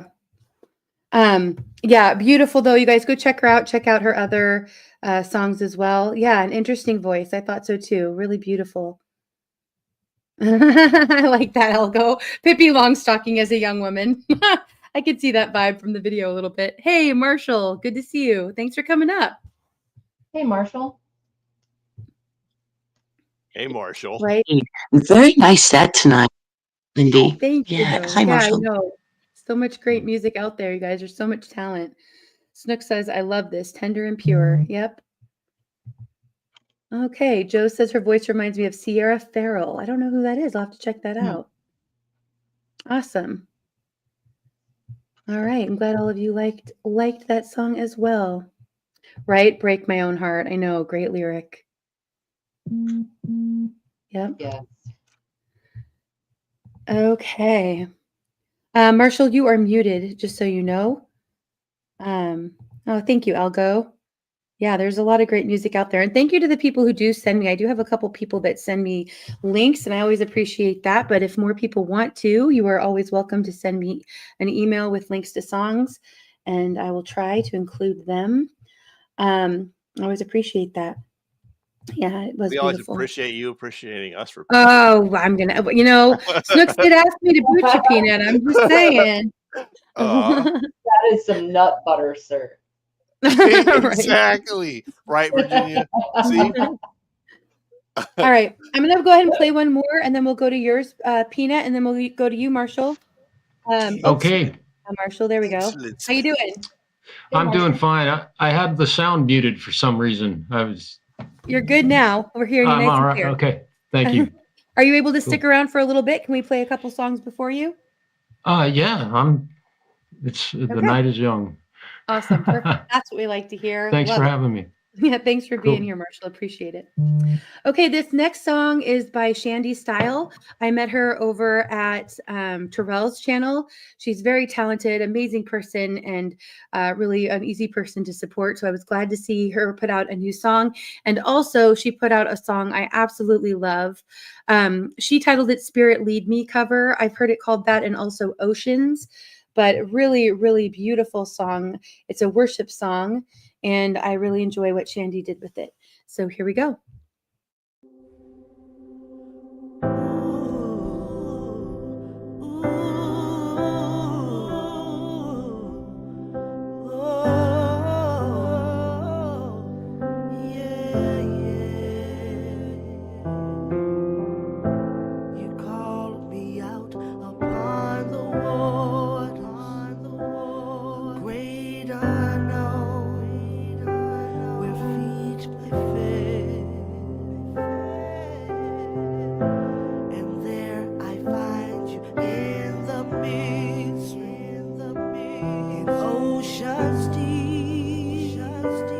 faith will stand. So I will call upon your name, and keep my eyes above the waves. When oceans rise, my soul will rest in your embrace. For I am yours, you are mine. Oh, you are mine. You are mine. Your grace abounds in deepest water. Sovereign hand will be my guide. Where feet may fail and fear surrounds me, you've never failed, and you won't start now. So I will call upon your name, and keep my eyes above the waves. When oceans rise, my soul will rest in your embrace. For I am yours, you are mine. Oh, you are mine. You are mine. Oh, Jesus. Spirit, lead me where my trust is without borders. Let me walk upon the waters wherever you will call me. Take me deeper than my feet could ever wander, and my faith will be made stronger in the presence of my Savior. Spirit, lead me where my trust is without borders. Let me walk upon the waters wherever you will call me. Take me deeper than my feet could ever wander, and my faith will be stronger in the presence of my Savior.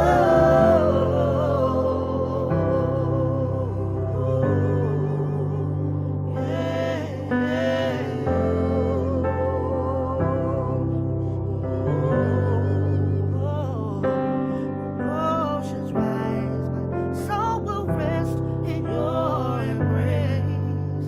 For I am yours, you are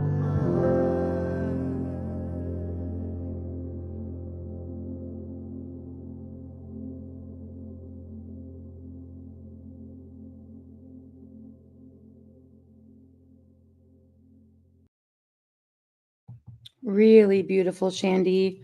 Love your voice and love the effects you used and how you did that. Great cover. Like I said, that's one of my favorite worship songs, or kind of modern worship songs, and really enjoyed that. Thank you. That was very good.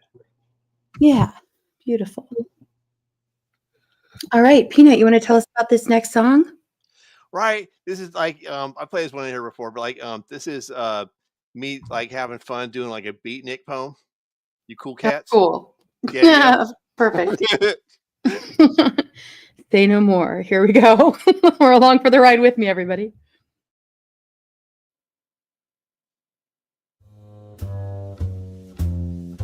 Hey, all you cool cats in shapes and drapes.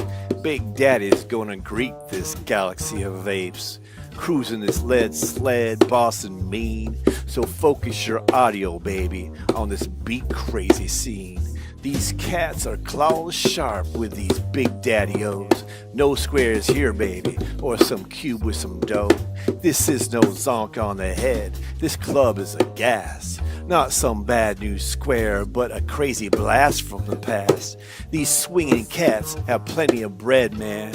No need to beat the gravel with hot irons red, man. This dive is a jam, every cat on this scene.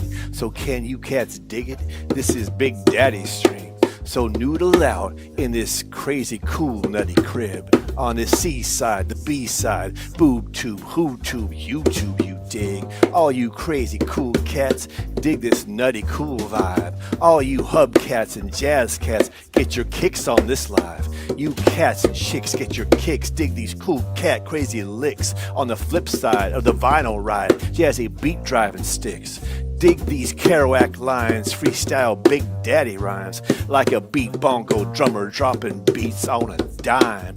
Time chimes, a few ticks past today. New is hip, like a surgery cuts away the cliche. But nothing new under the cancerous sun. The clock spins a revolver like you're under the gun. One and done, son. There is no time for fun. Lay dead, Ted. Nowhere city and you're done. Noodle it out, square, from the old and the youth. All you cats can spit a little bit of the truth. So dig this, you crazy cats. Love thy neighbor like your savior. Savor the favor of the waiver. You jelly topping hubcats, wild wheels shade so hip. Make the scene angel wings, this big kahuna tiki trip. You dig?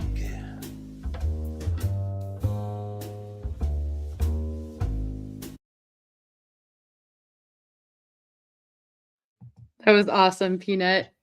Thank you. Yeah, man. Can you dig? Yeah. Yeah. You dig, you cool cats? Feeling groove. That well. All right. Well, I got to bail, so I'll talk to you later. I got to eat something, so I'm gonna go to the grocery store. Yeah, that whole life thing. All right, Right. have a good night, Peanut. Thanks for being here. Hopefully, I'll see you on Sunday. All right. Bye, Andy. Bye, Virginia. Bye, Yep, I'll see you tomorrow too. Actually. Oh yeah. Of course, we'll be there. I was thinking of Sunday. Yeah, I'll see you Sunday night too. Of course. Yep. And, Sounds good. Bye, Snooks. You didn't get me kicked off. All cats are crazy, Nuke. That's how we knew. That was groovy. That was awesome. Very groovy. Yeah. Creative guy, that Peanut. Agree, Camellia. That was cool. Rank, it's good to see you. Thanks for being here. Passing on the love to you, Joyful. All right, exactly, Deadpool. And good to see you. Okay, Marshall. How's it going? You ready? We're ready Holy for you. smokes. I'm so glad you're here. Oh, well, thanks for having me. I've kind of been in and out of the chat tonight, earlier discussions about food, and it's interesting to be a type 1 diabetic and listen to people talk about food. Yeah. And right. my cat's freaking out over something here, so he'll be noisy. Little Fred. So go You're Fred. back Yeah, I think he's gotten over his cold. So I just want to say hello to everybody in the chat. I've kind of been BSing with a few folks out there. Good. And it's kind of cool to see some good friends here, people from. And New said something about his cat being crazy or something. I love Right. that. Yeah. Right. Yep. We said all cats are crazy. Yeah. Well, this seems to the stream when folks seem to be doing some vocals and stuff. They're doing karaoke type music. A lot of it is. I don't know if that song by Peanut was that original. I think so. Yeah, I'm not 100%. Yeah, I'm pretty sure that one was. Most of his are originals.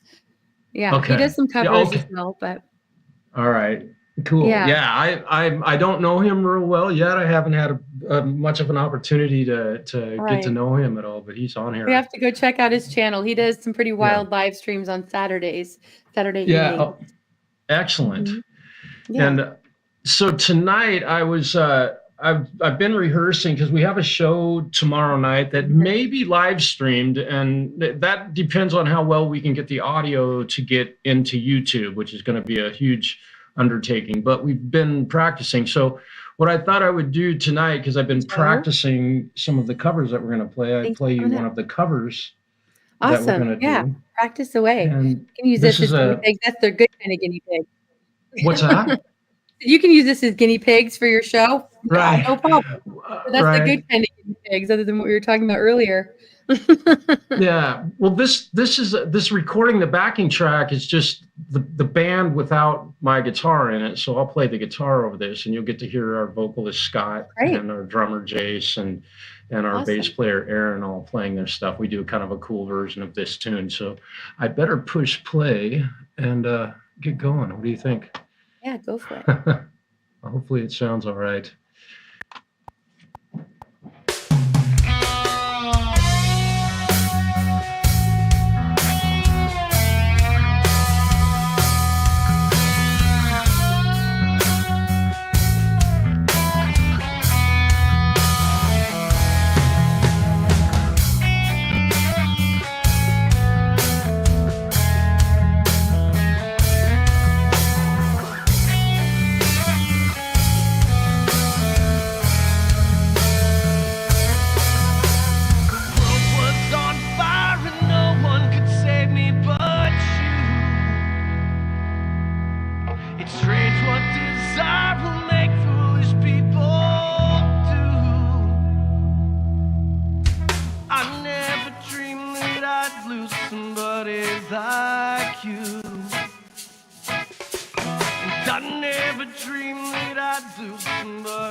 With it, right? What a wicked thing to do to make me dream of you. No, don't wanna fall in love. This world is only gonna break your heart. No, don't wanna fall in love. This world is only gonna break your heart.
That was awesome, Marshall. You sounded great.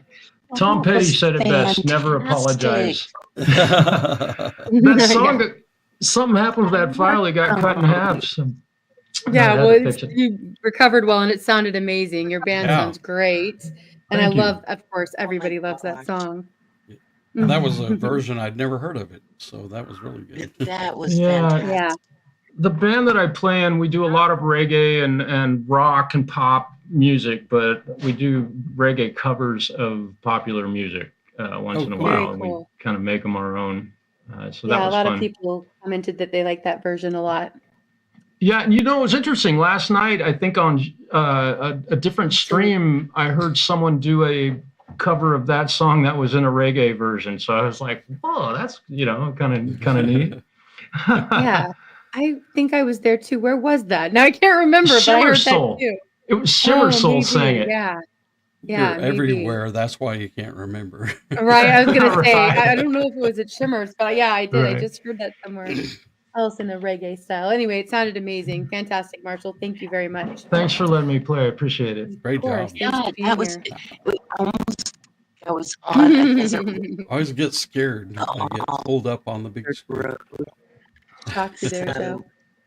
It was great. You kind of cut out there a little bit, Joyful. Kind of garbled up there a little bit, Joyful. I think it's your connection. Yeah, it sounds robotic. Yeah. Glitch too. And thanks everybody for listening. Yeah. Okay. I chose this song. I haven't sung it in a few weeks, so I'm hoping I still remember how. Wrong button, Marshall. Okay. Things are coming back up. All right, you're all set, Joe. I am? Okay.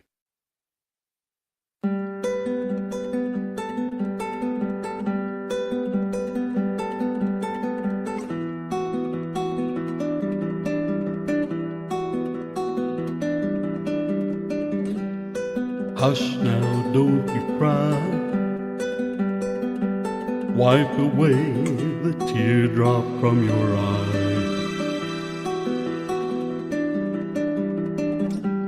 You're lying safe in bed. It was all a bad dream spinning in your head.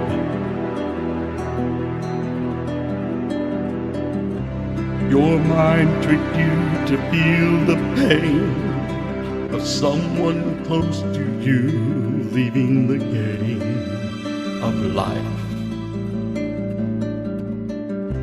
So here it is, another chance. Wide awake, you face the day your dream is over. Or has it just begun?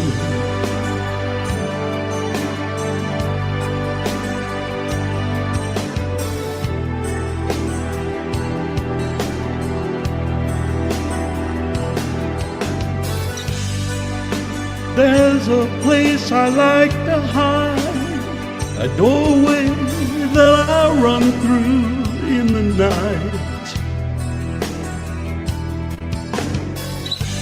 Relax, child, you were there, but only didn't realize when you were scared. It's a place where you will learn to face your fears, retrace the years, and ride the winds of your mind.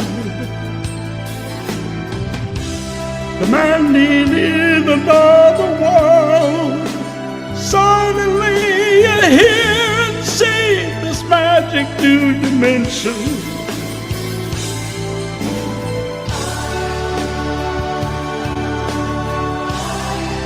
We'll be watching over you, gonna help you see it through. We'll protect you in the night, and smiling next to you in silent lucidity.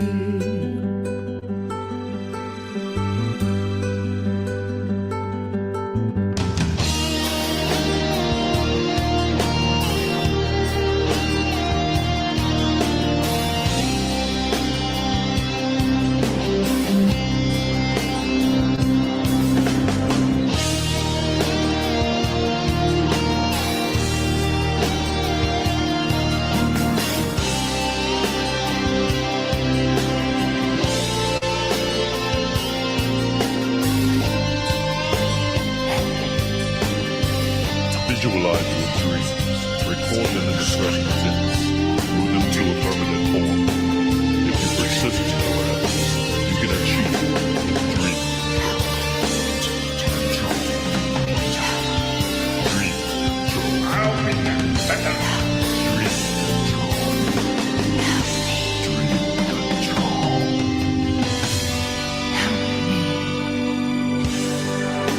If you open your mind for me, you won't rely on open eyes to see.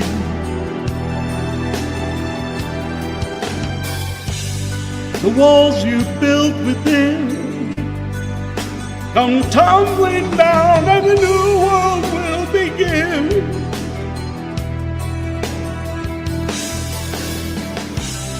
Living twice at once you learn. You're safe from pain in the dream domain, a soul set free to fly. A round-trip journey in your head, master of illusion. Can you realize your dream's alive? You can be the guide, but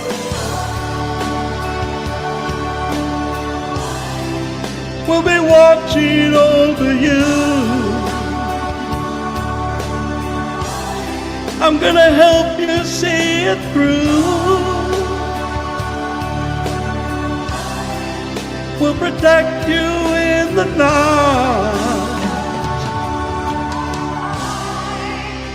I'm smiling next to you.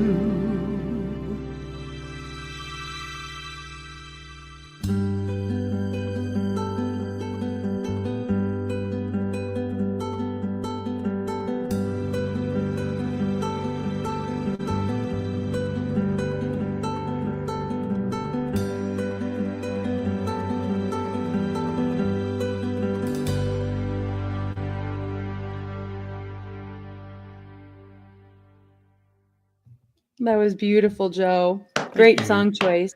Yeah. Ranked comment. I Oh, know, this Frank. cat. I tell you what, people are on a roll tonight.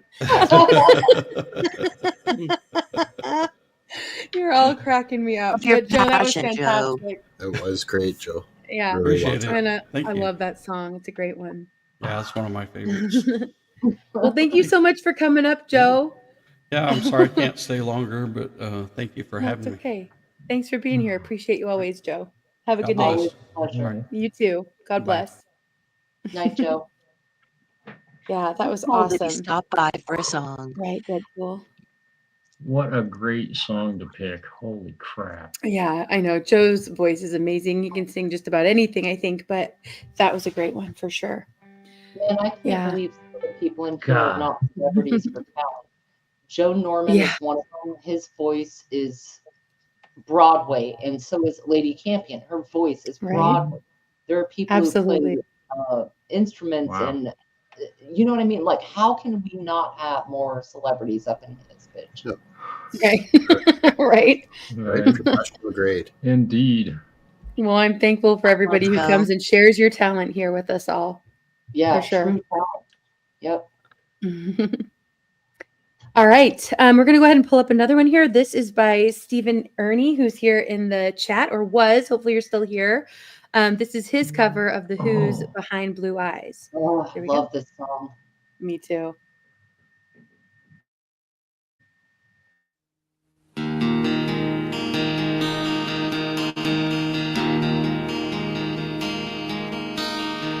No one knows what it's like to be the bad man, to be the sad man behind blue eyes.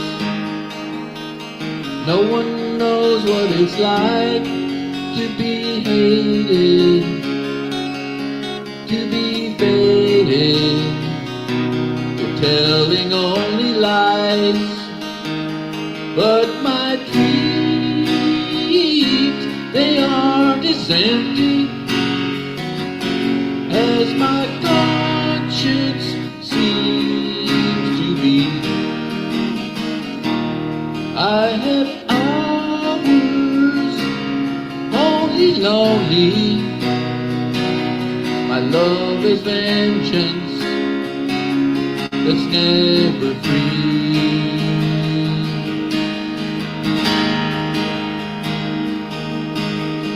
No one knows what it's like to feel these feelings like I do, and I blame you. No one bites back as hard on their anger. None of my pain and woe can show through. But my dreams, they aren't as empty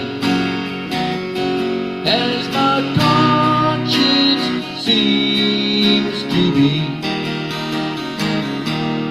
I have hours only lonely. My love is vengeance, it's never free.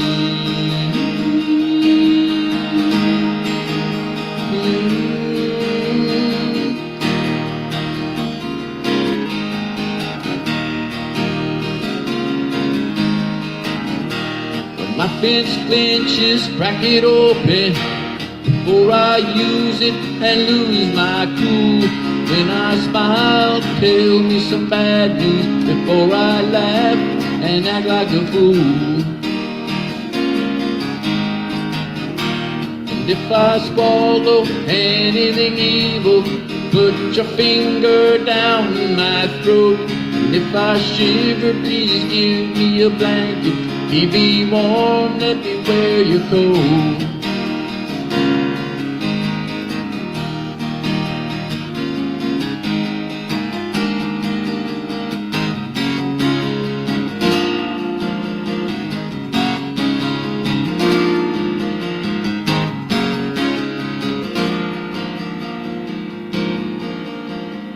No one knows what it's like to be the bad man, to be the sad man behind blue eyes.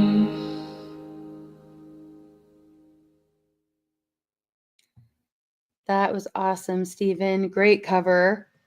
100%. And that's the first song of Stephen's that I shared over here. He's someone I've met recently, I believe over at Charlie Gabaldon's, but I'm not 100%. I meet people all over, so sorry about that. But Stephen, glad to get to share that. And I'm looking forward to checking out more of your channel. Hopefully you're able to come up and join us on panel sometime too. Much love, Jerry Lee. Good. Have a good night. Love you to pieces. Sleep well.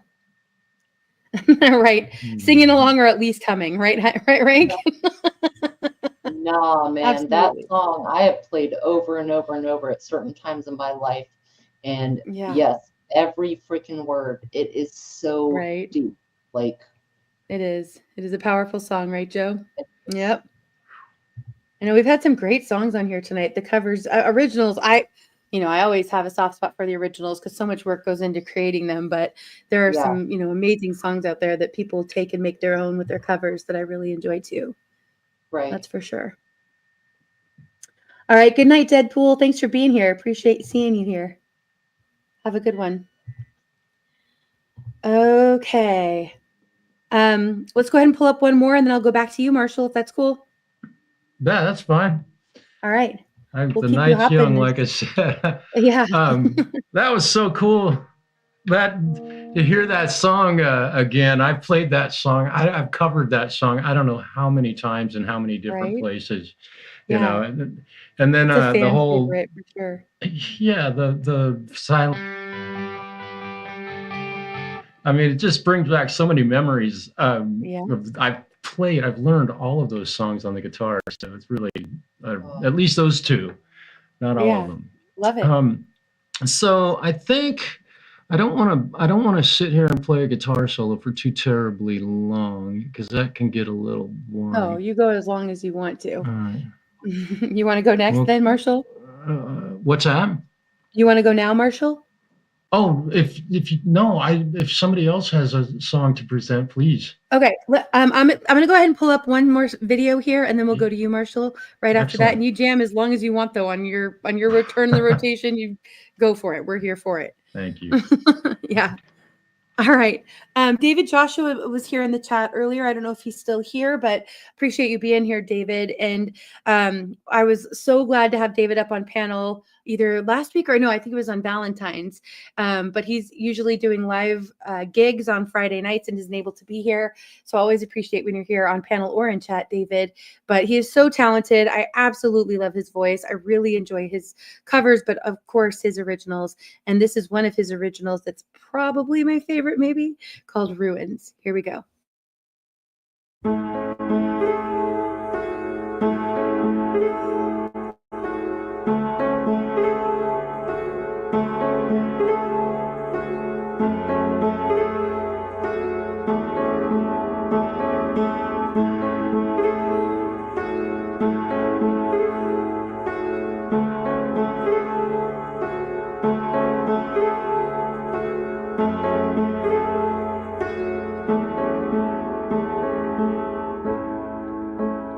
Paralyzed with every step, used to hear from the one who made sense. I analyzed what's behind those eyes. If I listen for a moment or two, the bird just might sing anew. You and I know it don't work that way.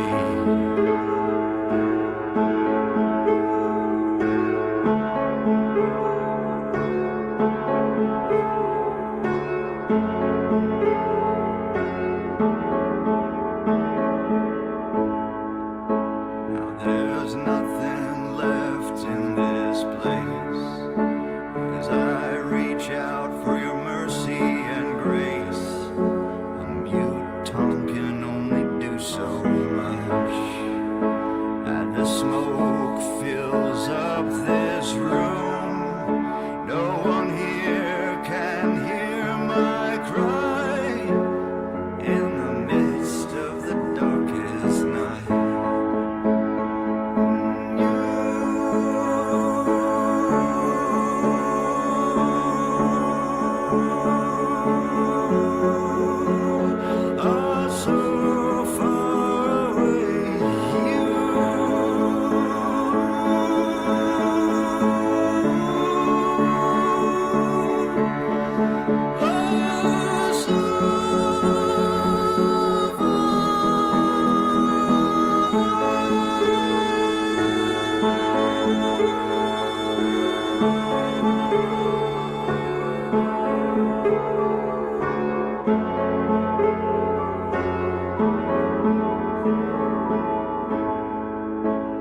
When these ruins tell their stories, will we hear the faint whisper of glory?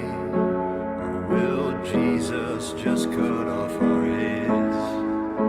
I know I'm nothing here right now. I was nothing before this sound, and I'll be nothing when I hit the ground.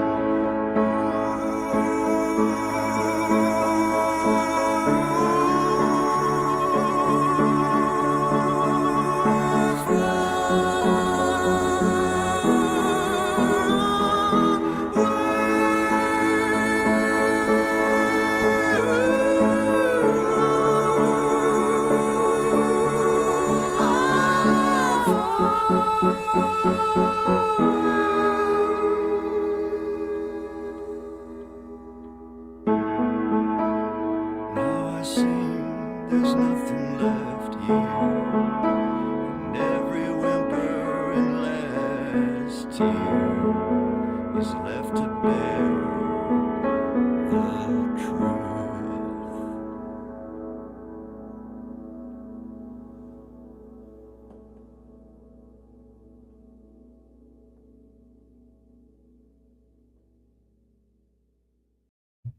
Beautiful. Really, really love David's voice, and his lyrics are amazing. Way better than Dojo Cat. I'd say Very so. nice. Yeah, one of his best. I agree, Algo. Really well done. And I do like that old school film style for sure. Good to see you, Lily. Thanks for being here. Oh, good, David. You are still here. You're welcome. And thank you for being here. And also just for all the great music you create and put out in the world. Appreciate it. All right. Okay, Marshall, you are up next. Well, thanks. Let's see where you're taking us. Beautiful song. It's interesting to play with an old piano like that, because I'm able to tune my guitar to be in pitch, and an old piano like that was recorded on, it's not in tune with where I'm at on my guitar right now. So that's kind of an interesting tidbit. Because it's fun. It's fun for me to sit and play along with songs like that I've never heard before. I really I love doing that.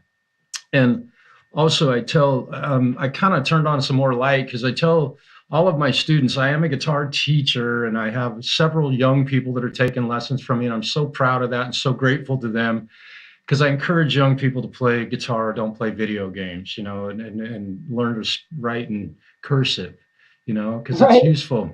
But go to watch people play. And when you go watch people play, steal everything you possibly can from watching that person if you're learning to play guitar. So there's the teacher in me always. This is kind of a heavier thing. And I broke out my good old SG. This is one of my oldest guitars, and I love this thing, and it's been with me for a very long time. And it just sounds fantastic. I love this thing. Is that a gift? We'll see what happens here. All right. It's beautiful.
More delay. Marshall. Yeah, that was great. Wow. You sound amazing. Yeah, I just love how you are able to just create that off the top of your head, like spur of the moment. That's amazing to me. Well, Algo says you are a guitar ninja, in his humble opinion, and I agree. Thank you. Great. Yeah, that was great. Dialed right in. Oh, thanks. Right, Joe? Joe says, tone's awesome. Marshall, as always. Oh, this new pedal I got is pretty spectacular. Yeah, Joyful, we're still getting a little bit of feedback from something on your end. On my end? No, you're good, Marshall. It's on Joyful's end. Joyful, Okay. I think you've got to have your YouTube going somewhere still. No, I turned it off, actually. Dude, that does come through your icon. I had to work with the laptop. So how do I see you folks? It could be a connection issue too, Joyful, because we're getting really garbly right now too. I'm sorry, Joyful. I'm so glad that you came up. And I'm sorry it's not working out to get to talk. Oh my gosh. Yeah, it might be something with your speaker or talking close to it or get away back from it. I don't know, but they are, Dennis. Is this I don't want to focus on me. Reboot and try to do that. Oh, sorry, Joyful. It's still all garble. It's just like robot. If you want to try going out and coming back in, Joyful, you could try that and see if that solves it. If you're on a Bluetooth, it could be that the Bluetooth might be dying. Sometimes that makes that garbled sound. Sometimes it's just a connection issue. So, but thank you so much, Joyful, for coming up. It's been so good to see you. Yeah. Oh my God. Yeah, that was great. Thank you so much, Marshall, for playing. That sounded amazing. Thanks. I appreciate you having me. Excellent. Yeah. Marshall, do you teach anything other than guitar? Like, do you have that gift as a child, to just pick up on sounds and the talent, I mean, that shit blows my mind. Like, do you do any other I do play piano, but I don't generally I can get around on a piano pretty decently, but I don't play it except for if I record it or at a live show. I might play keyboards once in a while, just as pads and things like that. So I can get around on that. But I've shared this story before, but my dad showed me a chord on one of these things when I was 6 years old, and I'm not going to give my age away, but I'm pretty old now, and I've been doing it ever since. I've never stopped, and I've done it pretty much every day of my life. And I took private lessons and did all of that. So it's a lot of work to be able to do what I'm able to do on the guitar. And I know, to me, it's almost sounds kind of like, I don't know, I say like playing long guitar solos is kind of boring, and I don't think I play very fast, but it's interesting to hear comments of, God damn, dude, that was so fast. And I'm like, that was nothing. Listen to Paul Gilbert or Eddie Van Halen, or Development of a Void. Right. If you haven't heard of that dude play guitar, holy crap. So yeah, it's just been a lot of we're enjoying what you're playing for sure, Marshall. And whether it's fast or slow, it's like, I think a lot of it is you feel it, you can tell you really are feeling the music, and it comes across. Well, for sure. Yeah. It's just a lot of time spent with it, and I love music. I love improvising, and I just love it. So love is a pretty undefinable word. Right. Yeah. James wanted to know if that tune is your own work, and he says if so, put it on vinyl and get it out there. That was to a backing track, right? That was a backing track by I think Jam Track Central, I think, was where that one came from. All due credit where credit's due. I have written several of my own original things, and some of them are on my YouTube channel, but they're really old videos, and it was a long time ago, so it's kind of fun to go back and watch what I did 12 years. Yeah. Yeah. So yeah, Algo pointed out Tyler Shep. Tyler Shep, he just turned 14. He's been up on our panel, and I've shared him out a few times. Maybe I'll grab another song of his to share. But he is so talented, and he's really fast. And he has, I don't know what the term is, but he kind of like does like a percussion thing with his guitar playing sometimes, which is amazing. With an acoustic? No, with an electric. Yeah. But amazing, really great. I like the percussion. Mamsie, that makes me think of Mamsie Graham. I don't know if you know Mamsie, Marshall, but he does like that percussion with the acoustic too. Another great talent. Oh, yeah. It's natural talent that I'm so intrigued by, you know. A lot of us can hear certain sounds in our head, but to be able to put it out and express it, whether it's a keyboard or guitar or whatever, and naturally do it, that is a gift right there. Imagine how many people were never handed a guitar or a trumpet or a piano and never had they never had the opportunity when they were young or even, you know, whatever, to play an instrument or, you know, I hear a lot of people say they can't sing. And my response to that is you've never tried. You know, I said that, but I'm grateful to my dad and for showing me that chord. Yeah. That one day I can see it like it happened 10 seconds ago. And I will never forget the sound of that big old, I hit that chord and my soul, that was sold to the devil, man. I was done. I knew what I was going to do. But it's something, and it resonated with you, and that's awesome. You know, isn't that amazing how that works out? Yeah. People find their passions in different ways. Right. Yeah. And Welcome it's funny back with my name being Marshall, how did my mom know? Right? Meant to be from the very beginning. I love it. Yeah. I didn't have a chance. Yeah. Well, lucky for the rest of us, I guess. Right. And I appreciate your compliments, by the way. And I guess talent is something, I don't know. For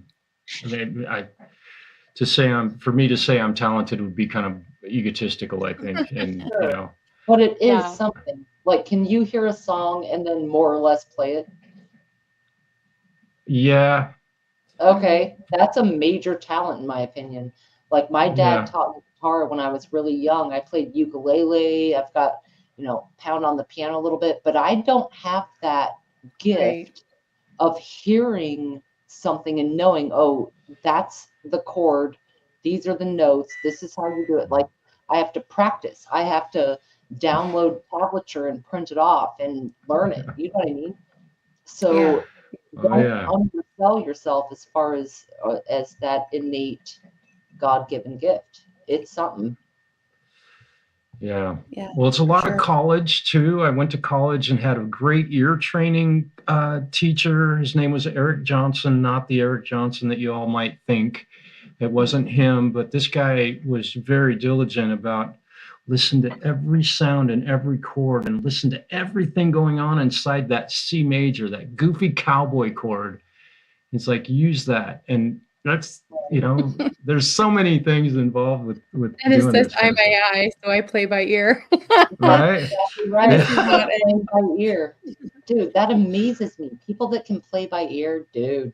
I got in a rabbit hole with this little kid that plays piano. He'll hear a classical song that's 12 minutes long and extremely complicated and basically nail it, you know, right away. Like, I cannot even comprehend the genius behind that.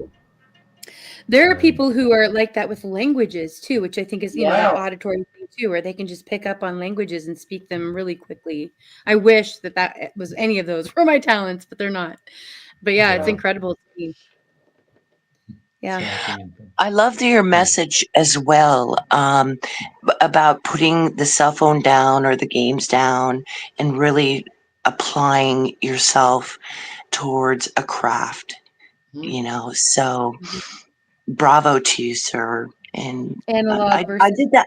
Yeah, I did that in high school. I mean, I was in like marching band, jazz band, had a garage band, you know, so we didn't have back then all the fun toys, and it was wonderful experience. And I'm actually getting back into music again.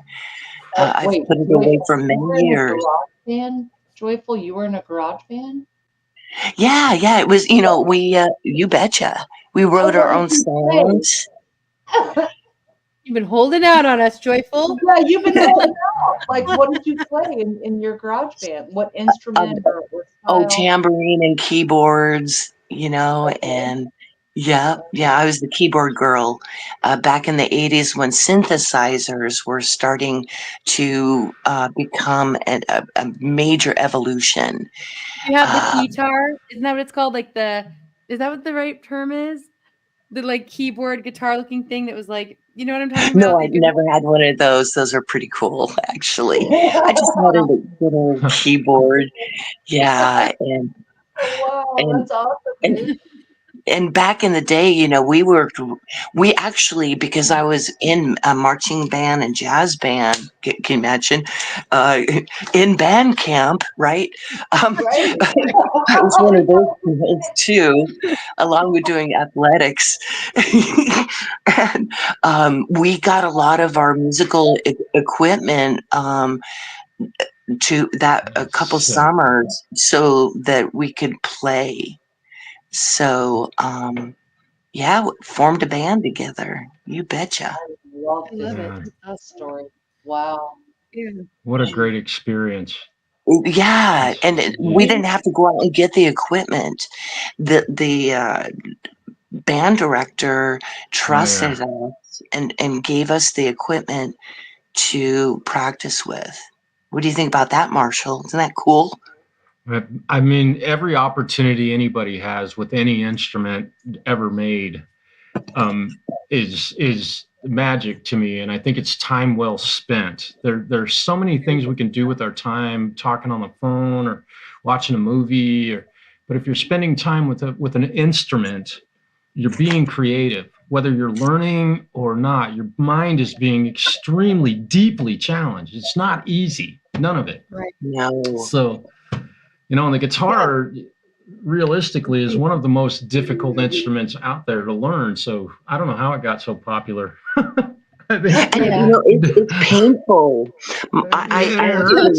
It's so painful. And Dennis says you couldn't play a guitar without shoulder pads in your jacket. Guitar. Right there. Yeah. Oh God. Right. I don't know if I've ever seen one. I'm super humbled, Marshall, because I've got a couple electric guitars and a Fender amp, which is kind of like a practice amp. Man. And just to work through the pain of that, my left hand, and I have an injury on the left hand. So, I mean, I'm just so humbled, your ability to do what you're doing and inspiring youth, because it really is worth it. If we never had any of this stuff when, cell phones and computers and so forth. Yeah. So what do you do with your time? Right. So bravo to you, brother, for encouraging kids to get out there and really express themselves. And it's physical. I'm even trying to sing and break in my voice. So just music. I got the music bug here, and again.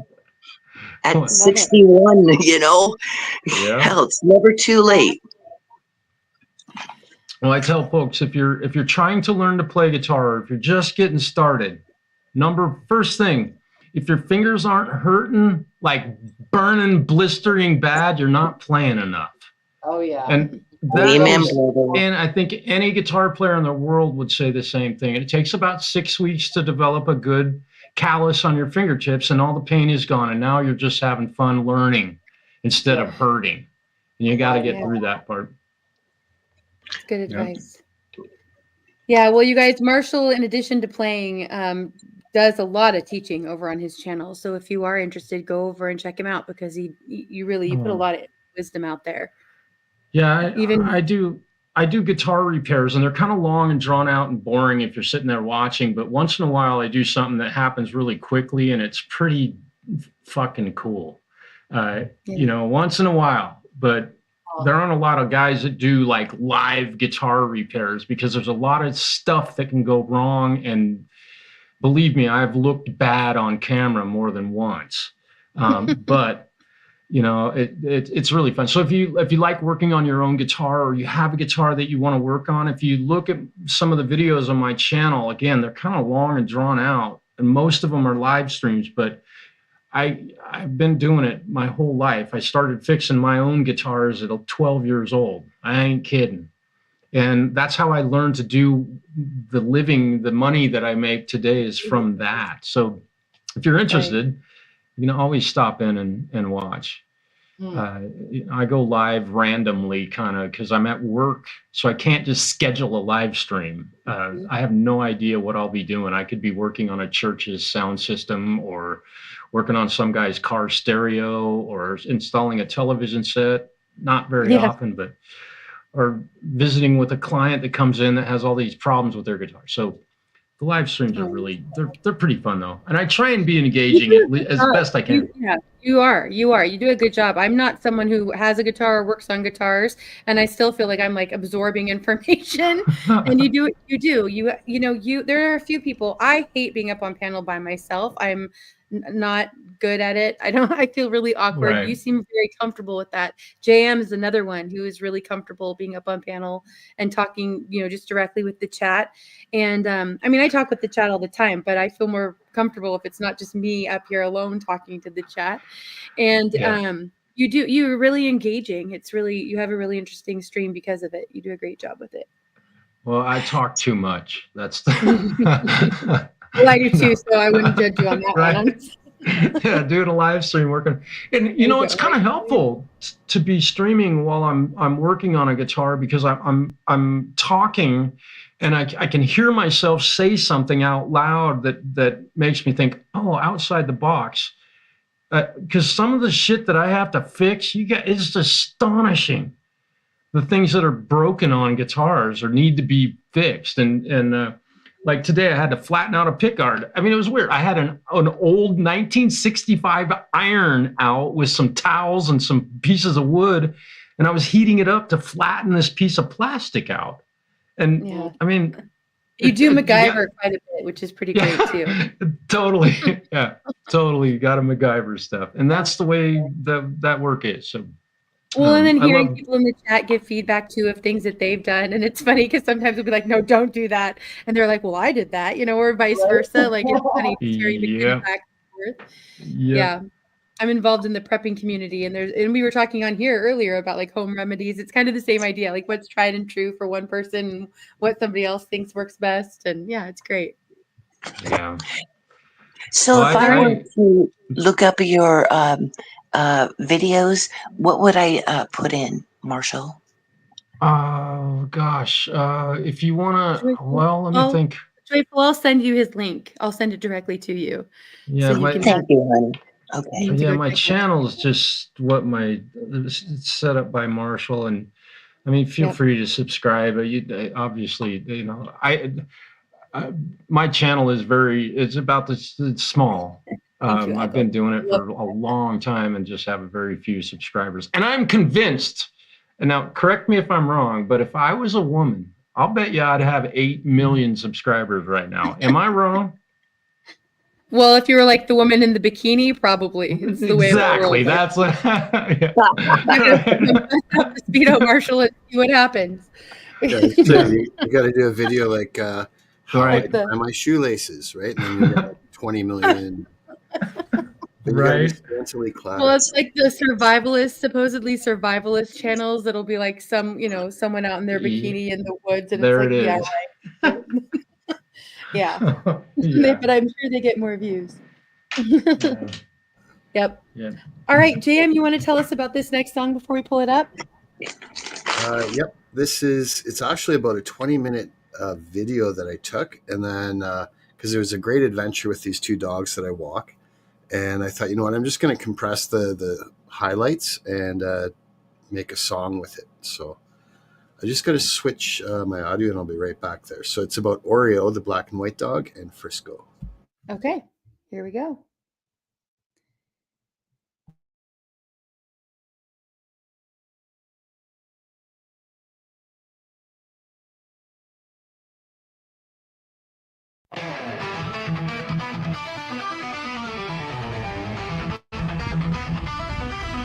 Snowflakes flying down soft on the ground. Frisco's nose buried deep where secrets are found. Oreo bouncing through fields of white. Winter wonderland in the morning light. Frisco and Oreo racing through the snow. Sounds wagging everywhere they go. Jay and Elise trying to keep the pace, recording memories of this winter's days.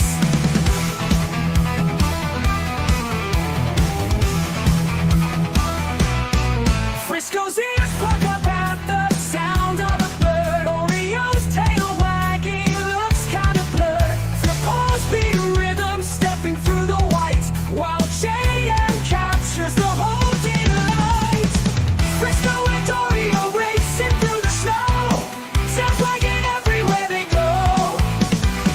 JM Elise try to keep the pace, recording memories of this winter's days.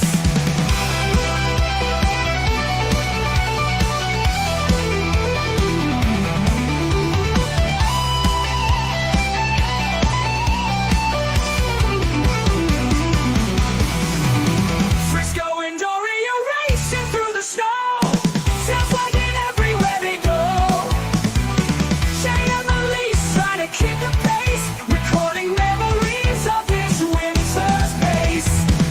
Frisco's ears perk up at the sound of a bird. Oreo's tail wagging looks kind of blurred. Their paws beat rhythm stepping through the white, while JM captures the whole delight. Through the woods and past the frozen lake, their tracks and tell of the joy they make. Their barks echo through the hills, their eyes full of happiness from all of the thrills.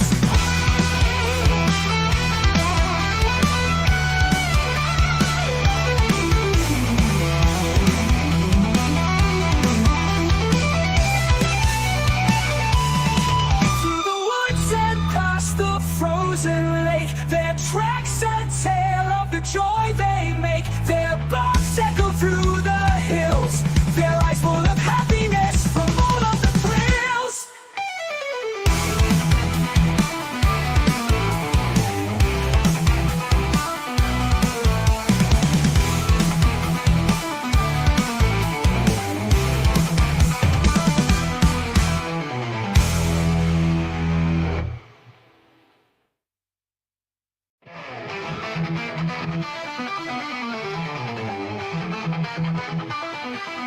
Snowflakes flying down soft on the ground. Frisco's nose buried deep where secrets are found. Oreo bouncing through fields of white. Winter wonderland in the morning light. Through the woods and past the frozen lake, their tracks a tale of the joy they make. Their barks echo through the hills, their eyes full of happiness from all of the thrills.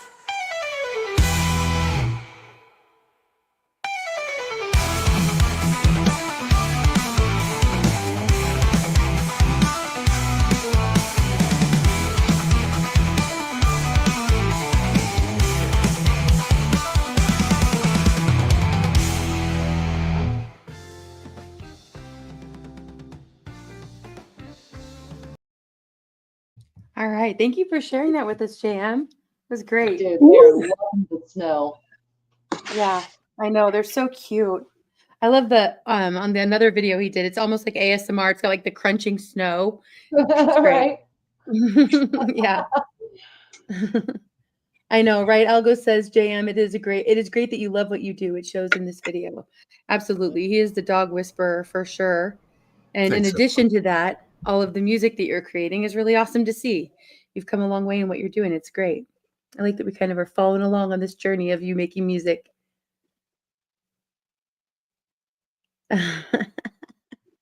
Well put, James. That's funny. You guys crack me up. Very funny, James. I don't think I could ever get my fingers to move that fast. I mean, holy cow. Like on a guitar or whatever. Oh Like, my gosh. yeah. Yep. Shoot. I mean, that is amazing to me. You watch people play Beethoven live or classical music, their fingers, their hand, they have got to be channeling some kind of energy somewhere, because it's like mathematical, spiritual exertion, watching some of these people. I swear to God, I get mesmerized watching classical music being performed. Well, I think there is something to the whole thing about frequencies. You know what I mean? A lot more than we've ever been told before. Right. Everything is frequency, and the fact that they have such a mastery and sense of flow. I would imagine it would be very meditative, to be able to attain that level, because my fingers, I'm more of an athlete, so I understand that about my body. And when people can channel such virtuosity, if that's the word, it's just amazing to me. And thank God there are people that can create the music, that can do such things, Right, absolutely. so that we can enjoy it. Yeah. Well, speaking of frequency and great music, this is a collaboration by 15th Bend, Tony Howie, and Zio Fender, 3 amazingly talented guitarists and wonderful people. And this is their song, and it's called Levitate. And I think that ties in with the whole frequency thing and the good vibrations and all of that. It's well titled. And I hope that they're continuing to do some work, or will do some work together in the future. But this is really a beautiful piece by the 3 of them. I love all 3 of them to pieces. And here we go, Levitate. Word.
Really beautiful, right? Levitate, isn't that just the greatest title for that?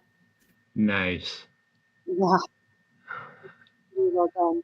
I posted the link there for Tony Howie and Phil Bender, as well as his intention for that song. There's a few subjects. They're all so talented. Appreciate them. All right. Good night to Algo and Lisa. Lisa, thank you for slinging links. Appreciate all of your help tonight.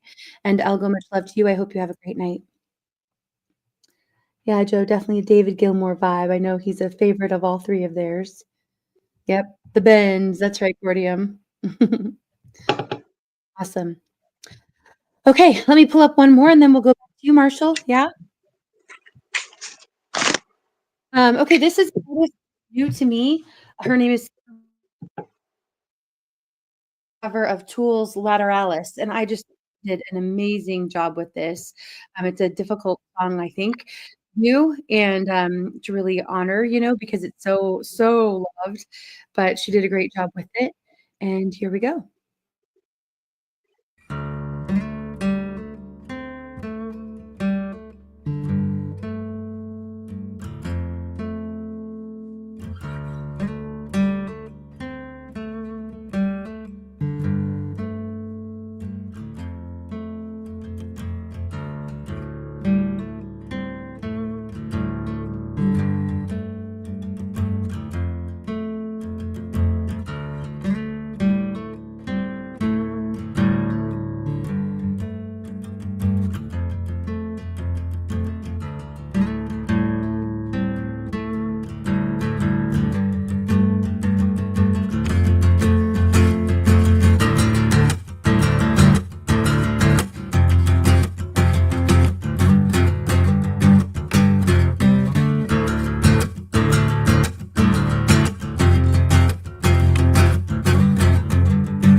white are all I see in my infancy.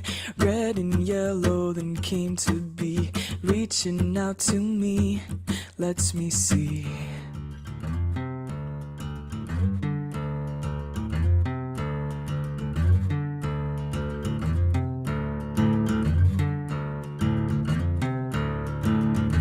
As below, so above and beyond, I imagine, drawn beyond the lines of reason. Push the envelope, watch it bend.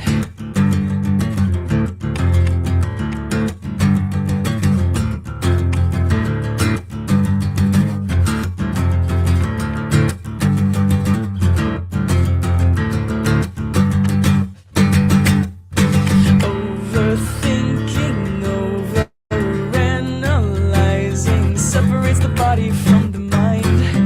With a ring, my intuition missing opportunities, and I must feed my will to feel my moment, drawing way outside the lines.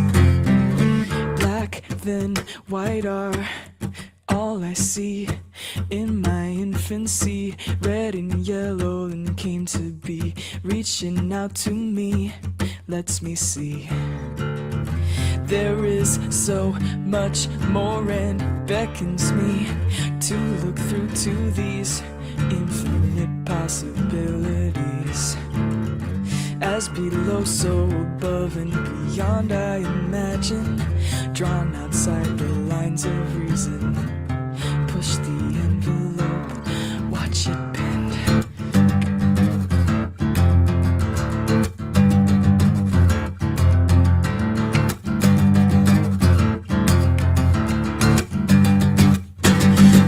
Overthinking, overanalyzing separates the body from the mind.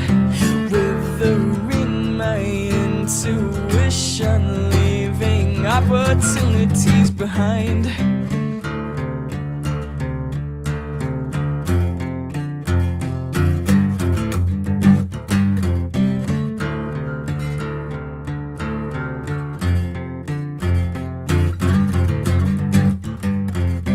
Feed my will to feel this moment, urging me to cross the line, reaching out to embrace the random, reaching out to embrace whatever may come.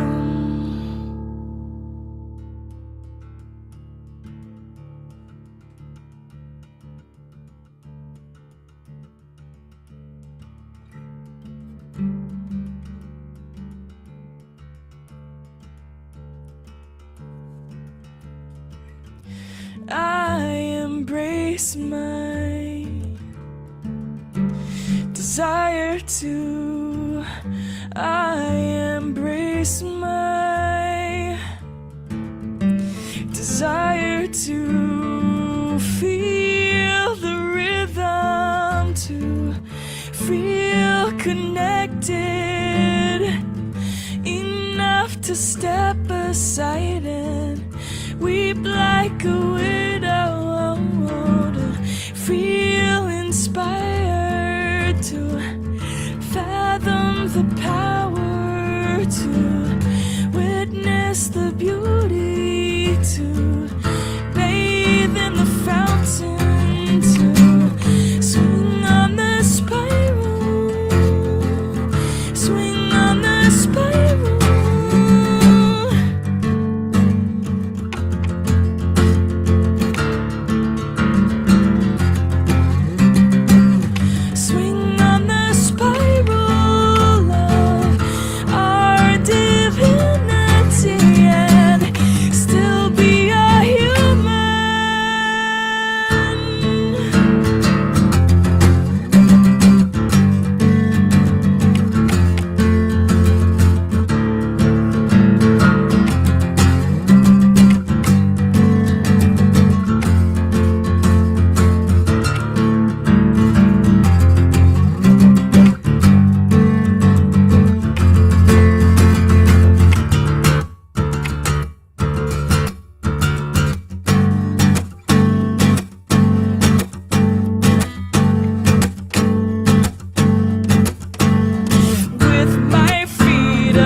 That's what's amazing, right? Oh yeah. Wow. Like passion right there. Yes. Mm-hmm. Yeah, and so much talent too, talk about putting in the time. I bet that took some time to master, and she did a great job with it. Yeah, go check out her other covers, and I think originals as well. That's Summer Woods. Yep, agreed, Joe. All right. Okay, Marshall, you want to go next? I can play some. Oh, And Rank, sorry, it's good dude. to see you. How are you doing? I thought you said Marshall. I'm sorry, man. Is it Michael? No, I did say Marshall. I did say Marshall. Sorry. Oh. And then I said hi to Rank also. Okay. Rank came up and joined us. Hey, Rank. Hello. It's good to see you, Rank. Diamond. Brother. Absolute pleasure.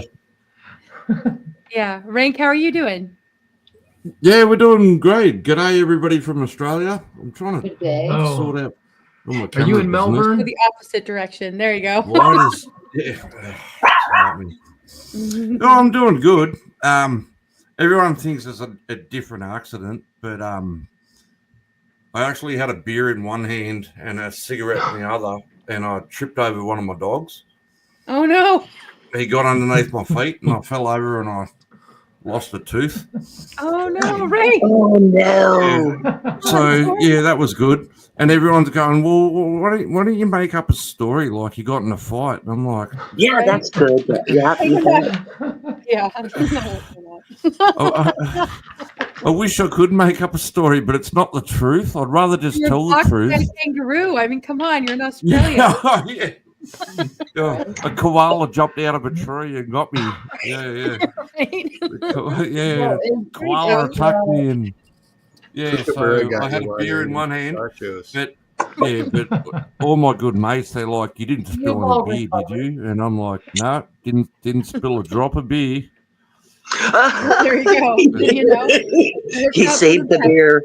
Yeah. But I lost a tooth. So, Oh damn! That's a tough call. That's a tough one. The So beer it's was like when- saved, the tooth was lost. Yeah. So when your car gets damaged, you go to a dentist and you got to get a quote. So I've gone to a few different dentists and got a few different quotes. And my wife, she just looks at me and laughs every time. She's like, smile, and I'm like, no, I'm not smiling in front of you. No. She's like, it's okay, I love you regardless. And I'm like, no. That's a shame. James says every animal in Australia is out to get you, even the dogs. Oh yeah, you should see the Right? size of our spiders. Oh my god. I bet. Oh, they're Thanks for big. coming up to say They're hi, big. Rank. Oh, All right, it's an Marshall, you absolute ready? pleasure. Thank you for having me here. Yeah. Oh yeah, let's go. All right, I'm going to mute myself. Let's rock. All right. Okay, I have a question. Where are you in Australia? If you wouldn't mind sorry, sharing. mate. Yeah, I'm about. It's called the Entrance on the east coast, Central Coast. If everybody wants to Google it now, I'm about an hour and a half of north of Sydney on the east coast. Okay. Yeah, so I'm country. So if I drive east for 10 minutes, I'm going to hit water. Right. Right. Yeah. I'm going to hit the beach. And then if I drive an hour the other way, I'm in the bush. Right. Yeah. Right. And then if I drive an hour north, we've got mountains and there is these places that actually snow. So yeah. Well, if it makes you feel any better, it's like 35 degrees outside and windy right now where I live. Right. So Yeah. it's nasty. Where are you, mate? Where are you? I live in Oregon, northeast corner of Oregon. Oh, So we are on the polar opposite sides of the planet. You can't. You and I can't get much further away. On panel, Marshall, that are all in the Pacific Northwest. Yeah. The Pacific. Don't come here. It sucks. Right. It sucks. It rains all the time. The weather is shitty. The people are all mean. You know. Oh, it's awful. Don't come. In the Pacific Northwest, we're full. Don't come here. It sucks. The Yeah. people suck. Yeah. There's nothing beautiful to see. Mountains are horrible. Here we go. Let's stay somewhere That's all else. there is. Cool. There's, You know, there- don't there's, come here. there's beautiful people everywhere. You've just got to find them. There is. There's even in the most dumpster fire cities, you will find those good people. There's always someone with a heart, someone that cares, who will look after you. You know, like and there's always going to be shit people. You can't. And I remember my daughter saying to me once, like. And I never noticed anything until my 9-year-old daughter came up to me and she goes, "Why do people always come up to you and ask you for directions where to go?" And I was like, you know what? I never thought about that, because maybe people, they see that you're a good person. That energy comes off. Oh yeah, I think there's part to that for sure. That Absolutely. energy, yeah. G'day, Denlo. Yeah, that energy comes off. I never thought about it. Then my daughter goes, "Why does everybody always ask you for directions?"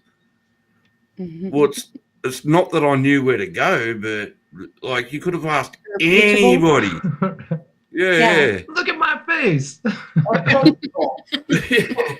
What's not to like? Yeah. So, I got a head like a beaten favourite. I got more scars than a stray dog, mate. Yeah. All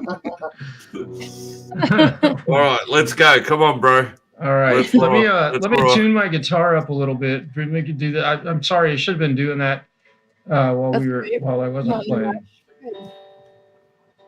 This thing got whacked. I don't know what happened to it. It was Rank 2000, Camellia. I'll put his link in the chat in a minute. Okay, I'm almost there. Marshall's I got to be good. I love this guitar. It really stays in tune really well.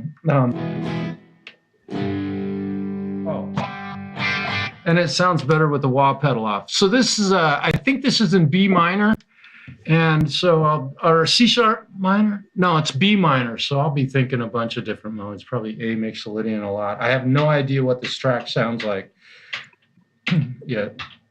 We'll all find out.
Fuck yeah, dude.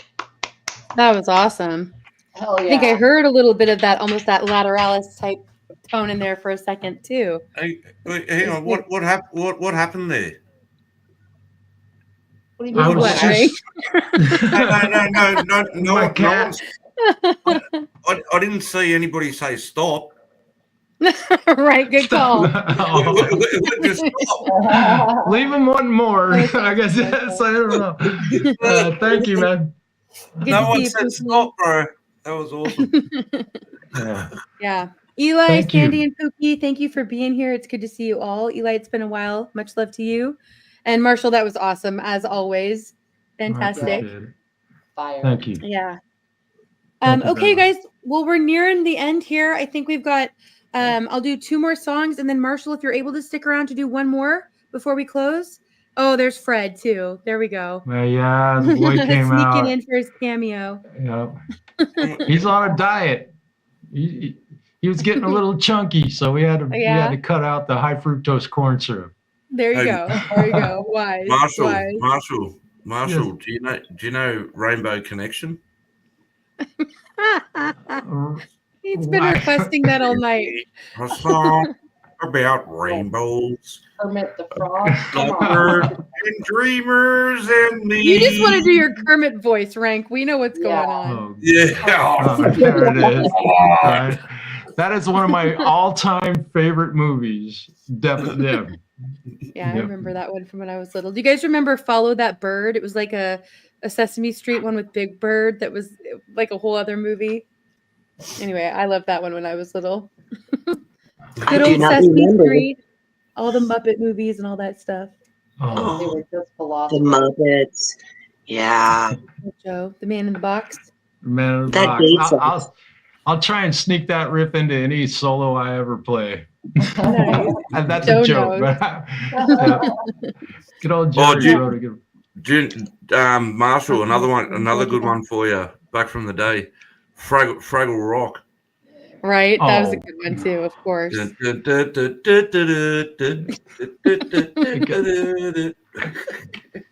Jeez whiz. Blast from the past. Eli, you got to be here for the conversation part, dude. Yeah, I've talked a lot about that. I'm torn on Trump.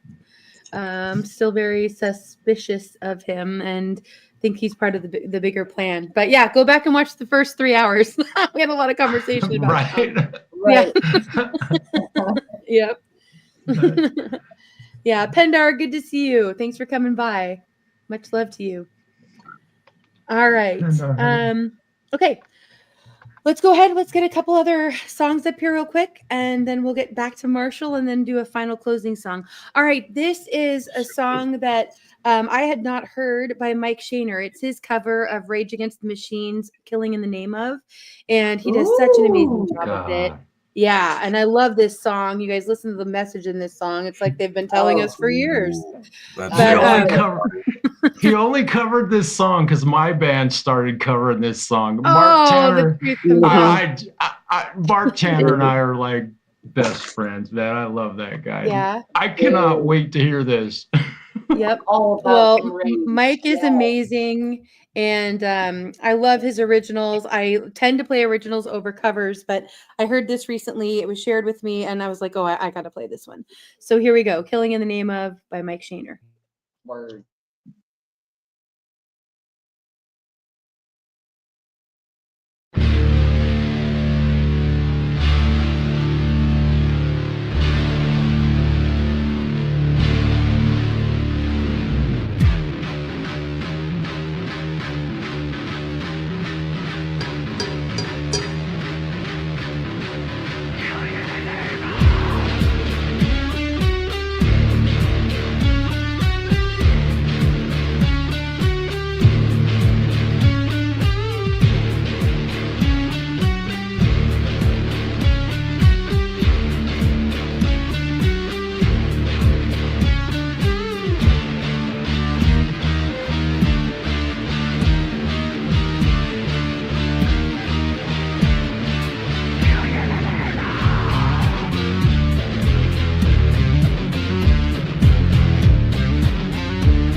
Love that. Absolutely love what Mike did with that. Yep. And yes, absolutely, V. Got those lyrics. Yep. A lot they were saying there. Yep. Heavy. Right? I like it. Yeah, it was great. There's I been so wonder. many. Oh, sorry. Go. Forgive me. I was just wondering if anyone ever had that moment in their life of my precious. You know. Yeah, haven't we all? I think for sure. Right. Yeah. I like how he edited that in. Things in there too. It was great. My All right. precious. Do you know what I think my wife thinks of sometimes? My dog looks at her. Has anybody watched Family Guy? Yeah. Hey, Brian, you know you want to fuck her. Hey, Brian. You were so in trouble with Rank 1000 whenever she's around, Rank. I tell you what. I swear to God, my dog looks at her like that. I'm like, and I G rank up. I G rank 1000 up all the time. If anybody wants to post her link up in the page.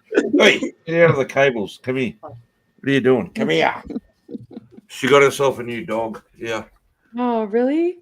Aw, little cutie. Yeah. Hey, come on. How many dogs do you guys have? Which one did you trip over? Was it Three now. Which one? That's a good question. I've got the big one between my legs. Oh, actually, I could probably pick him up. Come on, mate. That's what they all say. Come here. I knew you were gonna go there, V. I mean, come on. Shit. So obvious.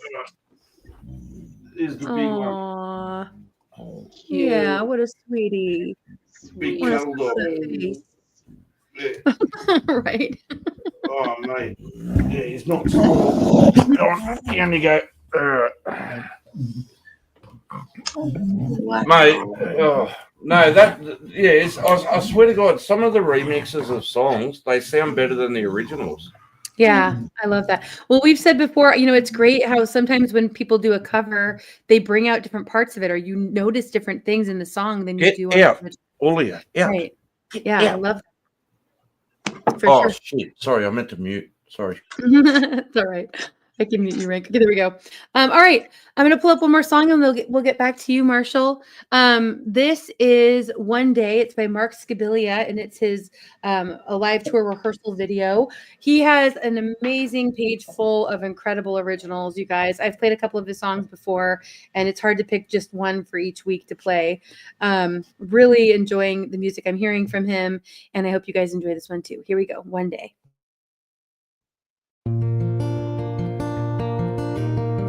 One day I'll be flying high, wind at my back, blue sky up above. One day when I hold you tight, I'll be the man that I wish I was. And I've been watering seeds, but nothing's growing. And I've been wondering, am I lost and just don't know it? Should I stop but just keep going?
Just keep going. Oh, one day the sun's gonna shine down on me when I open my eyes. Oh, one day say I'll be fine, and I believe it one day at a time. Oh, one day at a time.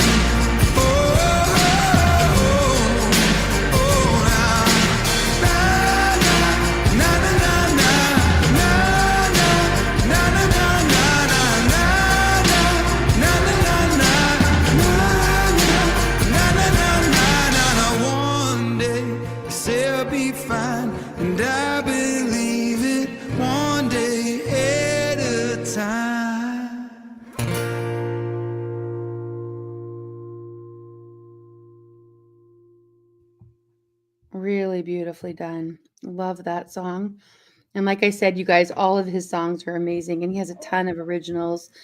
And right, James, original doesn't mean it's good always, but when there's so much talent out there, I really do love the originals that I hear. A lot of them, at least. Yeah, and his are amazing. That was beautiful. Great voice, man. That guy should sing, man. Right? That's Yeah. awesome. Yeah, catchy for sure. Hey, Marshall. Yes. Nice, Frank. So I've heard you rock out real hard. What's the slowest song you can play? The slowest song you know? Ooh. Boy. Thanks for coming and being up here on panel. That's a great question. I picked one that's kind of down in the tempo to play with, but like a slow, like one that I know. I don't learn a lot of really like sad or slow songs. I mean, I knew I was gonna stump you with this one, bro. I had to ask. Well, the slowest one. Come on, mate. Come on.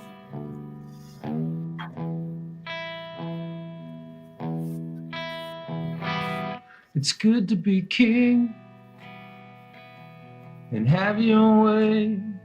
Oh yeah, there we go. Straight off the bat. At the end of the day, I fucked up the lyrics. I can't ever remember. What lyrics, just but stop? that's pretty slow. What the hell? Frank needs a whip, is what he needs. He's like, just go.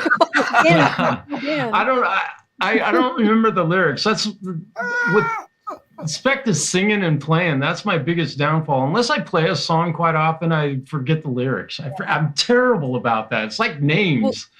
Well, is that true even of your own songs too?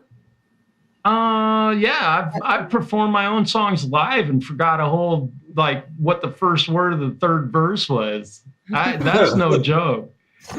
And like this recent stuff that I've recorded over the last 10 years, what that was like a 50-year-old dude with a recording studio.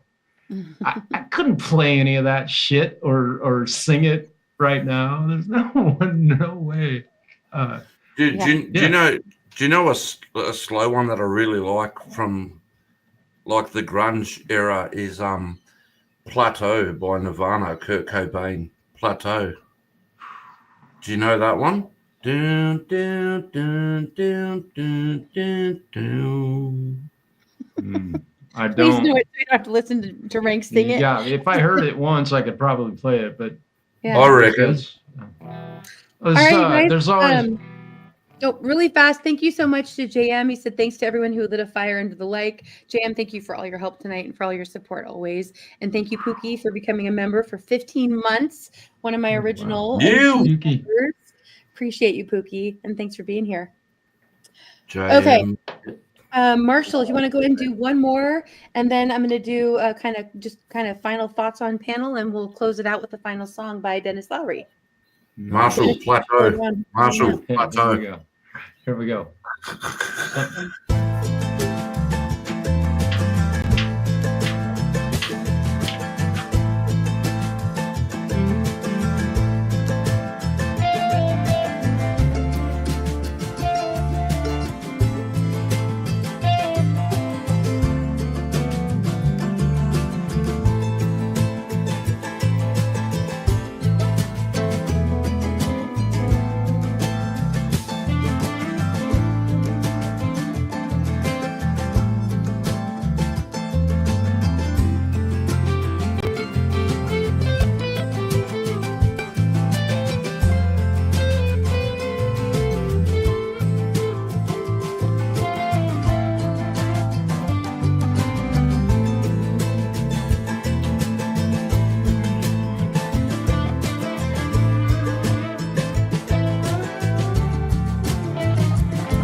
Awesome, Marshall. That was great.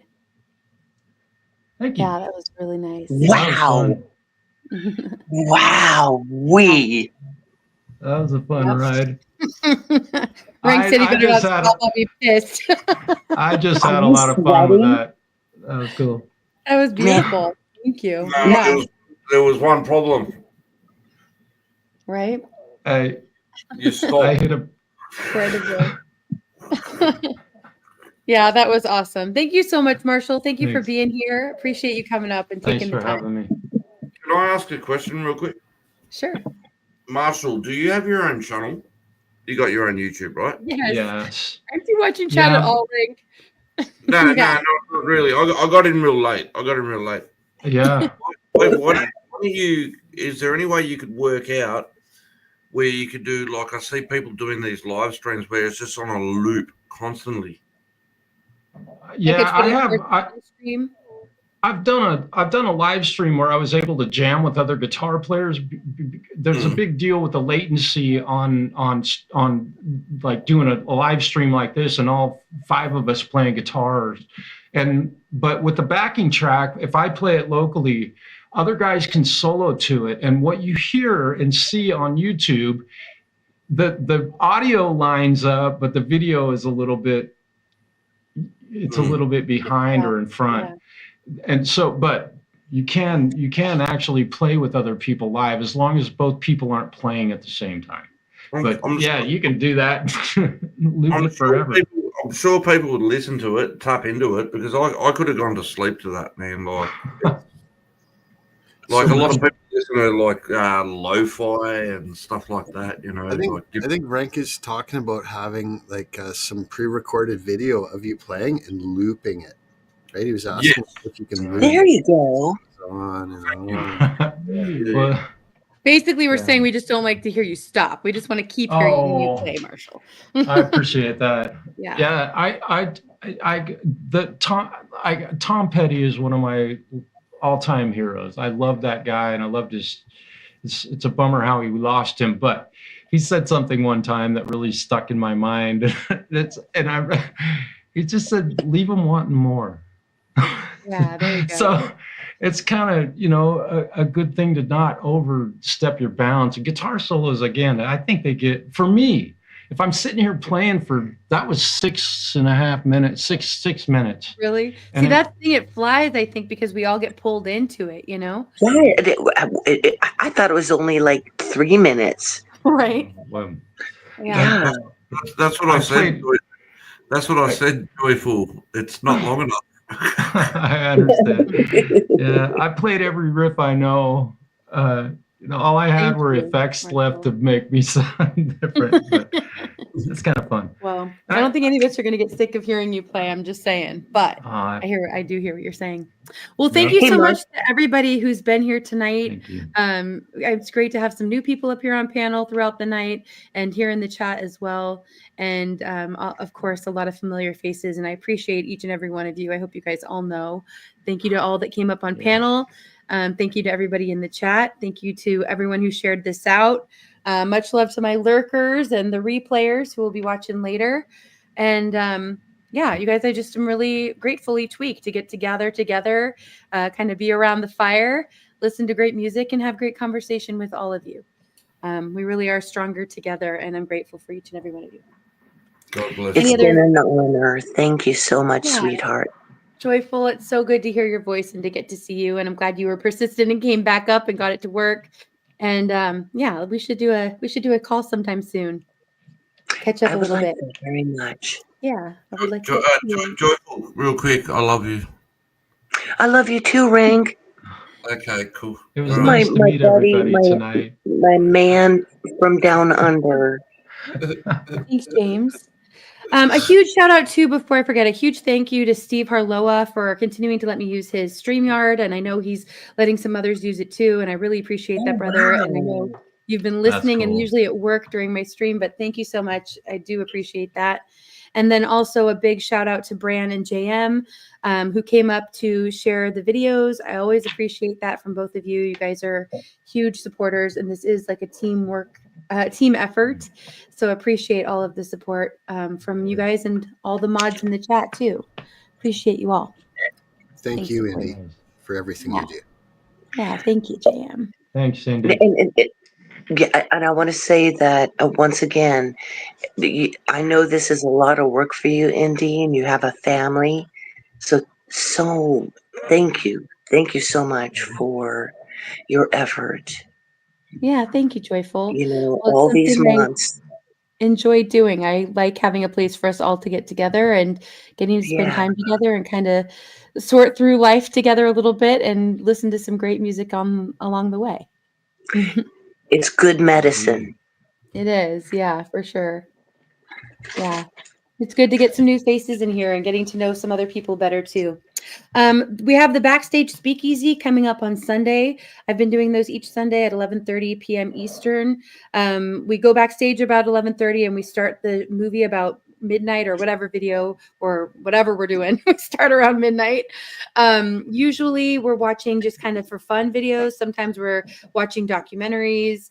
Sometimes we do concerts and just things that we can't really play because of copyright issues up on YouTube Live. So the link will be pinned and it has kind of that false front like a speakeasy where it looks like we're going to go live, but really you got to click that link and come to the backstage to watch. And it's been really good. We've gotten some people back there that don't normally come up on panels. And yeah, just a good steady flow of people kind of coming in, coming out. And it's been a lot of fun. I've really been enjoying doing those. So, you know, a little bit smaller group by nature. We can have, I think it's like 14 or so back there all together. And it's a lot of fun. People come back and come up on panel like we are up here. And some show their faces, some don't. Some stay muted all the time. Some are just in the chat, which is backstage. And it's a good time. It's a really good time. So I hope to see some more of you back there. I'm not sure what we're watching yet, but stay tuned. It'll be posted when I know. And I'm also hoping to do another, if not a vertical stream, another in that format of the Go Ask Indy. I have some things saved up for doing one soon, so keep an eye out, everybody. The link is in the chat, Kush, but I'll drop it. I'll try to grab it and drop it down in the chat as well. But yeah, if anybody wants to come backstage to hang out for a little bit, you can just click that link, and I won't let anybody else up on panel. So if you come back now, I'll just keep you on the porch in the basement, however you want to say it, in the green room until we get backstage and offline, and then we can hang out for a little bit back there. Would love it if you join us, Push.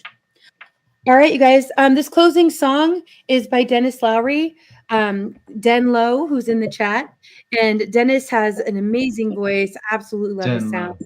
Yeah, really enjoying all of his originals. And yeah, appreciate you being here too, Dennis. Thanks. He's doing live streaming as well. Sometimes they include moonshine and always great music. So go and check out his channel as well, and you can find his music there as well as his live streams.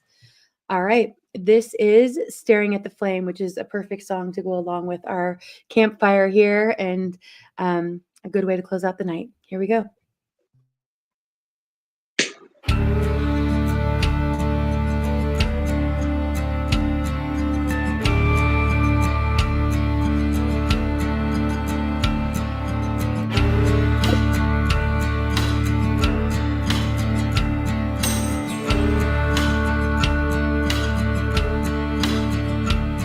I'm staring out the fire as I wallow in the cold, with thoughts about as empty as my footprints in the snow.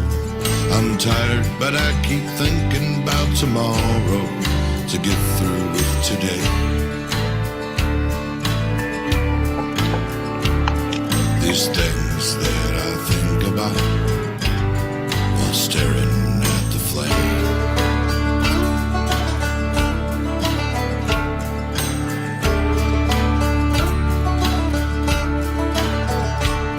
I've climbed some rustic mountains, dug valleys down below, then crossed a barren wasteland into places I don't know. It's hard to not get lonely, but I know that nothing's gonna change. These things that I think about while staring at the flame. It's a cold, cold fire, reaching way up towards the sky. It always reminds me of the things I've left behind. And if I could go back, there's a lot that I would change. Yeah, the things that I dream about are staring at the flame.